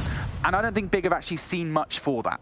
Well, we've talked about this with Big before, right? Haven't we? I mean, it might have been me and Bobby at the time, but irrelevant of that, it always feels like their slaying game is very much there, but maybe the fundamentals not quite. Maybe they're just getting to grips with how you really do need to play it at the highest level. Apparently the talent is there though. So can they continue to show that off, and can they make it? To use it to good effect? Because, right, I mean, Slayer, yep, finished that one off nicely done. He has actually managed to find 34 kills in this game. Ricey, though, just seem to find that flurry and then maybe find themselves a break, which they managed to get. 30 seconds here at P4. Now we're seeing the R9 coming out from rushes as well. We've seen this before again. We've talked about these players with the R9s and what they're capable of. EMP now coming out from Big though, so Rush is going to be affected by that. And, well, these kills starting to come through. Carlo's going to bring out the operator, as is Etudes. This is a big investment coming out from Ricey for really what is the last 15 to 20 seconds of time. They really want to keep themselves level with Big, or at least as level as they possibly can. They will still be behind regardless of what happens here as we get into the second set. So that is actually a massive investment for really not all that much from Ricey, to be honest. No, I agree, and I think if you can transition that into keeping a hold of these P2 spawns, if you can keep a hold of up top, then fantastic. But right now, that is in the balance as well, and they haven't really managed to lock down the area of the maps that they need to. Star Wrecker is able to find at least one. Looking towards these spawns. Ricey's still in the better position, but 45 seconds left here. Over towards P1. Mirage, they're going to find his way onto the point as well. If they can find this kill, then this is some good, positive time from Big. They're going to be able to soak up a good chunk of it. At this moment in time, this will make them go past the 200 point mark, as Ricey are going to be a solid 50 or 60 behind by the time we head over towards P2 if they can't do anything about it, which they have managed to do so here, Brody. 20 seconds at P1. It's all about this fight for over towards P2. Yeah, still a path into this game for Ricey, especially considering they've been hot on the heels with Big basically the entirety of the game so far, but there are still key gunfights to be won. Mirage Dior was one of those. So that's a big one to win for Etudes. And going back towards that very first set, Ricey had gotten a full 60. They can still do it again here, especially when Sushi's really starting to heat up, has had maybe an average game so far at 25 kills. Now needs the rest of the squad to also join him in that effort. Ricey. It's going to be a couple of players all alone on the hill for the moment. Callow and Rushes, they're being approached here by a couple from Big. Fat's going to find one. Slayer on the outside. Actually manages to outgun Rushes at close range despite the R9. But even still, I don't necessarily think the numbers are here to overwhelm. Starhawk not in behind with the War Machine just trying to take these guys out. And yeah, that was the spawn for Starhawk that he got. And now those spawns are being followed up with some spawns from Big as well. Oh, it's all over the place at the moment, Birdie. Nobody has control. Nobody really knows where the other opposition are coming from. Callow's able to find two, and we can see Big now starting to find maybe a little bit more of an extension. 30 seconds to go. They seem to have cleared house. Really, really good job from Big. And now with 24 seconds remaining on this hill, they can concentrate on this transition over. They're getting some good time. Ricey and Co all just going to have to concentrate on stopping this scrap time going over towards Big, but then have to think about the rotation. Big are there in somewhat numbers as well. Mirage. Uh-oh. Oh, we're shooting bodies now as well. Don't let the Juju man come out for you, because he will. Yeah, we can cast a curse, you guys. Let's not be shooting bodies just yet. Big is now 28 points away from victory. They've got a fair bit of utility on side. 2 operators to speak of, and the Hunter-Killer drone from Slayer. That Hunter-Killer now coming out. Players on the point here for Big. Got to be careful about a potential flank coming through from Etudes. He's already found the first kill, now starting to find the second as well. Rondo's going to win that initial 1v1, but Ricey, 3 players from the fence's side, and the kill's starting to go in favor of Big here. One just laying down on the contest spot, but he's going to get dealt with immediately, and those are the kills that Big required now to clear the point. Ricey going to get the flip through. Slayer is completely clearing the other side. He has read this perfectly, and now Ricey needs a pinch to stop this win. One final push from Ricey to try and stop themselves going 1-0 down. Big now 5 points away. They're holding it down. Ricey have got to move in. They've got to move really quickly, and they've got to go through the fire and the literal flames to get there. 3 seconds away now from Big. The congestion is there. The kills, though, falling the way of Big. That will be map number 1 going over towards Big. 250 to 178. I didn't see that necessarily. What do you mean you didn't see that? I didn't see that from Big in that comfortable kind of fashion. With the way that the game started, with the way that Ricey started over towards P2, P3, time and time again, was there for Big. I don't think I've ever seen a team have so much success over towards P3 specifically, if anything. I mean, it's not, when you think about this map particular, you don't think, oh yeah, Money Hill. Like, it's not even remotely yet. Every single we were over there 3 times, and I want to say they probably picked up around 120 of the 180 on offer. That's crazy. Yeah, I think admittedly the attempts at breaking into the hill from Ricey were a bit messy, I think is the way I would describe it, right? I think especially considering it's very often that you will get these split spawns coming through. You'll get players spawning over by Weld, you'll get players spawning out all the way towards the right side of the minimap, towards the very back of the map. And Ricey just couldn't time those hits, I think, effectively, or at the very least they kept falling to the likes of Slayer and Vat and Rondo, the names that we have come to know from this roster that have really started to pick things up over the course of the last couple of weeks. It's just really difficult. And honestly, I think that is a point that we should probably mention here. The slaying on Big side. Honestly, I do believe that the scoreline probably should have been more in favor of Big, considering how much they were actually outslaying Ricey by. I think the efficiency wasn't as good as you would like on the whole. I mean, how often in Call of Duty esports, or how long we've both been around in it, that we try not to lean towards the kills too much, don't we? I think but it's hard not to in certain instances when it's so different. You know, you can talk about KDs, you can talk about the nearly 50 bomb on 2 different times that Vat and Slayer have got. But let's just paint the picture for the viewers at home. Right. Okay, yeah, they won relatively comfortably. I want to say a 70-point win. But that kill feed I mean, I can roughly and quickly work out what the difference is. It may not be right, but it's a lot, is all I'm going to say about it. I want to hear the ton maths now on 20, this. 40, that is another 4. It's probably about 55 or 60 different kills there. That's insane. That's a very large... That was a 20 positive from both of the top 2 players. Yep. That's a large deficit. That's a huge deficit. Yeah. To be outslain by that much and still only lose by 70, I think says a lot more about Big's. Look, it feels like we're maybe bashing them here. But if you are finding that many kills, there is no way you should only be winning by 70. You should 100-point club. Well, yeah, I think it was just slow. It was just slow for the middle of the game, and obviously that big full 60 hold from Ricey probably did help them a little bit. But regardless, Big starting strong here with a map #1 victory over Ricey. Now Ricey want to have a better go at things in the search and destroy. This, of course, was the one game mode last week where they held it close against Mont. It was a 7-4 victory for Mont. The rest of the series was a complete blowout. Here, though, Ricey going to kick things off on the offense, and we know from the varied amount of maps that we played here, or casted, I should say, Tunt, on Tunisia, that this is very difficult to track these sites. It's all going to be about the snipers on the defensive side. I like the setup coming in from Big. It is very standard, the 1 and 4 split. Slayer more towards the middle of the map, though, and just tempting fate by throwing a couple of shoulders, maybe too many. I mean, yeah, I was about to say, maybe Big being lowered in here. But really, really good shots coming in from Mirage Layer, and Slayer all of a sudden will find one on rushes. Nearly found the second sniper already. I seen you holding your breath, but... I thought for a second, mate. I mean, look, the crossbow kill was enough. But Callow will find a kill on a Mirage Layer, and all of a sudden, what does that make Ricey do? Do you stick with it while you found the kill, or do you go for the twist over towards the B side? But a lot of real estate gained by Big over towards that side, so now Ricey have got a decision to make, and it should really be A. Should be. Technically speaking, there is only one player to contest with here. Rondo might well come and help out that in the situation. But they have a free bomb site. This is not good from Big at all. They should be significantly more suffocating here. And I think a lot of this play is very reliant on a late hit coming through from Slayer. It has been read from Carlo, who should snipe him out. And there you go, Slayer down for the count. Big Rondo on the other side, going to trade for 1. It's now a 2 versus 2. Vat slides towards the site. And of course, they know where Tudes is located. All they've got to do is have somebody on the defuse and the other player pre-aiming. All they've got to do is exactly that. Tudes are going to be flashed up. Cannot find the final kill versus Vat. And oh boy, that was a lot closer than it needed to be. Yeah, and look, I don't want to like disagree with you in the sense that they give the site up. No, I'm not just doing it for the sake of it, but just to play devil's advocate, right? In the sense of maybe knowing that the aggression is going to come through, so happy for the retake with the numbers with them is kind of, I suppose, the theory. I'm not saying that it's necessarily right, but I suppose there is method in the madness, so to speak. I don't hate it too much. In the end, it does work, but just, I mean, just about. I promise I'm not just arguing. It's just difficult. It's very difficult to get on the site once you've lost control of it, I think, especially around A. So it's a big risk to take for sure. But regardless, as you say, mate, it works out. Big now 1-0 up. Ricey now.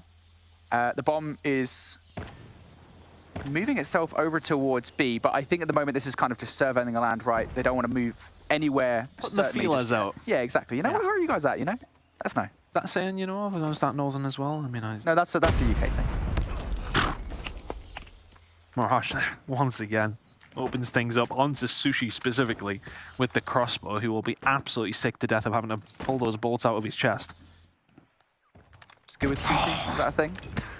Is what? Skewered sushi? Skewered sushi? No. No? I don't think so. Because that would deem that you are cooking it, and it is raw fish. So. Ah, true, I guess. Anyway, Raj Duel's going off at the moment. Etude's going to snipe back, at least take Rondo out of the equation. Ricey, though, now have no choice but to push this aggressively, and they still don't know where Vat is located. Vat is being super quiet at the moment. The trigger discipline for him is insane. Never mind. Doesn't matter if you've got the SFG in that situation. Brinkus is going to outgun you, and now you're looking for the set nades to stop this bomb. Slayer got the lineup, has he? Well, let's find out. Not quite. I like the player, but now Rush is sitting here with the R9 is just going to be so difficult to deal with. Apparently not. Slayer beams. Brinks is very weak. Slayer says, thank you very much. I'll have a free one there as well. Have they got any idea where Etudes is? Apparently they do. Big just walk back onto the site and wipe Ricey off the face of the planet. Correction, Slayer walks onto the site and does that. I mean, the first one's the big difference, right? I suppose he picks up, I mean, he could have spat on Brinks and he'd have died, but at the same time, it's the first gunfight. It's insane. Huge one to win. I'm gonna feel like Russia's got to maybe do a little bit better with the R9 in that situation. Though if he finds that kill, it's probably around to Ricey.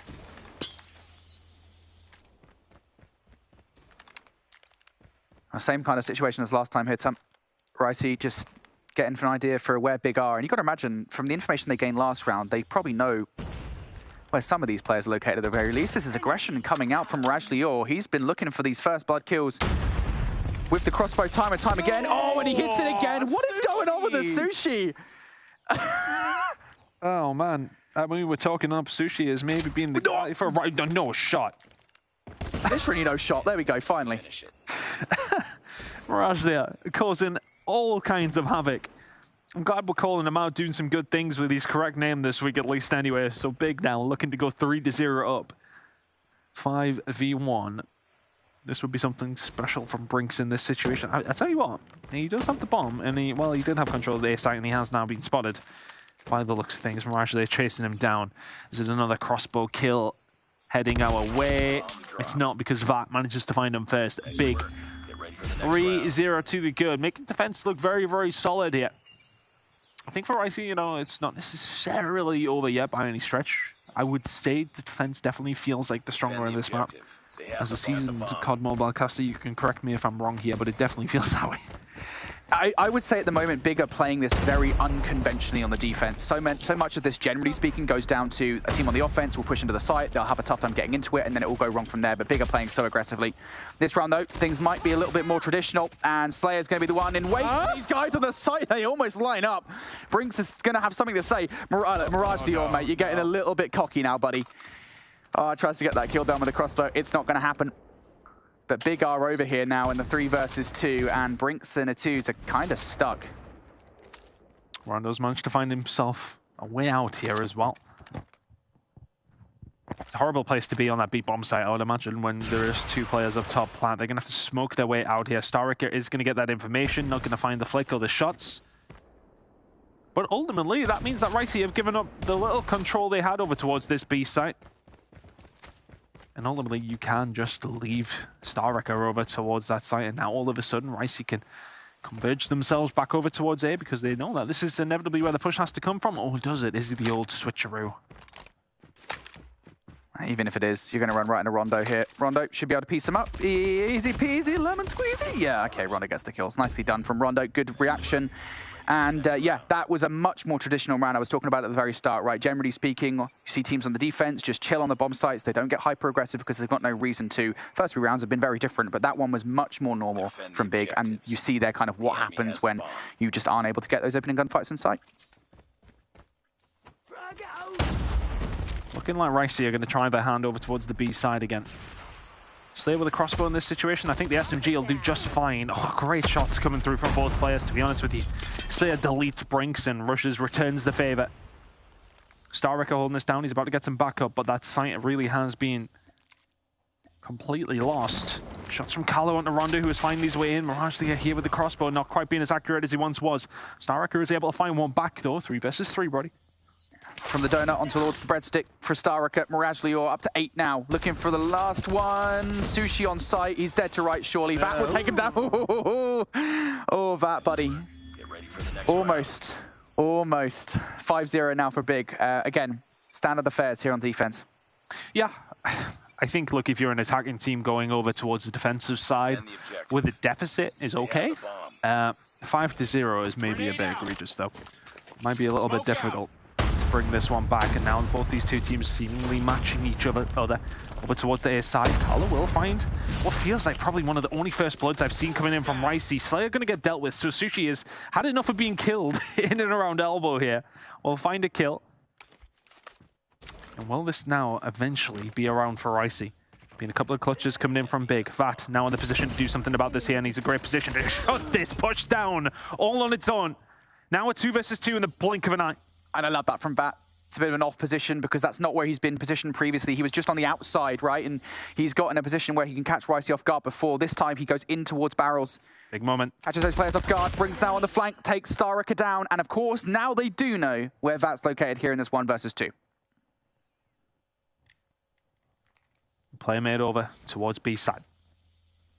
That bomb will inevitably go down. almost immediately.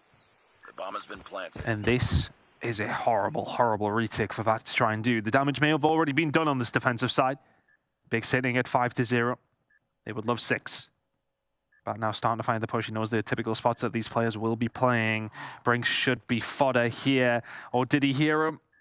That couldn't quite get the jump up, but he knows he's there. The shots are good. It makes it a 1 versus 1. Callow's seen him though. His time on his side is a question. Callow with a sniper rifle. Looking for the pre-aim angle. Vat's got no choice but to slide into this gunfight. Gins the gunfight and has time for the defuse as well. Yeah, put some bullets into the bomb as well. Why the hell not if you're Vat for a 1v2 where the players had no choice but to look in separate angles. It was a minimum of 4 kills in that round for Vat. Found the first one up top in Wine. The second one at the site. Played it so patiently. And waited for his opportunity in the 1 versus 2. It's a flawless defensive hold from Big. And all of a sudden for Ricey, you cannot misstep. It's a really good job we've not got streaks here in Search and Destroy, isn't it? Yeah, you'd be in trouble. I think it would be a bit dodgy considering you do 6 rounds of, 6 rounds of offense. Oh, for sure. For sure. That's why we don't have them. Regardless, Ricey looking for a full start of this one. Slayer, he's been here before on the opposite side though now. Phantom bullets. Callow elsewhere is going to pick that first one up against Rondo. And this is a bit of a weird one. Starrock is going to trade things out at the very least, but the bomb pushes over towards B, and Slayer's going to get probably the most important gunfight of the round, but it's not over yet. You've still got a little bit more control to get. And I just feel like Ricey have dropped the ball there. Why on earth have they not got a sniper over towards this side? Miragely here, running around, finding kills like that on the Carlo, and all of a sudden, I love this pivot from Big. It looks so certain that it was a push over towards the B side. Ricey really had nobody there. Everybody converges over to B. Big. Change it round, and Starrick are playing on an island, just waiting for everybody to find the push through. Miragely has been absolutely fantastic in this game. Can he find the last one? He's whiffed every single bullet, and it's now Vat to kill this game off Big. Flawless in the Search and Destroy. The first 6 rounds you expect. I know you said not to that extent, but you expect dominance on defense here on Tunisia. That first offensive round, though, was a bit of a silly error for Rice, and you mentioned it, I think, on the defense, there is a very standard way to play the defense, which is you do put somebody on one sniper rifle player overlooking B, because it's very difficult to entry into the site as long as somebody else is watching the middle of the map, right? Because that's the only other entry point that you can actually get to. And they just didn't do that. And I like unconventional Search and Destroy setups, okay? I don't like it when your backs are up against the wall, and I don't like it when it's your first round. Yeah, look, I think it is sometimes tough for teams on this map with the way that it's lined up. And the reason I say this for anybody who's not aware, in traditional Call of Duty is typically more so of a round switch every side. So, you have a balanced side of things, I suppose. So I can sympathize with some players at this sort of stage, but you can't find yourself 6-0 down. I don't care how defensively sided the map is. You've got to find something. And what I will say, though, that there was opportunity there to find some on the attacking rounds, right? There was a couple of occasions where, in fairness to Big, they really did clutch up. But for Ricey, you should have probably been heading into your attacking rounds, I want to say maybe 4-2 down, not 6-0. I think it was the first 3 rounds for me where you see Big getting over-aggressive. Like Mirage Lior just pushing through with a crossbow. Every time. And it's like, had Sushi's number. Well, yeah, when he does it the first time, it's like, okay, we should be a little bit more cautious about this right now. Yeah. And then the second round is almost the exact same look with Mirage Lior doing the exact same thing. And then the third round is a little bit different, granted, but Mirage Lior does the exact same thing once again. And I think the second time is probably where you should catch what's going on here and actually have a response to it, and they just didn't. That's probably where they should have maybe got a round or 2. But yeah, good Search and Destroy from Big. Overall, really good. Whole. Yeah, I really like that Search and Destroy. And again, this is one of the bigger points that we were talking about here. Big are improving. And I think it's very, very clear. It was clear from last week. And yes, they got cooked up by exclusive in every other game mode besides the hard point. But that hard point was important. It showed that they could be competitive with the roster. Again, though, the thing is, if they even win this series, if they 3-0 this series, right, it's still that Mont series that's going to haunt them, because that was when they weren't looking like this. Maybe came a bit early for them in the season, did it? That very, very important game. But, look, doesn't necessarily mean that their time is over by any stretch. They've shown that they can hang. They've shown that they can find results. A 3-0, yes, would go a long way in terms of confidence. Let's see if they can find it. Or can Ricey somehow find a bounce back? Mirage is just continuing, and Brinks' ankles have just been blown into next week. And all of a sudden, It's a very, very good defensive hold from Big. As Ricey will be forced away off their initial attack, and Big only lost one man. Could you imagine just chilling, like leaning up against a van? You just, just ready, just like get like scooped out from under the van. Incredible. I like the reaction though from Ricey. You know, I always rate it when a team does this, when they don't just full send straight back towards the point they just lost control of. But it's not a full commitment over towards A. It's a mere distraction play, and to be fair, that distraction play will actually work because they deal with a couple of players that were left over by Art. Ricey now have an opening. They've already got one tick over by B. Now they want to follow up another one. Miraculously, Yor is hitting so many weird shots with the MK2. What on earth is going on? Ricey not facing much pressure via way of the front. It's all coming around the back line here. They have to start winning some of these gunfights though. Starricker, Vat, what can they get done? They're going to lose the objective. Starricker now kind of looking for some post-mortem kills, and well, yeah, Starricker not going to get it. The quick 1-2, not quite quick enough. And all of a sudden, it's a weird-looking map in the bottom left corner, right? You can see that players are spread across the board. Ricey on the attacking side. We'll start spawning over towards bedrooms, so they know somebody's around, and there you go. Sushi will hunt him down. Big now. Backs against the wall ever so slightly, I want to say here, Brody. Not necessarily in the best of spots. Starricker trying to survive. Hunter killer drone in the air, and well, does help Carlo find that one. And for Mirage there in this position, still using the crossbow, and well, still making it work. He's got 4 kills to his name. Every single one of them has been stupid. I feel like he's doing it for show. I know it's a very powerful weapon, clearly, but there's a point at which you're like, well, how on earth is he still doing this? Regardless, though, Ricey now have almost got themselves back into the ascendancy here. They've got themselves on towards A. It's a 3-stack starting to come through. Starricker's got to do something about this. Smoke is going to mean that he has to kind of just fully commit to this, and well, Rushes shoots through the smoke for the kill. Now the player has died by that full side. It opens things up for Big to make their way back on towards the point through the open steps, and Rushes was the last threat. Sushi actually, has actually managed to make his way through for a double, so it keeps Ricey in the conversation here for this offense. Lives are in their favor. They've got time on their side. Now, the thing is for Big here, they've got no presence towards the middle of the map, and well, that is showing now. You lose these gunfights here, you pretty much usually always lose the round. Push now going to start coming through. Vat, you absolutely need to find everything here for your team. It's a 3 versus 9, still doable, I want to say, for Big. Bring some rushes. That grenade is going to cause absolute havoc, but not before Vat's head's been taken off.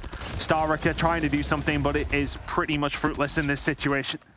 Big are pegged back. Nicely win that one. I don't want to say comfortably, but relatively simply, I want to say. Yes, yeah, definitely. I think Rice there on the offense were given a lot of chances to make it happen. And to be fair, they did the best that they could with the situation. They outplayed Big certainly on that initial push over towards B, or rather, I guess the second push over towards B, where they only sent a couple of players towards A as kind of a facade. Ricey, now the defense will be happy with it, and off the back of that first round, they've got a fair bit of utility to work with. A bit of utility is coming out right from the rip here. The Annihilator for Carlo.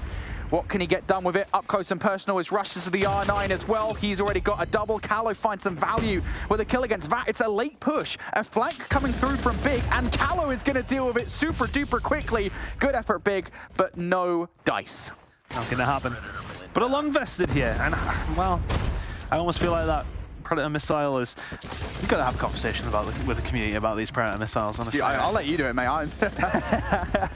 Save them for when you bloody need them, boys. Anyway, here we go. Big starting to get something going over towards the A side. A lot of kills going over towards the A side, and all of a sudden, would you rather have the Predator missile right now when there's 2 players pushed over towards A? Hindsight is indeed a wonderful thing, but Rondo now going to start some investment, as is Starricker. This is going to be a very, very aggressive push coming on through from Big here, and you're just going to force them away. Maybe 3 kills here now for Rondo. Surely it follows, and number 4 and 5 might not be far away, but Salerico are doing such a good job over towards A and B. Fighting on 2 fronts, forcing the spawns over towards the basketball side is going to benefit Big over towards B. A, though, the control you had on the so-called harder side to take has now mostly been lost. Oh. Yeah, Big here in a great position. Ricey have kind of messily fought back. They've, at the very least, stopped the capture on towards A. Vat able to kind of walk straight through the pool, though. Just doing the front stroke, having a good time. Already picked up a double kill. Now looking for number 3 from Rafar. Has just spotted out that player on the top left as well. So Big here in a great position. They haven't even got rid of all the progression on A. Have Ricey. And now as more kills start to come through, I mean, the right thing to do would just be to stack the point. You can get the kills from there on out because it definitely raises the pressure for Ricey. And they aren't even there to deal with it. That was really messy on the defense from Ricey, to be honest with you. I didn't really feel like there was any kind of effort for a unified push to get Big out of either of the points. And again, I'm not going to say to go back to that, but those moments where you have such a good start to the round, and it's like, yeah, bang, Predator missile straight in. You would want it, right? You would want it later. At that stage, you could have maybe used it to help break the setup that Big had apparently found with some kills over towards both sides to find the shots. From Etudes is solid enough, not after Mirage Lear once again. I mean, still sitting on only the 7 kills. It's actually impressive that Big managed to find a round with him just running snipe side of things. But here we go, Ricey now going to invest a little bit. Equalizer in hard now for rushes. There's a lot of progress being made today and very, very quickly. Got players in the right positions. It's a snipe off over towards the top side. Etudes will eventually win it. But a lot of damage being done by Ricey over towards this A side right now. And, well, Big haven't really answered the question. Yeah, Ricey doing a really good job at the moment. They've got 3 players on point. Brinks with the Sparrow finally runs out of bows. Or arrows. And now Big want to try and hold on to that point. I don't think they're going to be able to be honest, Tan. Ricey have got the players on the point. Somebody's got to stop rushes right now, and Mirage Lear instead goes for the pre-aim. So that is A gone, and very early on in the round, now there's 2 minutes on the clock here for Ricey to get some movement on the easier of the 2 points to take. It feels like Big are very just disjointed, I want to say, on the defensive side at least. I mean, both teams are, if I'm being very frank. Now they're starting to push up after they find a couple of kills through the middle of the map through Mirage Lear, who's now sitting at 10. Quite surprised that he's sitting it over towards 10, and Slayer really hasn't stepped things up, but Big Rondo is doing all kinds of things to try and slow things down over towards Zigzag, but Mirage Lear, it feels like he's trolling. It does feel like that a little bit, doesn't it? I don't want to say it, but it feels like he's just having a really fun time. He's in La La Land at the moment. It's a good time for Mirage Lear, maybe not so much for his team, though, as they are in a really tentative defense at the moment, and players now starting to come through the middle of the map for Ricey. You've got to be careful, though, that you don't get overwhelmed if you are those players, because it'll be very easy for you to lose control and get put in a spawn trap. That hasn't happened just yet, though, although it might with Starricker now coming in from behind. There's one down for the count. The players that are pushing all for open stairs and elbow side for a potential flank might have to come back and deal with him. Mirage Lear finds one all the way from the statue over towards B, towards the stairs at A. In this round, for all that it felt like Ricey had such a fantastic start, they haven't made a dent over towards B since then. Etudes will find a kill back on the Big Rondo, so kills have now been traded. Rushes is just waiting for an inevitable push, but it's not going to come. Big are on the defensive side. They don't need to find this push. Mirage Lear absolutely flying. Get another one as well. And here we go. Callow, you've got to invest. 5 versus 5. Sushi and himself are now starting to piece up, maybe just a little bit too late. 18 seconds, time and pressure on the side of Ricey, but the lives also with them as well. Slayer on the point, though. What can he do? Shuts down the Annihilator. That is a massive kill. Can he find more as well? He's going for the melee, and he gets it. The trade is good from Sushi, though. 3 versus 3, 12 seconds on the clock. Trying to get this done with a capture. Starricker going to find one more on the outside, but he didn't spot Brinks that was just chilling in the corner. But Mirage Lear will. Mirage Lear will. 3 for him. What is a double setup with the crossbow and the MK do? The most unconventional setup you will ever see, and Mirage Lear is rocking it like a mullet. I want to take it back. He's not trolling, he's just the best. Oh my god. Oh, I want to give him an award. Best MK2 player in the game. Some of the flicks, honestly. He's on PC, not on a bloody phone. Incredible stuff going out from Mirage Lear.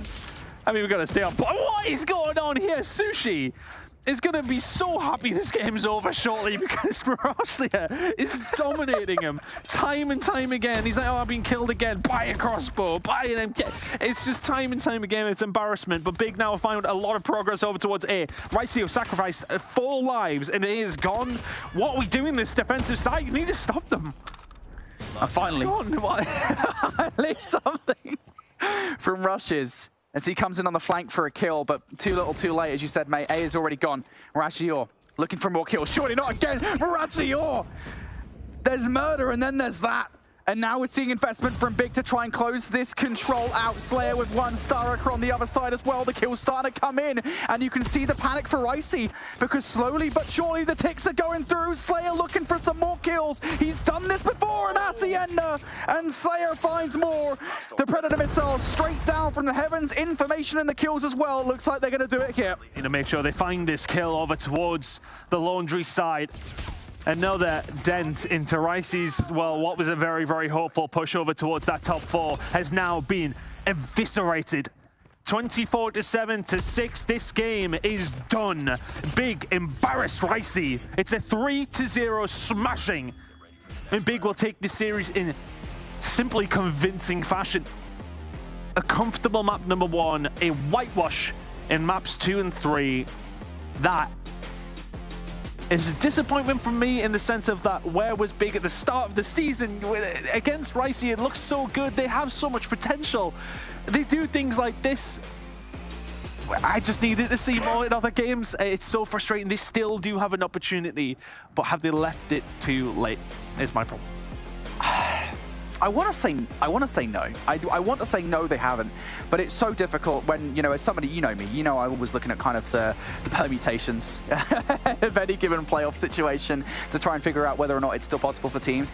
And I think theoretically it will be for Big, but it's still a massive, massive ask for them because of what happened against Mont at the very start of the season. And I think they know that that will haunt them. Now, let's not get ahead of ourselves here, because I don't think Big were perfect by any means throughout that series, especially when we talk about the hard point to kick off the series where we talked about how much they outslayed Ricey by, and I don't think the score necessarily matched it. We talked about the search and destroy, where, again, not as convincing as you would like, I guess, they're getting situations, but the 7-0 was incredible. And then this control, which was just, again, it's just minuscule things, which I'm thinking if Big got them right, they could well be a top team. They're getting through games through I mean, I don't want to say that it was all because of that, but what's helping them is sheer talent. They have it in abundance. Bradley Orr does. Bradley Orr, honestly, I dare to think what he would have done with just an AR. No, I think he would have done worse, honestly. The MK2 is his speciality. Maybe. But and again, I don't want to be talking about Big in any sort of negative aspect here, but they have so much potential in this team that I just think that if they could, you know, just catch up on a couple of different things here and there. I mean, I would love to, I know we'll get to see this scoreboard, which is, well, okay, once again, Slay heavy for Big side. I'd love to see the hard point one again, just to actually work out what the difference was in terms of those kills and how it didn't translate into such a stronger win. I think it genuinely was about 40 or 50, which is a ridiculous outslay to only win by like 70. Like, it's kind of crazy. I think it was more than 50. Yeah. I think it was like 60s at least. She hasn't. Wow. I was literally saying the same thing when we were backstage. I was looking at the numbers. I was like, why do they have like twice as many kills? And it's like a tie game. It was like 80-80. I was like, what is going on right now? And I think maybe part of it is that Big are almost like too focused on what they can do individually. And because of it, maybe the teamwork isn't there in the aspect of their ability to play around the objective more. Yeah, definitely. It's one of those weird things. It's just like, if they got the opportunity to play Mont today, what would they be like? Would they still be able to win, right? It's a quite big question because, you know, again, we look back to what that match was like, and that was a very convincing victory for Mont, but it was the start of the season where I think Big felt very differently. They didn't have Rondo, I think was the sub at the start. They didn't have Rondo on the main lineup, and he's a big player for the roster now. I think it would still, I honestly do believe it would look different. Because they took a map, right? Yeah, the search? They took the control. Control, yeah. I think it would look different. I don't know if they'd win it, but I think it would be a lot more competitive. I agree, 100%. All right, well, it was a good way to close out the day for sure. We'll take a look back now at our schedule, but this time with the updated scores. If you're somehow just catching in right at the end here of the day, you can see a little recap of everything that went down. We started off the day with an intense back and forth between Kings and Exclusive. Even Marvel thought it might go the full 3-2, but Kings just looked so strong. They were able to shut down Exclusive. We still have another good match tomorrow as well, so don't worry, this wasn't the only intense day of the week because we have quite a few back-to-back games that are going to be exciting. But now this is the final leaderboard after today. It's getting progressively top heavier, but after that big win, they've moved up, and depending on, the rest of the schedule, which kind of also favors Mont for who they have to play against because they already got the big ones out of the way, it's going to be real difficult to kind of oust this top 4 now, Brody. Yeah, I actually don't recall who Big have to face left. It's going to be difficult for sure. Again, it is just the fact that when it comes down to a head-to-head scenario, obviously it is just a case of, who won. If they both go like 3 and 4, for example, who won that matchup, and it would be Mont in that situation. So, yeah, I don't know. For me, Big have just got to do what they can at this point. If they can win their last couple of matches, then that'll be great. They'll be all right. But the destiny is still in their own hands to a certain extent. I mean, it also puts them in a better place on that leaderboard to get a higher prize. Maybe not. I'll take it back. This is the schedule for tomorrow. I said we had some interesting matches, and specifically looking at exclusive versus Omniscient here, Bobby. I feel like that should be a good one. Yeah, I mean, especially given the fact that exclusive did not look super convincing up against Kings today, and the fact that Omniscient played Kings much closer than exclusive did. I think it's still very much a toss-up for who the number 1 or who the number 2 team in Europe is going to be. I think whoever ends up losing that one is still definitively number 3. I think they're still a sizable margin ahead of Mont, but I think it's going to be a very, very tight one. And then at least you got your answer there, Brody. Yeah. For who Big was going to see. I didn't realize they've forgotten to play. They haven't gotten to play. I was trying to think about it. Yeah, well, I'm sure that when we looked through it, it was a case of like they're doing the business against the players, the teams around them. But it's that game against Mont that's going to kill them because Mont aren't going to beat any of the top 3 teams. It's not going to happen. They haven't. Full stop. Yeah. And Big are also not going to do that either. But it does seem as if those 2 teams are way better than the teams below them. But with Mont finding that result, that will be the difference in the end, unfortunately for Big. I mean, look, things sometimes do go a little bit crazy in Call of Duty, which way you put it. But I really do believe that is going to sting bad. Maybe Xantium can beat Mont tomorrow. Maybe. I'm just trying to find it here, guys. We'll see how it goes. We'll see what happens. Either way, before we close out the show, give me some final thoughts on the day. Was it what you expected in terms of the matchups? I thought we would get at least one map 5, given the fact that everybody playing against each other had the same record. A little bit surprising that we didn't see that. I think that maybe there were some scenarios where that could have happened. Like, I think that Xantium versus Nexus could have potentially gone to map 5. But overall, the total outcome of it, I don't think was super surprising at all. I think Kings feel like the definitive number 1 team right now, and I think they proved that. I don't know if that's true. I'll be honest. I think they might well have beaten exclusive today, but they also played really closely to Omniscient, and Omniscient could have won that series going back to... They should have won that series going back to the very first series of the tournament. I mean, and like tomorrow, when that was a different Kings roster. That was a much weaker Kings roster. I guess that's true to us. Yeah, that's true. Yeah, and I think as well that ultimately, we can talk about Omniscient being close to them, but they did still lose. And I think that is ultimately what really matters. I think Omniscient, though, are going to get better as the seasons went on. I think Kings are also going to get better. I am excited for the game tomorrow because I actually... early predictions. Okay. I actually think Omniscient might win that game tomorrow. Yes, same. So I genuinely think that could be another different top 2 than what we expected, and it makes playoffs very, very spicy. So yeah, I'm really looking forward to that game tomorrow. Yeah, and just very quickly as well, worth saying that Omniscient have also changed their roster since that very first matchup because Balance has now joined back onto the mainline roster, and I think they've improved as well. So things are still spicy here. That's all I'm saying. I think still things are still not 100% determined. Money on it, though. I'm down. We'll have to see who is right tomorrow. So just make sure you tune in to watch all of these 3 bicker amongst themselves. As far as today is concerned, we were wondering who the top dog is, and it is Kings who prove that for now they are going to remain undefeated at the top of our leaderboard, especially heading into week number 4 of our challenge season. But there are important matches tomorrow, so you have to make sure you tune in to see how all of it plays out. As always, a huge thank you to Snapdragon Elite Gaming, Samsung Galaxy, Monster Energy, and DHL for helping us make this whole thing possible. And of course, thank you to all of you at home for hanging out with us and watching. We'll see you tomorrow.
The Snapdragon Pro Series powered by Samsung Galaxy is brought to you by Snapdragon Elite Gaming, Samsung Galaxy S23 Ultra, Monster Energy, and DHL.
I'm on the mission, snap any minute, casually winning. Stop tripping on me, stop dissing on me. Yeah, I got a dream, can't take it from me. My fire's burning, now I'm always learning. Tell me where to go, man, I'm on a journey. Yeah, I can't explain it, I get excited. Keep it 300, King Leonidas.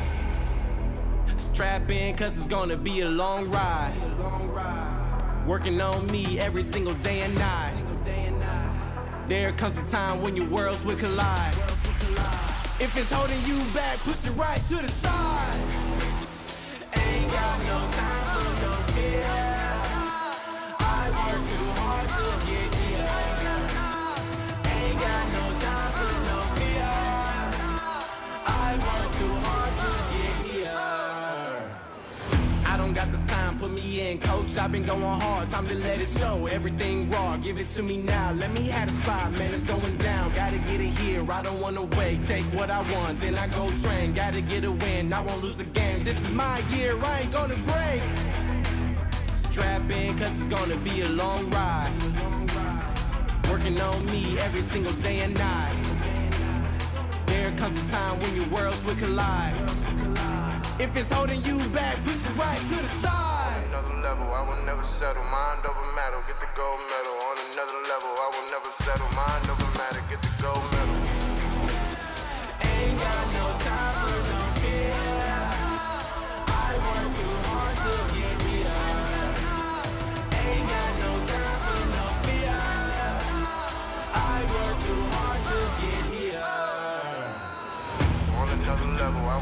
settle. Mind over matter, get the gold medal. On another level, I will never settle. Mind over matter, get the gold medal. On another level, I will never settle. Mind over matter, get the gold medal. On another level, I will never settle. Mind over matter, get the gold medal.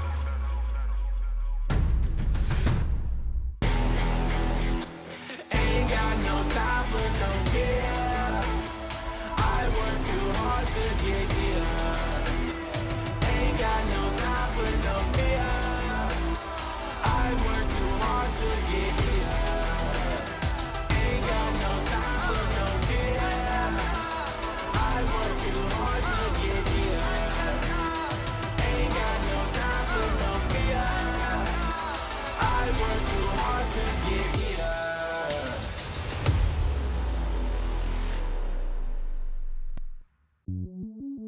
Welcome